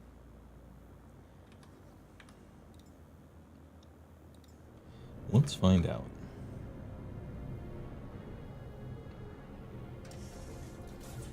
You still want more models for your Votan? Yeah, I mean, it's not just AOS that...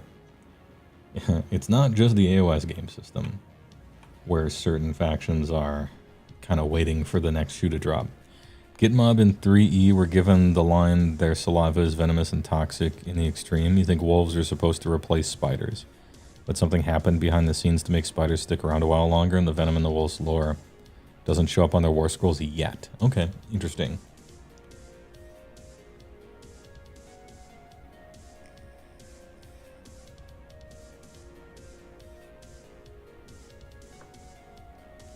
I definitely believe, I mean, this isn't even, I don't even think this is a tinfoil. It's, spiders are sticking around for as long as they need to, but they're not going to do anything with them.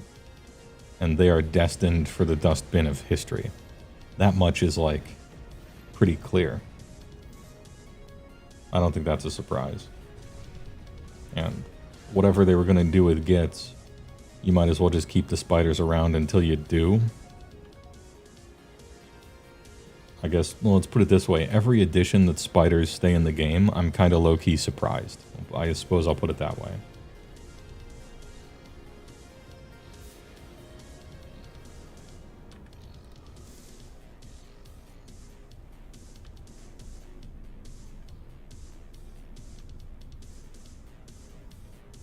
Okay, there's a lot of points of interest here. I'm gonna do this one first, I guess.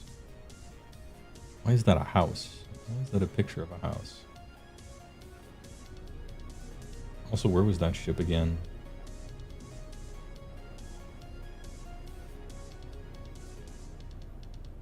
I didn't see it on the map, on the overland map. I guess I'll just land here.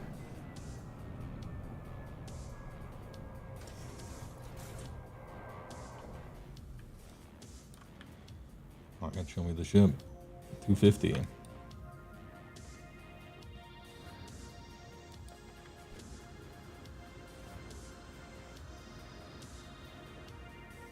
There we go.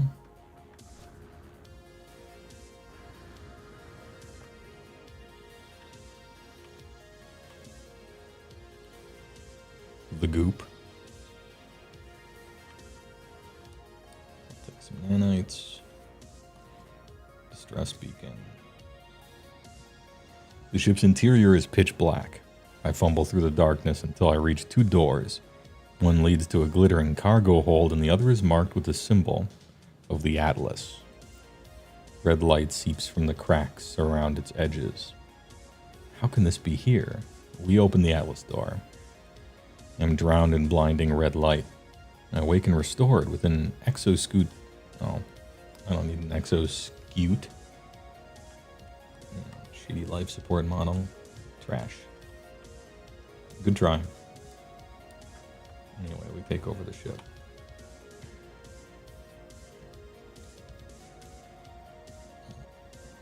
Add this to my collection. Alright, this shit can't take off. We gotta recharge everything.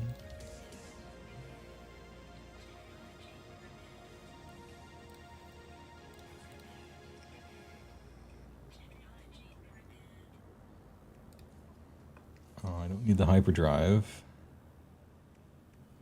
Can I just... I don't want to repair, like, everything else. I don't care. Oh, actually, I do need the hyperdrive so that I can get to the... So I can get there. Hopefully we aren't attacked because I will not be repairing the weapons or anything.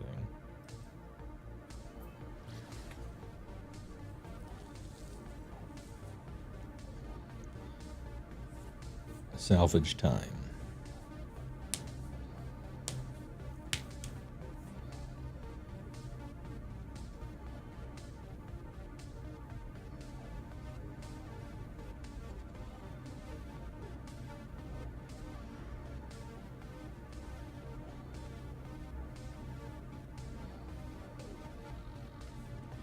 Cargo. Whoops. Wrong button. Wrong button. Help. Alright, good. Oh, wait. Does that get rid of them too? Oh, interesting.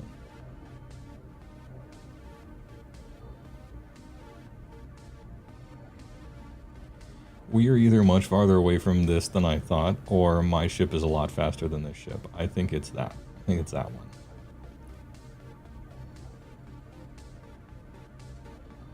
Maybe I should have repaired more of the ship.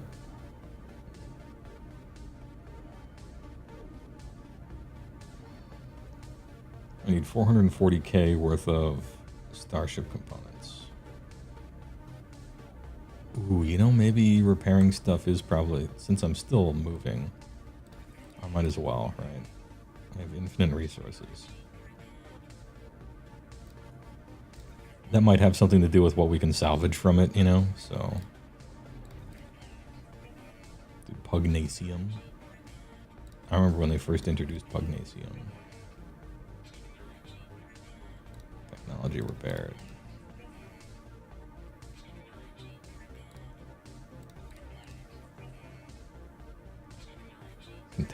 failure.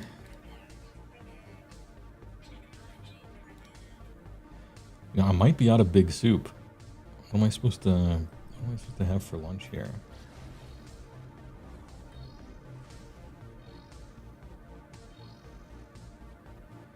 I'll have to check the freezer. I might have a soup bin still.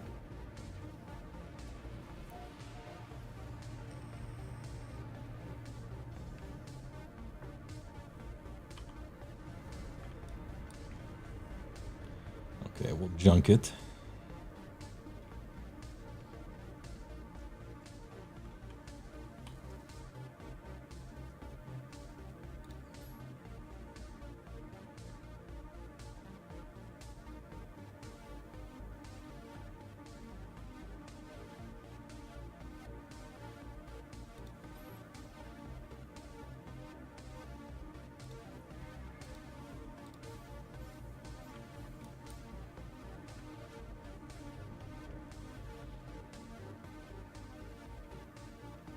Oh, hey, it's my old squid ship. This is the one that it chooses for me to have. Sure, I'll file this one. It's been a while.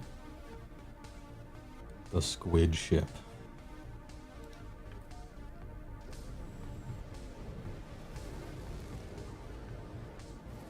I never gave this one, like, any stuff, I see.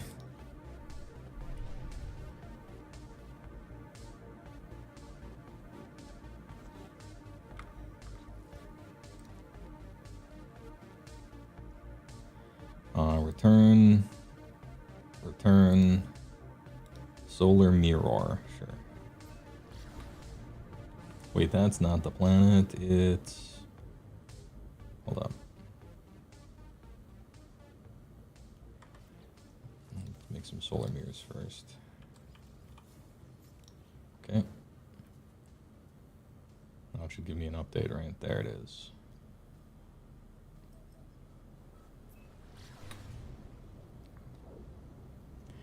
Big chillin'. Harzulian's boy.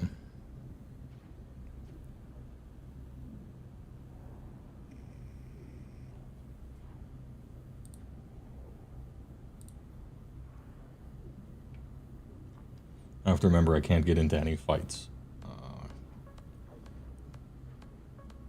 Because I haven't used the squid ship in so long. I never outfitted it with anything. I was just ship hunting to get it. But after salvaging something, they just give you a random ship from your collection. I'll summon the new one when I get to the planet. Thing does look cool. White one with tiger stripes? Dude.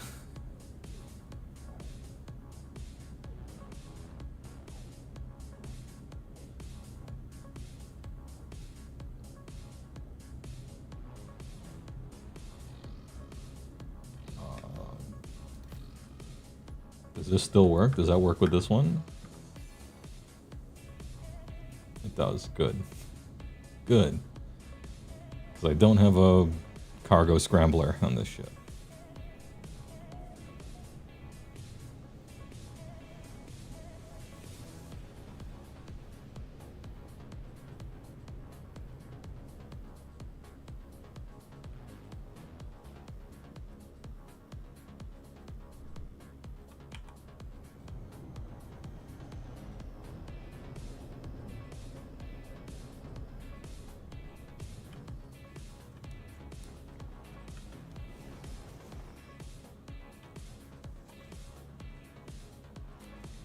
Here you go, buddy.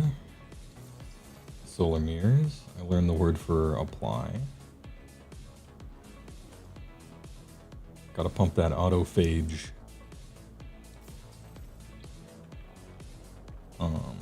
Faction.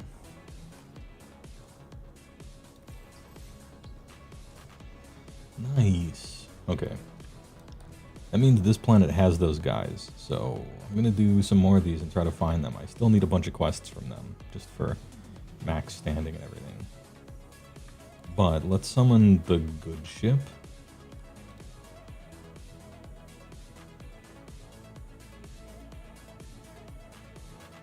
I haven't used the cool.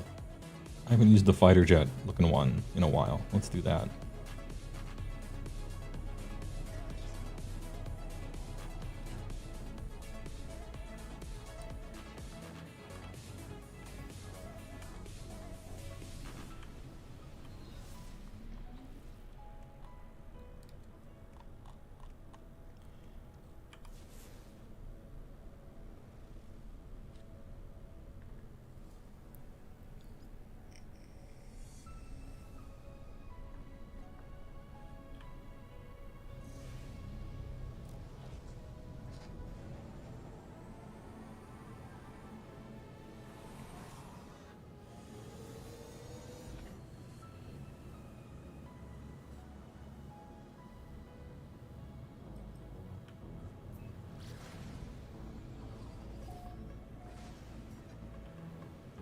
And this one is a lot more maneuverable than the Sentinel ship, although its stats are lower. I always liked flying this one. I might go back to it. I might reinstall all the cool shit in this one. The maneuverability is so good. Even if the speed stats are lower. And the combat ones are considerably lower. Like, yeah, maneuverability is nuts in this thing. Hyperdrive range. Wait, is there a pirate? I can probably still fight in this, yeah? Oh, it's off planet. I'll get to it later.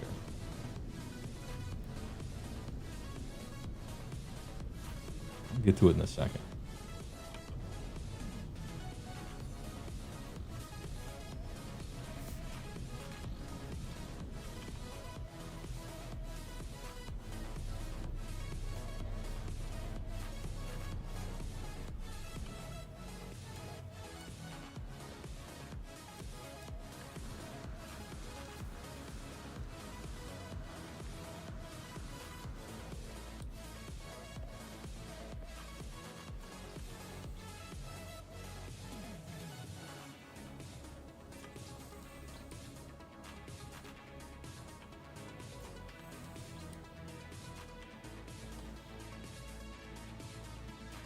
An ancient warrior's feet and legs slowly emerge from the bottom of the monolith.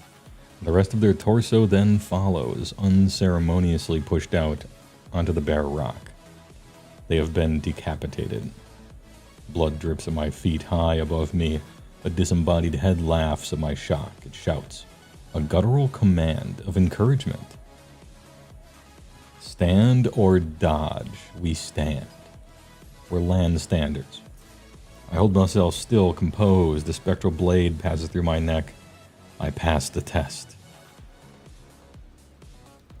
No dodgers. The vision fades. The blood that drips from the warrior's exposed neck turns into a flood of nanites. Oh, thanks for the nanites. And the word for created, which I already knew.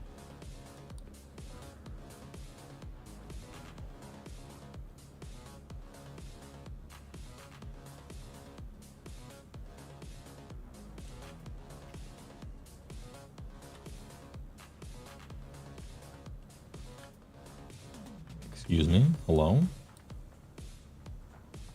There's a ship just like chilling here, watching. You a watcher? What was it gonna do? Oh yeah, there was a pirate nearby, but it's probably gone now.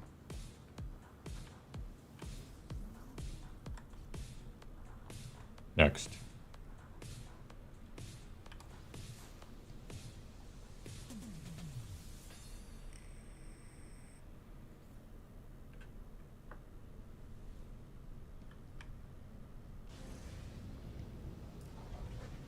Alien artifact.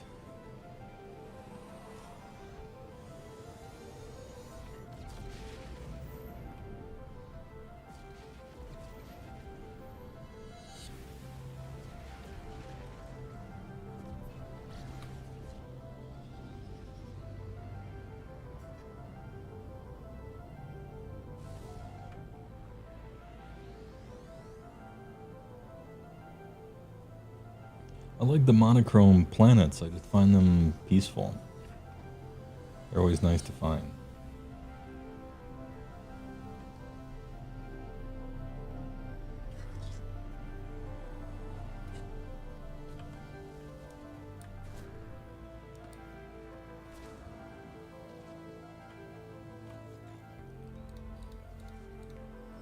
Language, please. Deliver.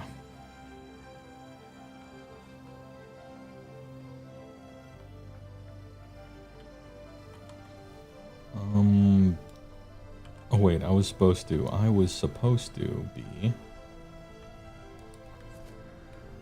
I was supposed to see if there was any of the secret guys here. No, okay. I think they're usually by the more building looking ones, as a matter of fact.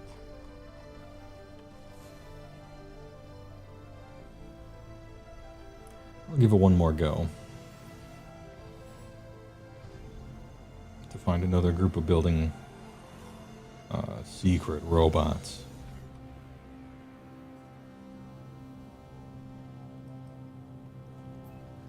Ancient Ruin could do it.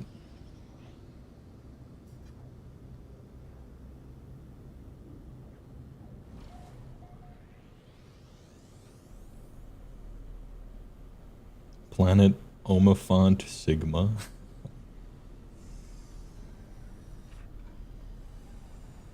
Wait, real quick? I kind of have to, right? We gotta fly through the rings. It's Sonic.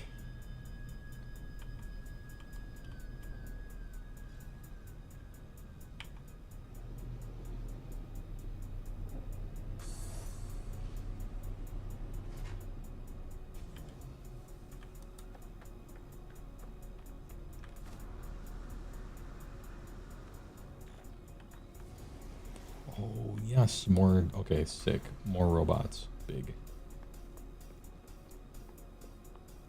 Lucky.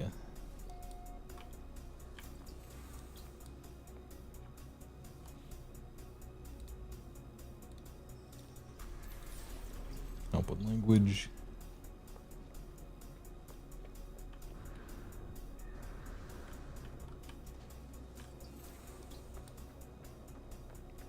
What do you got for me?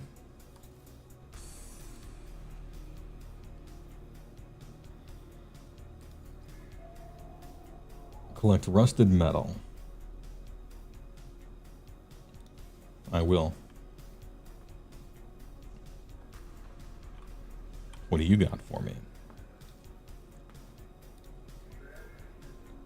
Rusted metal, okay. And what do you got for me?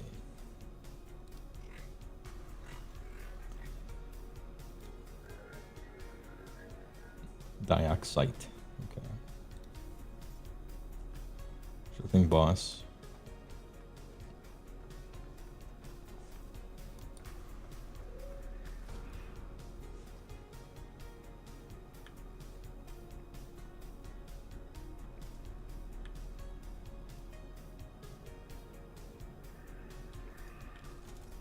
Switch over to the Relic lens. Okay. Dioxite is blue.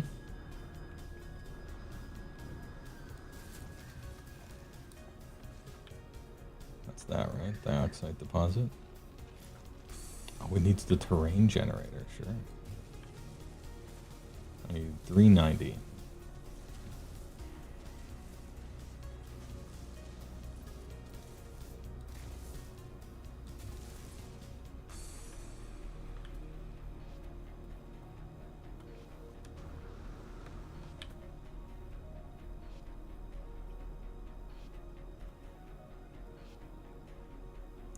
Distance 800. Oh, okay, there we go. Distance 165. Do you have any regular quartzite yet? Asks Kentis. Regular quartzite. I'm gonna be honest. I play this game when there's a big update, and so I can't remember what quartzite is. If it's new in this patch, probably not.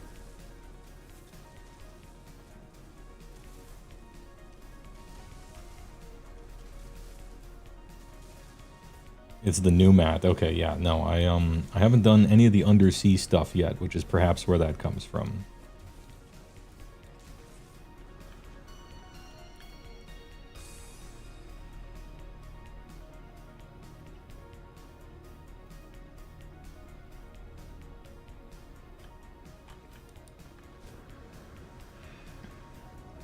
Although I heard you get a new unique squid ship kind of thing if you do the undersea stuff, so I am kind of interested in trying it out.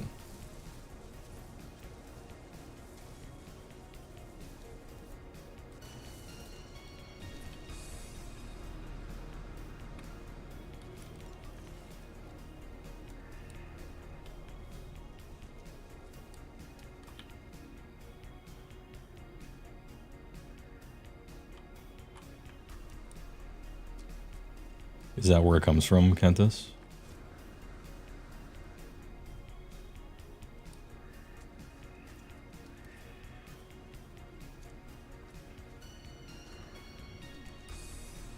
I did the 3-part one to make dissonant stars and find gas giants and stuff. I did that thing already.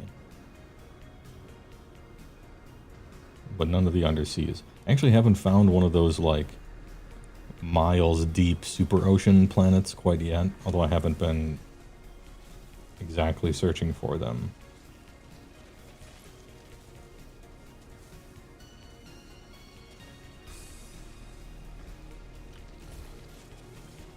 You know, I have like 70,000 dioxide on my freighter. I could just go get it, but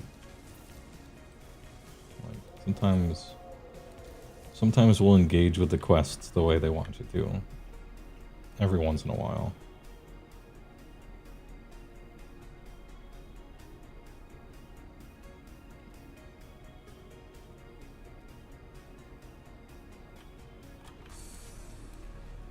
How good is No Man's Sky now? I like it a lot.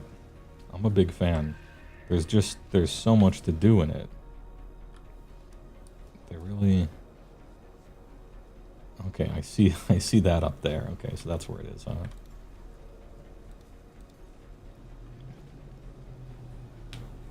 You gotta have to like the type of game that it is, which is a really super time waster, like, explore.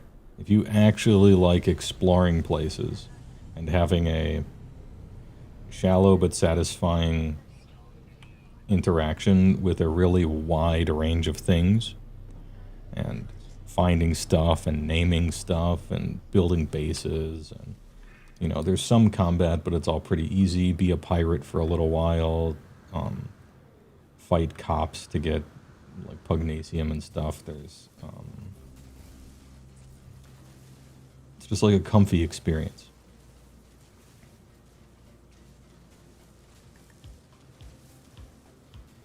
There's even some economy stuff, there's food stuff, there's finding cool pets, learning languages and naming pets after you. There we go, we got the dioxide.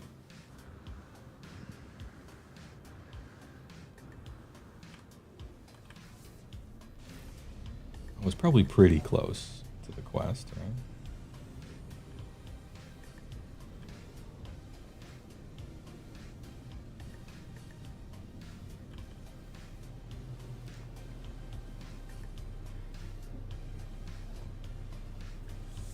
The way I describe it is something like once a year, No Man's Sky gets the equivalent of an expansion's worth of content that you would pay Blizzard $70 for. And it's been happening for like 8 years. Give or take 4.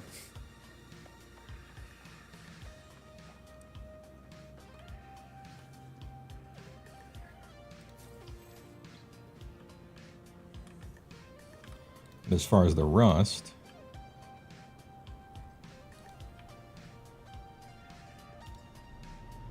I think I have a rust farm. If I remember correctly, I have a massive rust mining operation. So I have a mining operation for every type of thing. So I just need to go get that. Yeah, they have had their successful redemption arc like 6 years ago, and they won't stop. They can't stop won't stopping. Although now they are working on Light No Fire, which I'm kind of looking forward to, considering how successful No Man's Sky became. I guess the meme is that I can't wait for Light No Fire so that I can play it 6 years after it comes out or something, you know, but I don't know. They've earned some goodwill, you know, they've earned some political capital from me. How's my inventory doing? We're fine.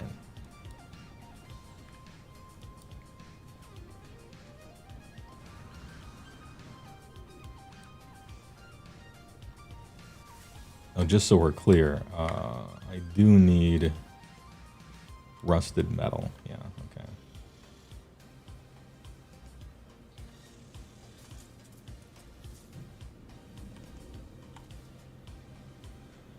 Okay.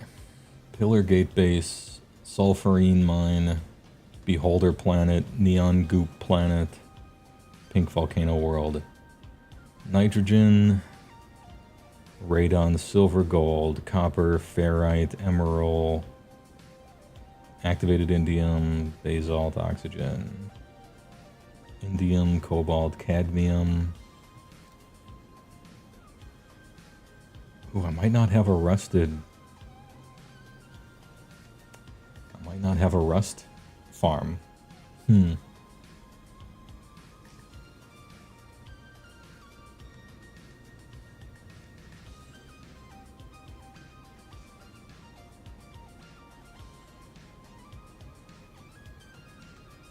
thought I did. I thought I had something like that.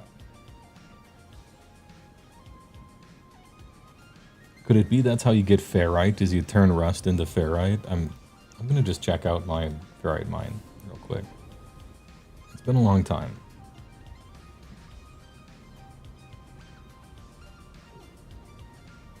If not, I'll have to check the stores. I thought I was gonna do this in a cool way, but...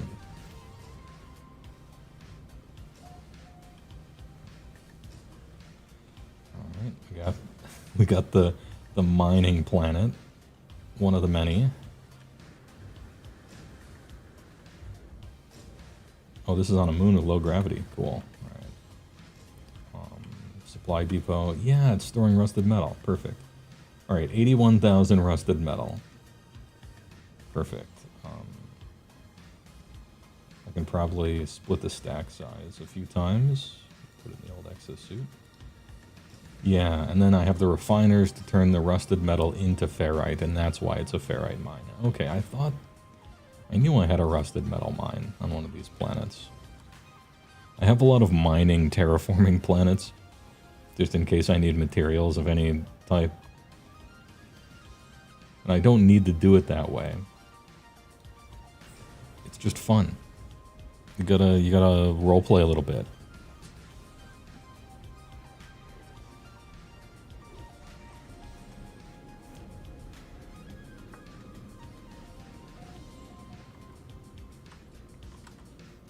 Okay, I'm juiced up on rusted metal.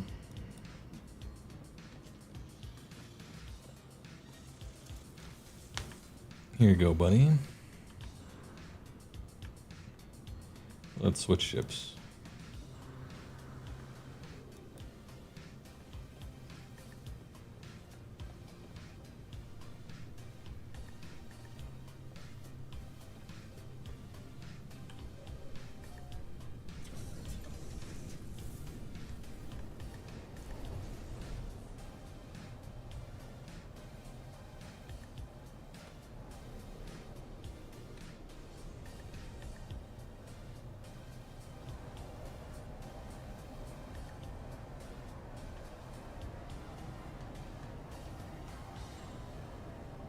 You live by your best Wayland Yutani life sim, yeah. Hey, I have a colony and they're very happy, I'll have you know. They have 100% happiness. They're enjoying maximum freedom and they're very profitable for the corporation.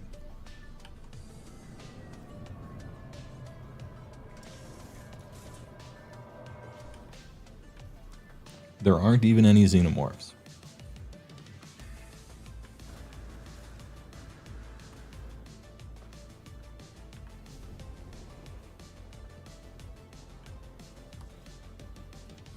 You want rust? I got rust for you.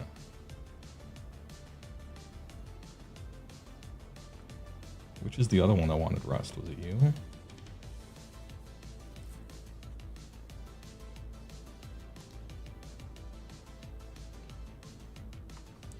I mean, I have the rusted metal. It's right here. Sir?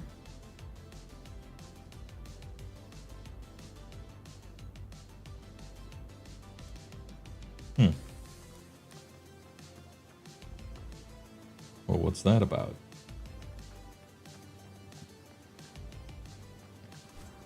Maybe I need to like... It needs to like update or something, or... Maybe you can't pick it up in one go or something? I haven't experienced that yet. Well, let's create a save point and reload.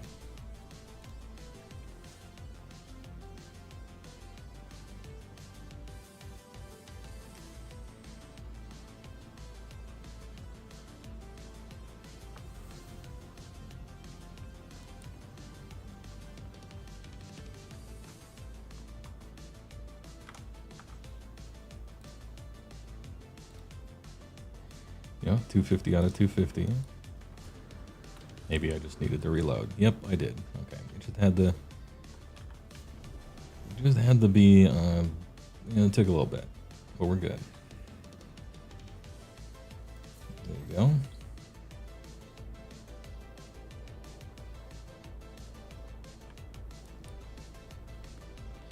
Huge.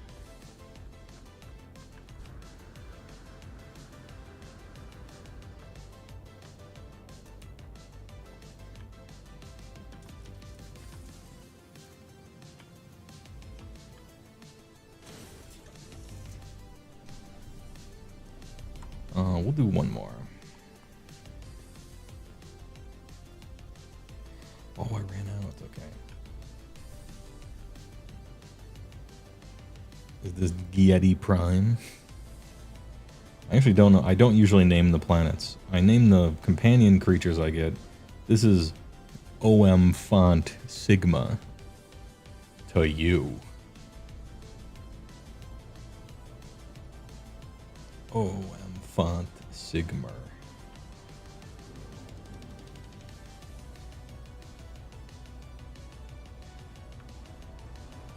Let's sync up here in the battle barge.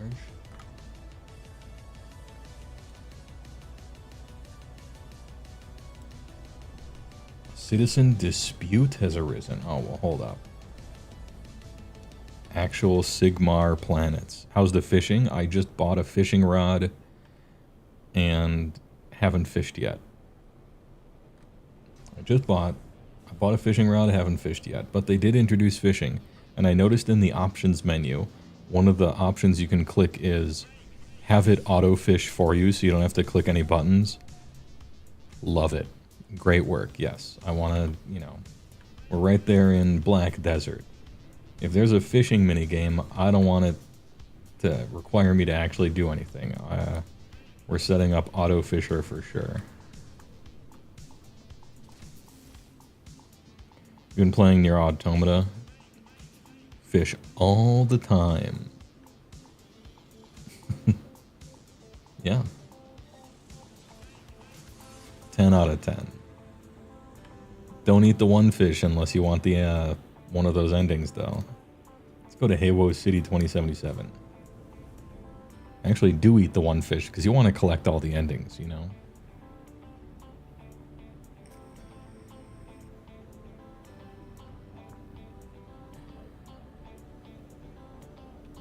You definitely ate the one fish.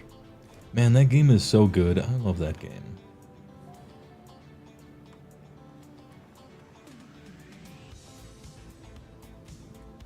It's a shame that the very intro to the game is really cool, but then you get this weird, two naked anime brothers poorly quoting Bible verses to each other, and it's such a turnoff. I kind of wish that wasn't there. Just so people, because once you get into the game, it's so good, and I feel like that early section could turn a lot of people off. Citizen Pitkiar and surveyor entity Mamotrishka are rivals for the affection of another. Their relations deteriorated over a shocking rumor. Citizen Pitkiar has since refused to speak to surveyor entity Mamotrishka. Which party is to blame? Well, I don't nearly have enough information to say, which is the point of all of these, right?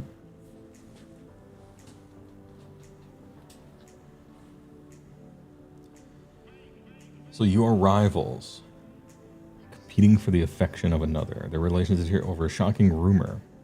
Pitkar has since refused to speak to Matrishka.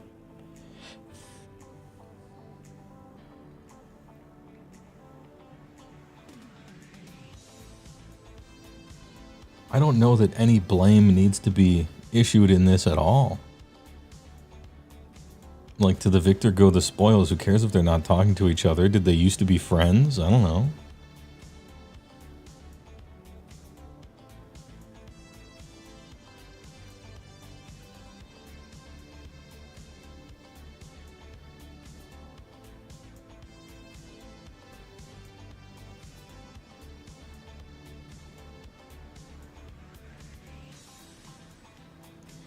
This guy's helmet's cooler.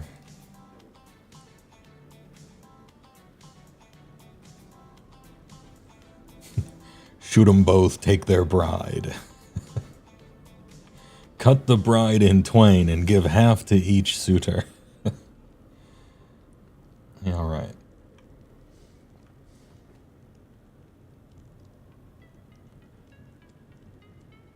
The fan service reputation of the game has you feel turns people off. Not me, though. Based. You just got the first real ending and you're excited for more. There's like a million endings, and I would say most of the game is going from one quote-unquote ending to another quote-unquote ending where you get more and more story each time. It's a big, I don't know, it's sweet. Make sure you go all the way to the real, true, final ending. It's awesome.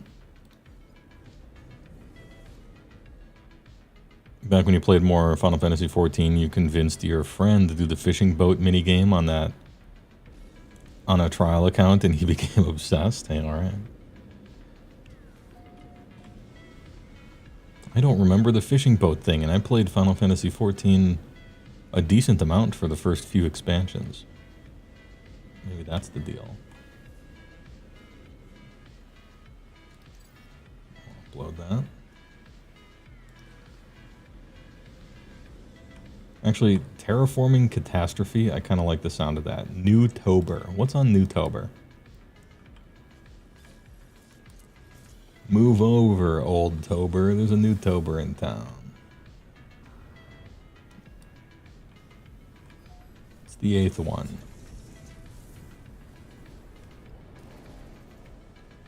Aren't the Naked Anime Brothers like the plot? I mean, there's a lot of plot, you know. I think the presentation to me was super cringe and dumb, and I was almost like, oh, this game is going to be one of those way too anime. But it was lucky that I stuck with it, because the game got a lot smarter and more fun. Way more even.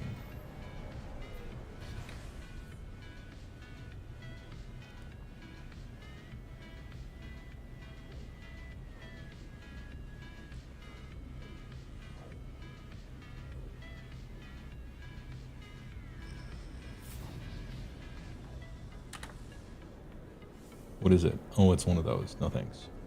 I'm not in the market for another squid ship. I'll farm those later.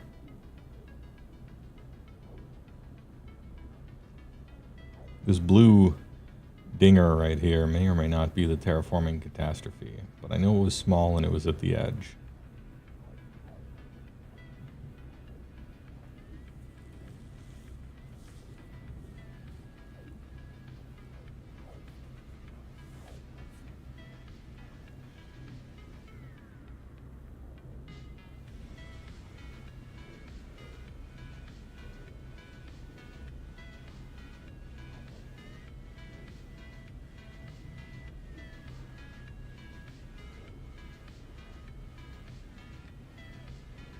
Nope, freezing planet. Well, that would be why it's blue. Perhaps it's this one. Or that brown deal to the bottom left. Desolate planet. Well, hold on. This one's pretty far away from everything else, too.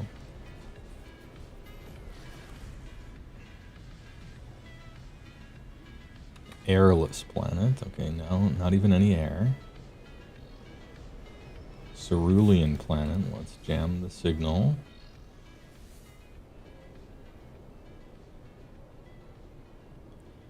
You are clear to proceed.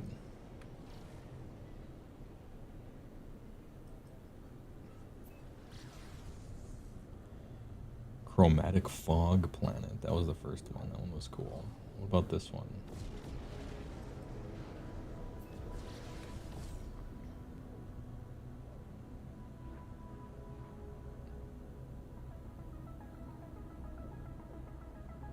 There we go.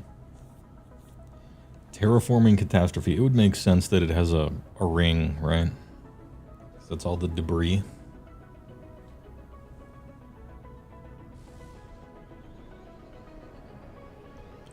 How big a catastrophe are we talking?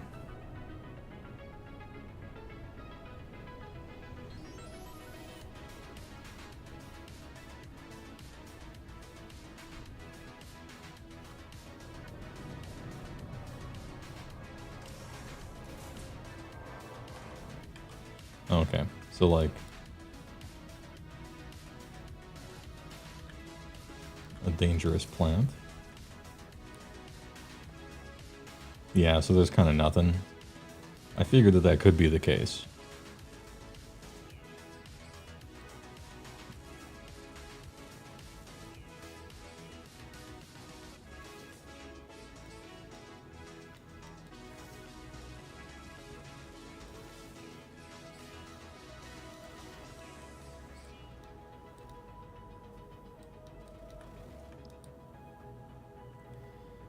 This mix is jazzercising.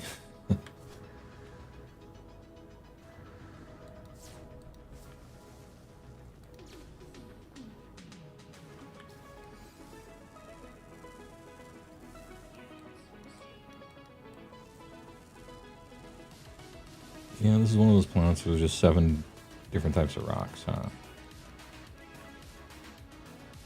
You know, really, it's my own fault. The planet's called a terraforming catastrophe, so I imagine that it's low gravity and there isn't much here. I thought it would look like breaking apart and floating shrapnel everywhere, you know, maybe, I don't know. I was thinking that, it's not.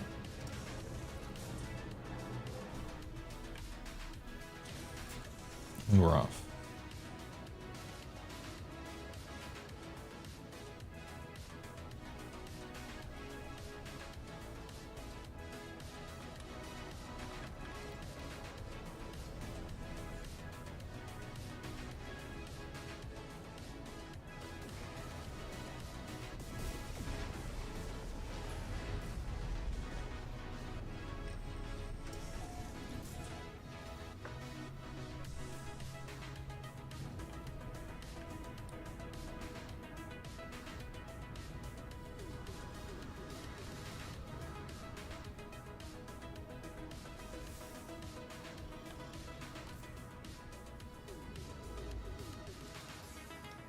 Alright, next zone.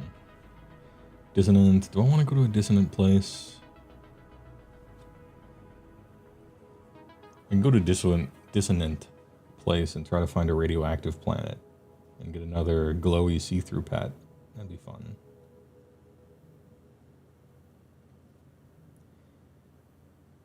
It's got to be pretty close though, because the old freighter can only do so much. There's formidable conflict in this one. Let's go. Any conflictors?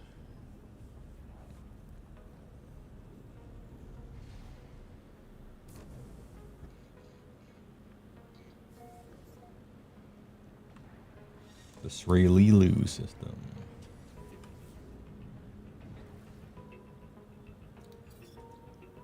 Nuclear planet. You love to see it. That's almost what I was looking for. Hyperborean, poisonous planet, hot moon, hot mom planet, life incompatible planet, and it's the dissonant one. And then bountiful. Well, I want to go to the nuclear planet and see if I can find any bioluminescent creatures. Hot mom planet.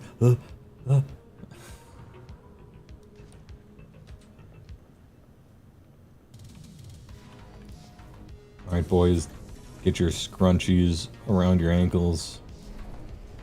Turn up the jazzercise. We're going to the hot mom planet.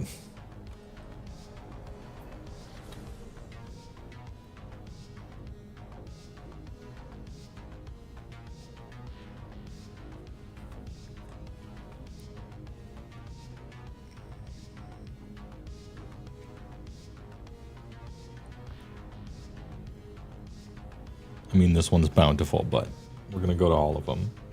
And who says the hot mom planet isn't also bountiful, am I right? Oh, cool, it looks like Mars. A nice pleasing orange.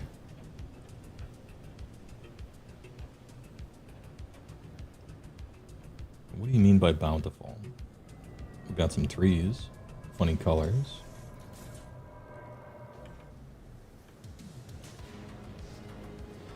Weather is blistering damp. Okay.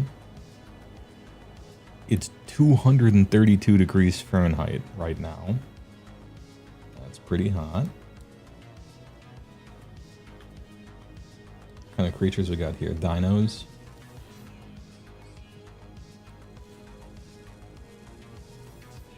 Oh, and the crazy walkers. Those types.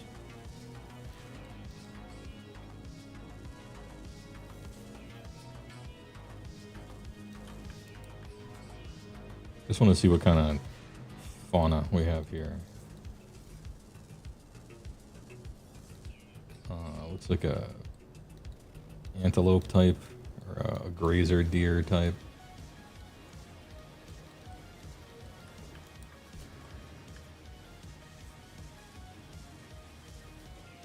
Yeah, the weird with a weird head. All right, I'm on here. Wait, flappies.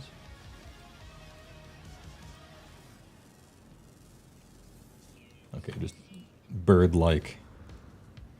Yeah, I'm just checking the farmer's market.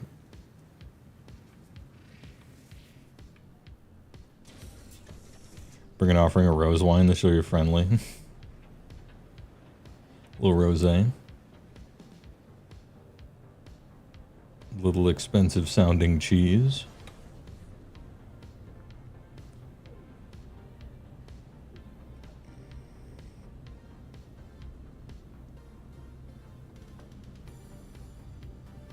Life incompatible planet, but it's the dissonant one. So I might just land here just to land here and then take off.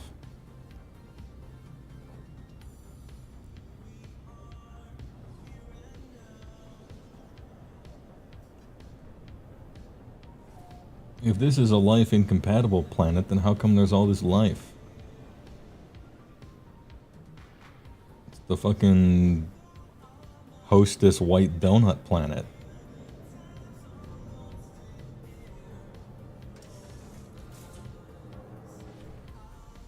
Look at these funny structures. What a neat structure. Also, what's with this life here? That's life. Life incompatible planet. There's plant life everywhere. Maybe they mean Animalia. Alright, funny donut planet. Cool structures, actually.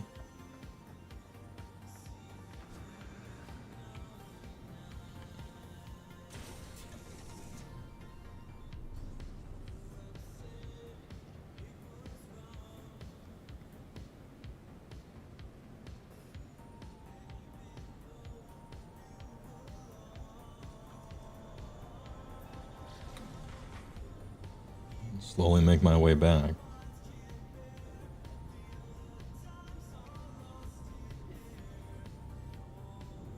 Poisonous planet. Hey, no thanks. Hyperborean planet is the other way. That's the blue one. Nuclear planet. Cargo probe.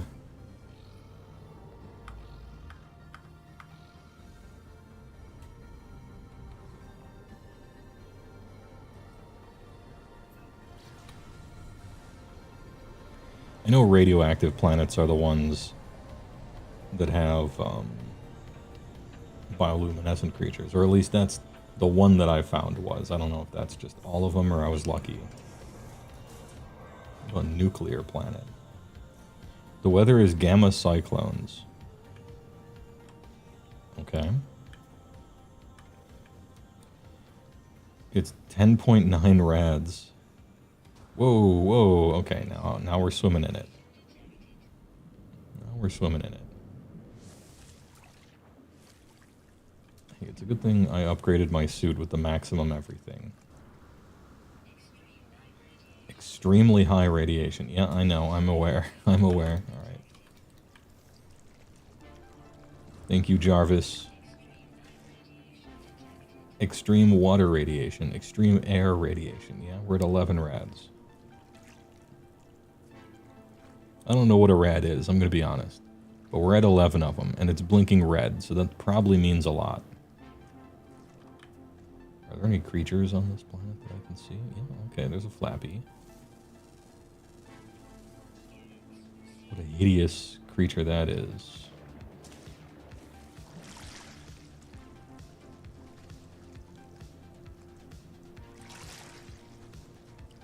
Gamma Cyclone sounds like a Zangief move.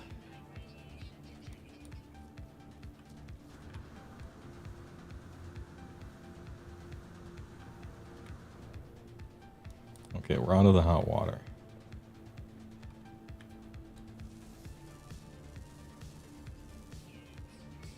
No creatures in sight.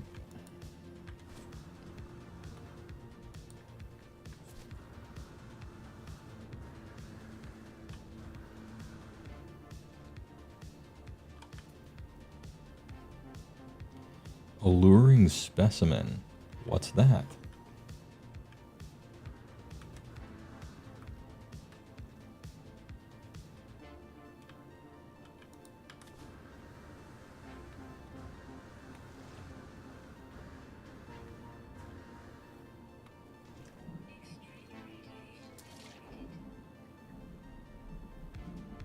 What's an alluring specimen? Is that part of the fishing minigame?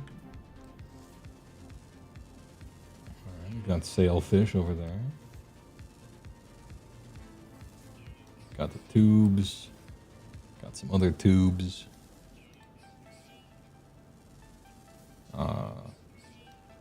Oh, the long snoot fish. Yeah, that type. And then we got some manta ray looking ones.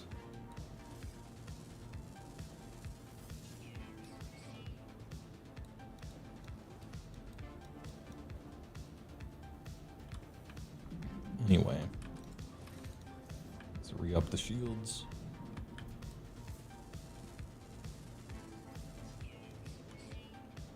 What is an alluring specimen? Oh, Hadal cores. Okay. Is this a danger? Am I in danger? Yes, I am. Yo, big meat. Dude, it exploded into huge meat.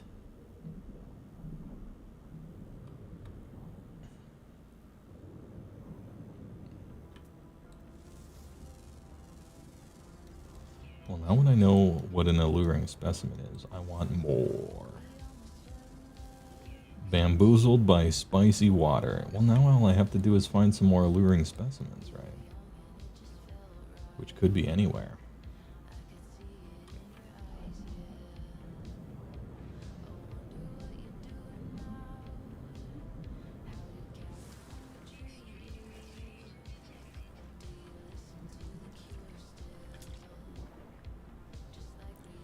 There's the next one.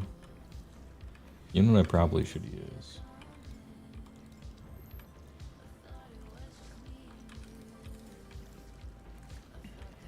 Give me the Nautilon.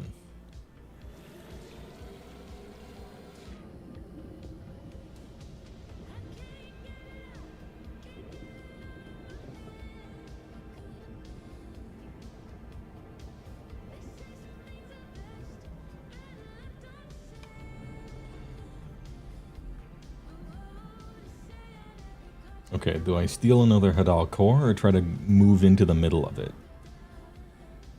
I think I'm stealing. Oh, it didn't pop out this time. Unlucky last time. Alright. Gotta be very quiet.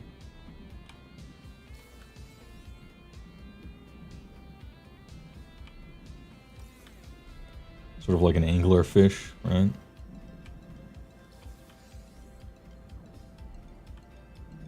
Is it just if you get too close to it? No.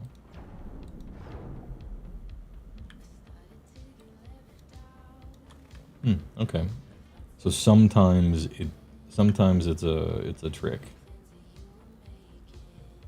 Sometimes it's a trick, and sometimes you just get hit all cars from it. Nice.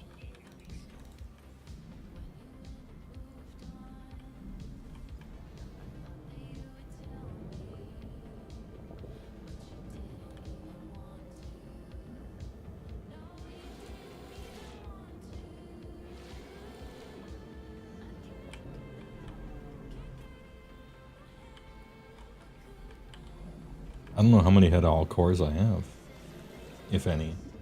So I might as well collect some while I'm here. I think Hadal is like part of the root word for. It's like I want to say hadological or something. There's one of the depths of the deep ocean, I think, is like the hadopelagical zone or something like that. Maybe that's why they call it that.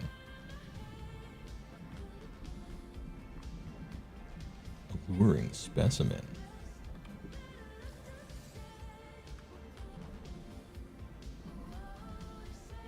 Okay, I recognize the graphic of that, and I do in fact have like 1 million of them.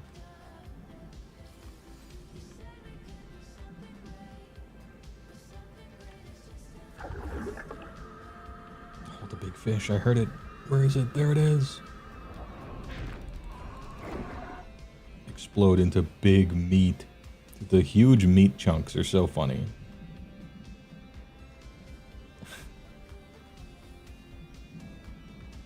This is Sega bass fishing.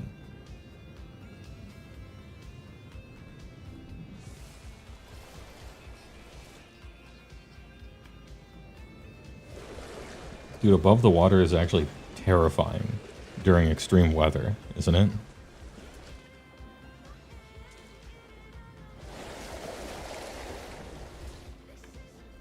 On this radioactive planet.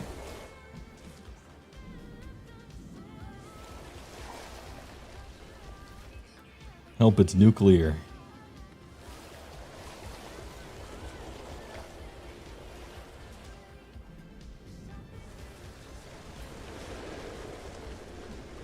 I want there to be like a tsunami wave that comes in.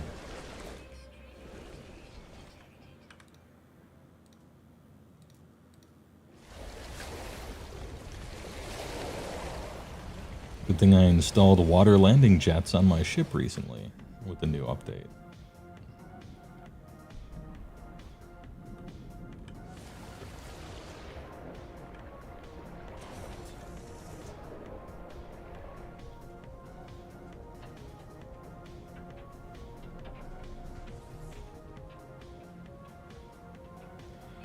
Them fish just swimming around, minding their own business, and then you come along and do lasers.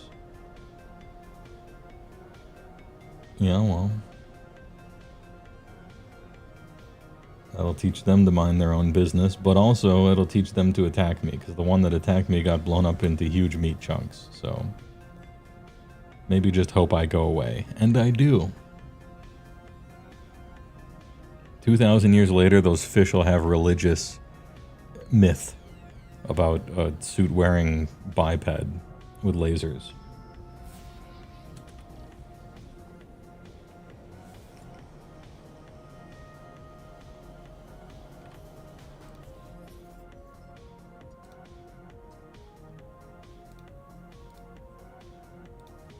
Alright, what you got for sale? Fucking nothing. Can I sell something to you? Here's the rest of that rusted metal that I had. Oh, I'll keep those, probably. I don't need granite. Salty chunks.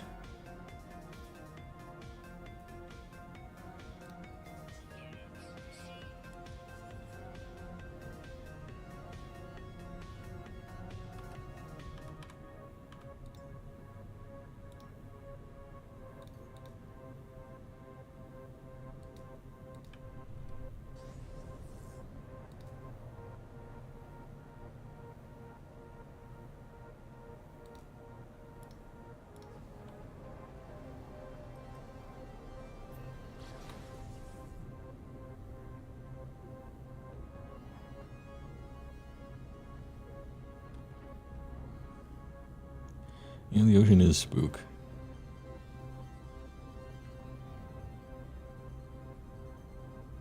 Ming 48. Sounds like a table at a restaurant.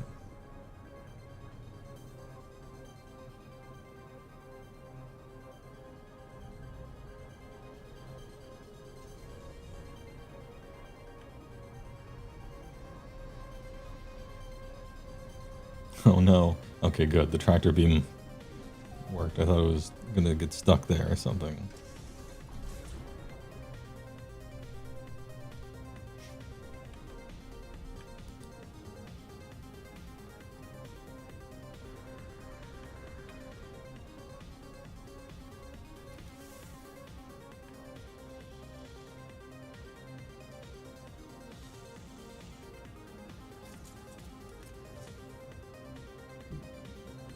All right, 3 o'clock.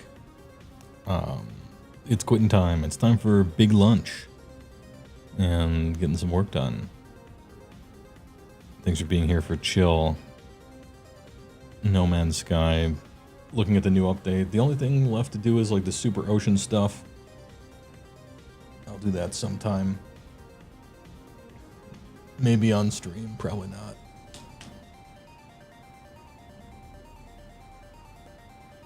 Thanks for stopping by for morning stream.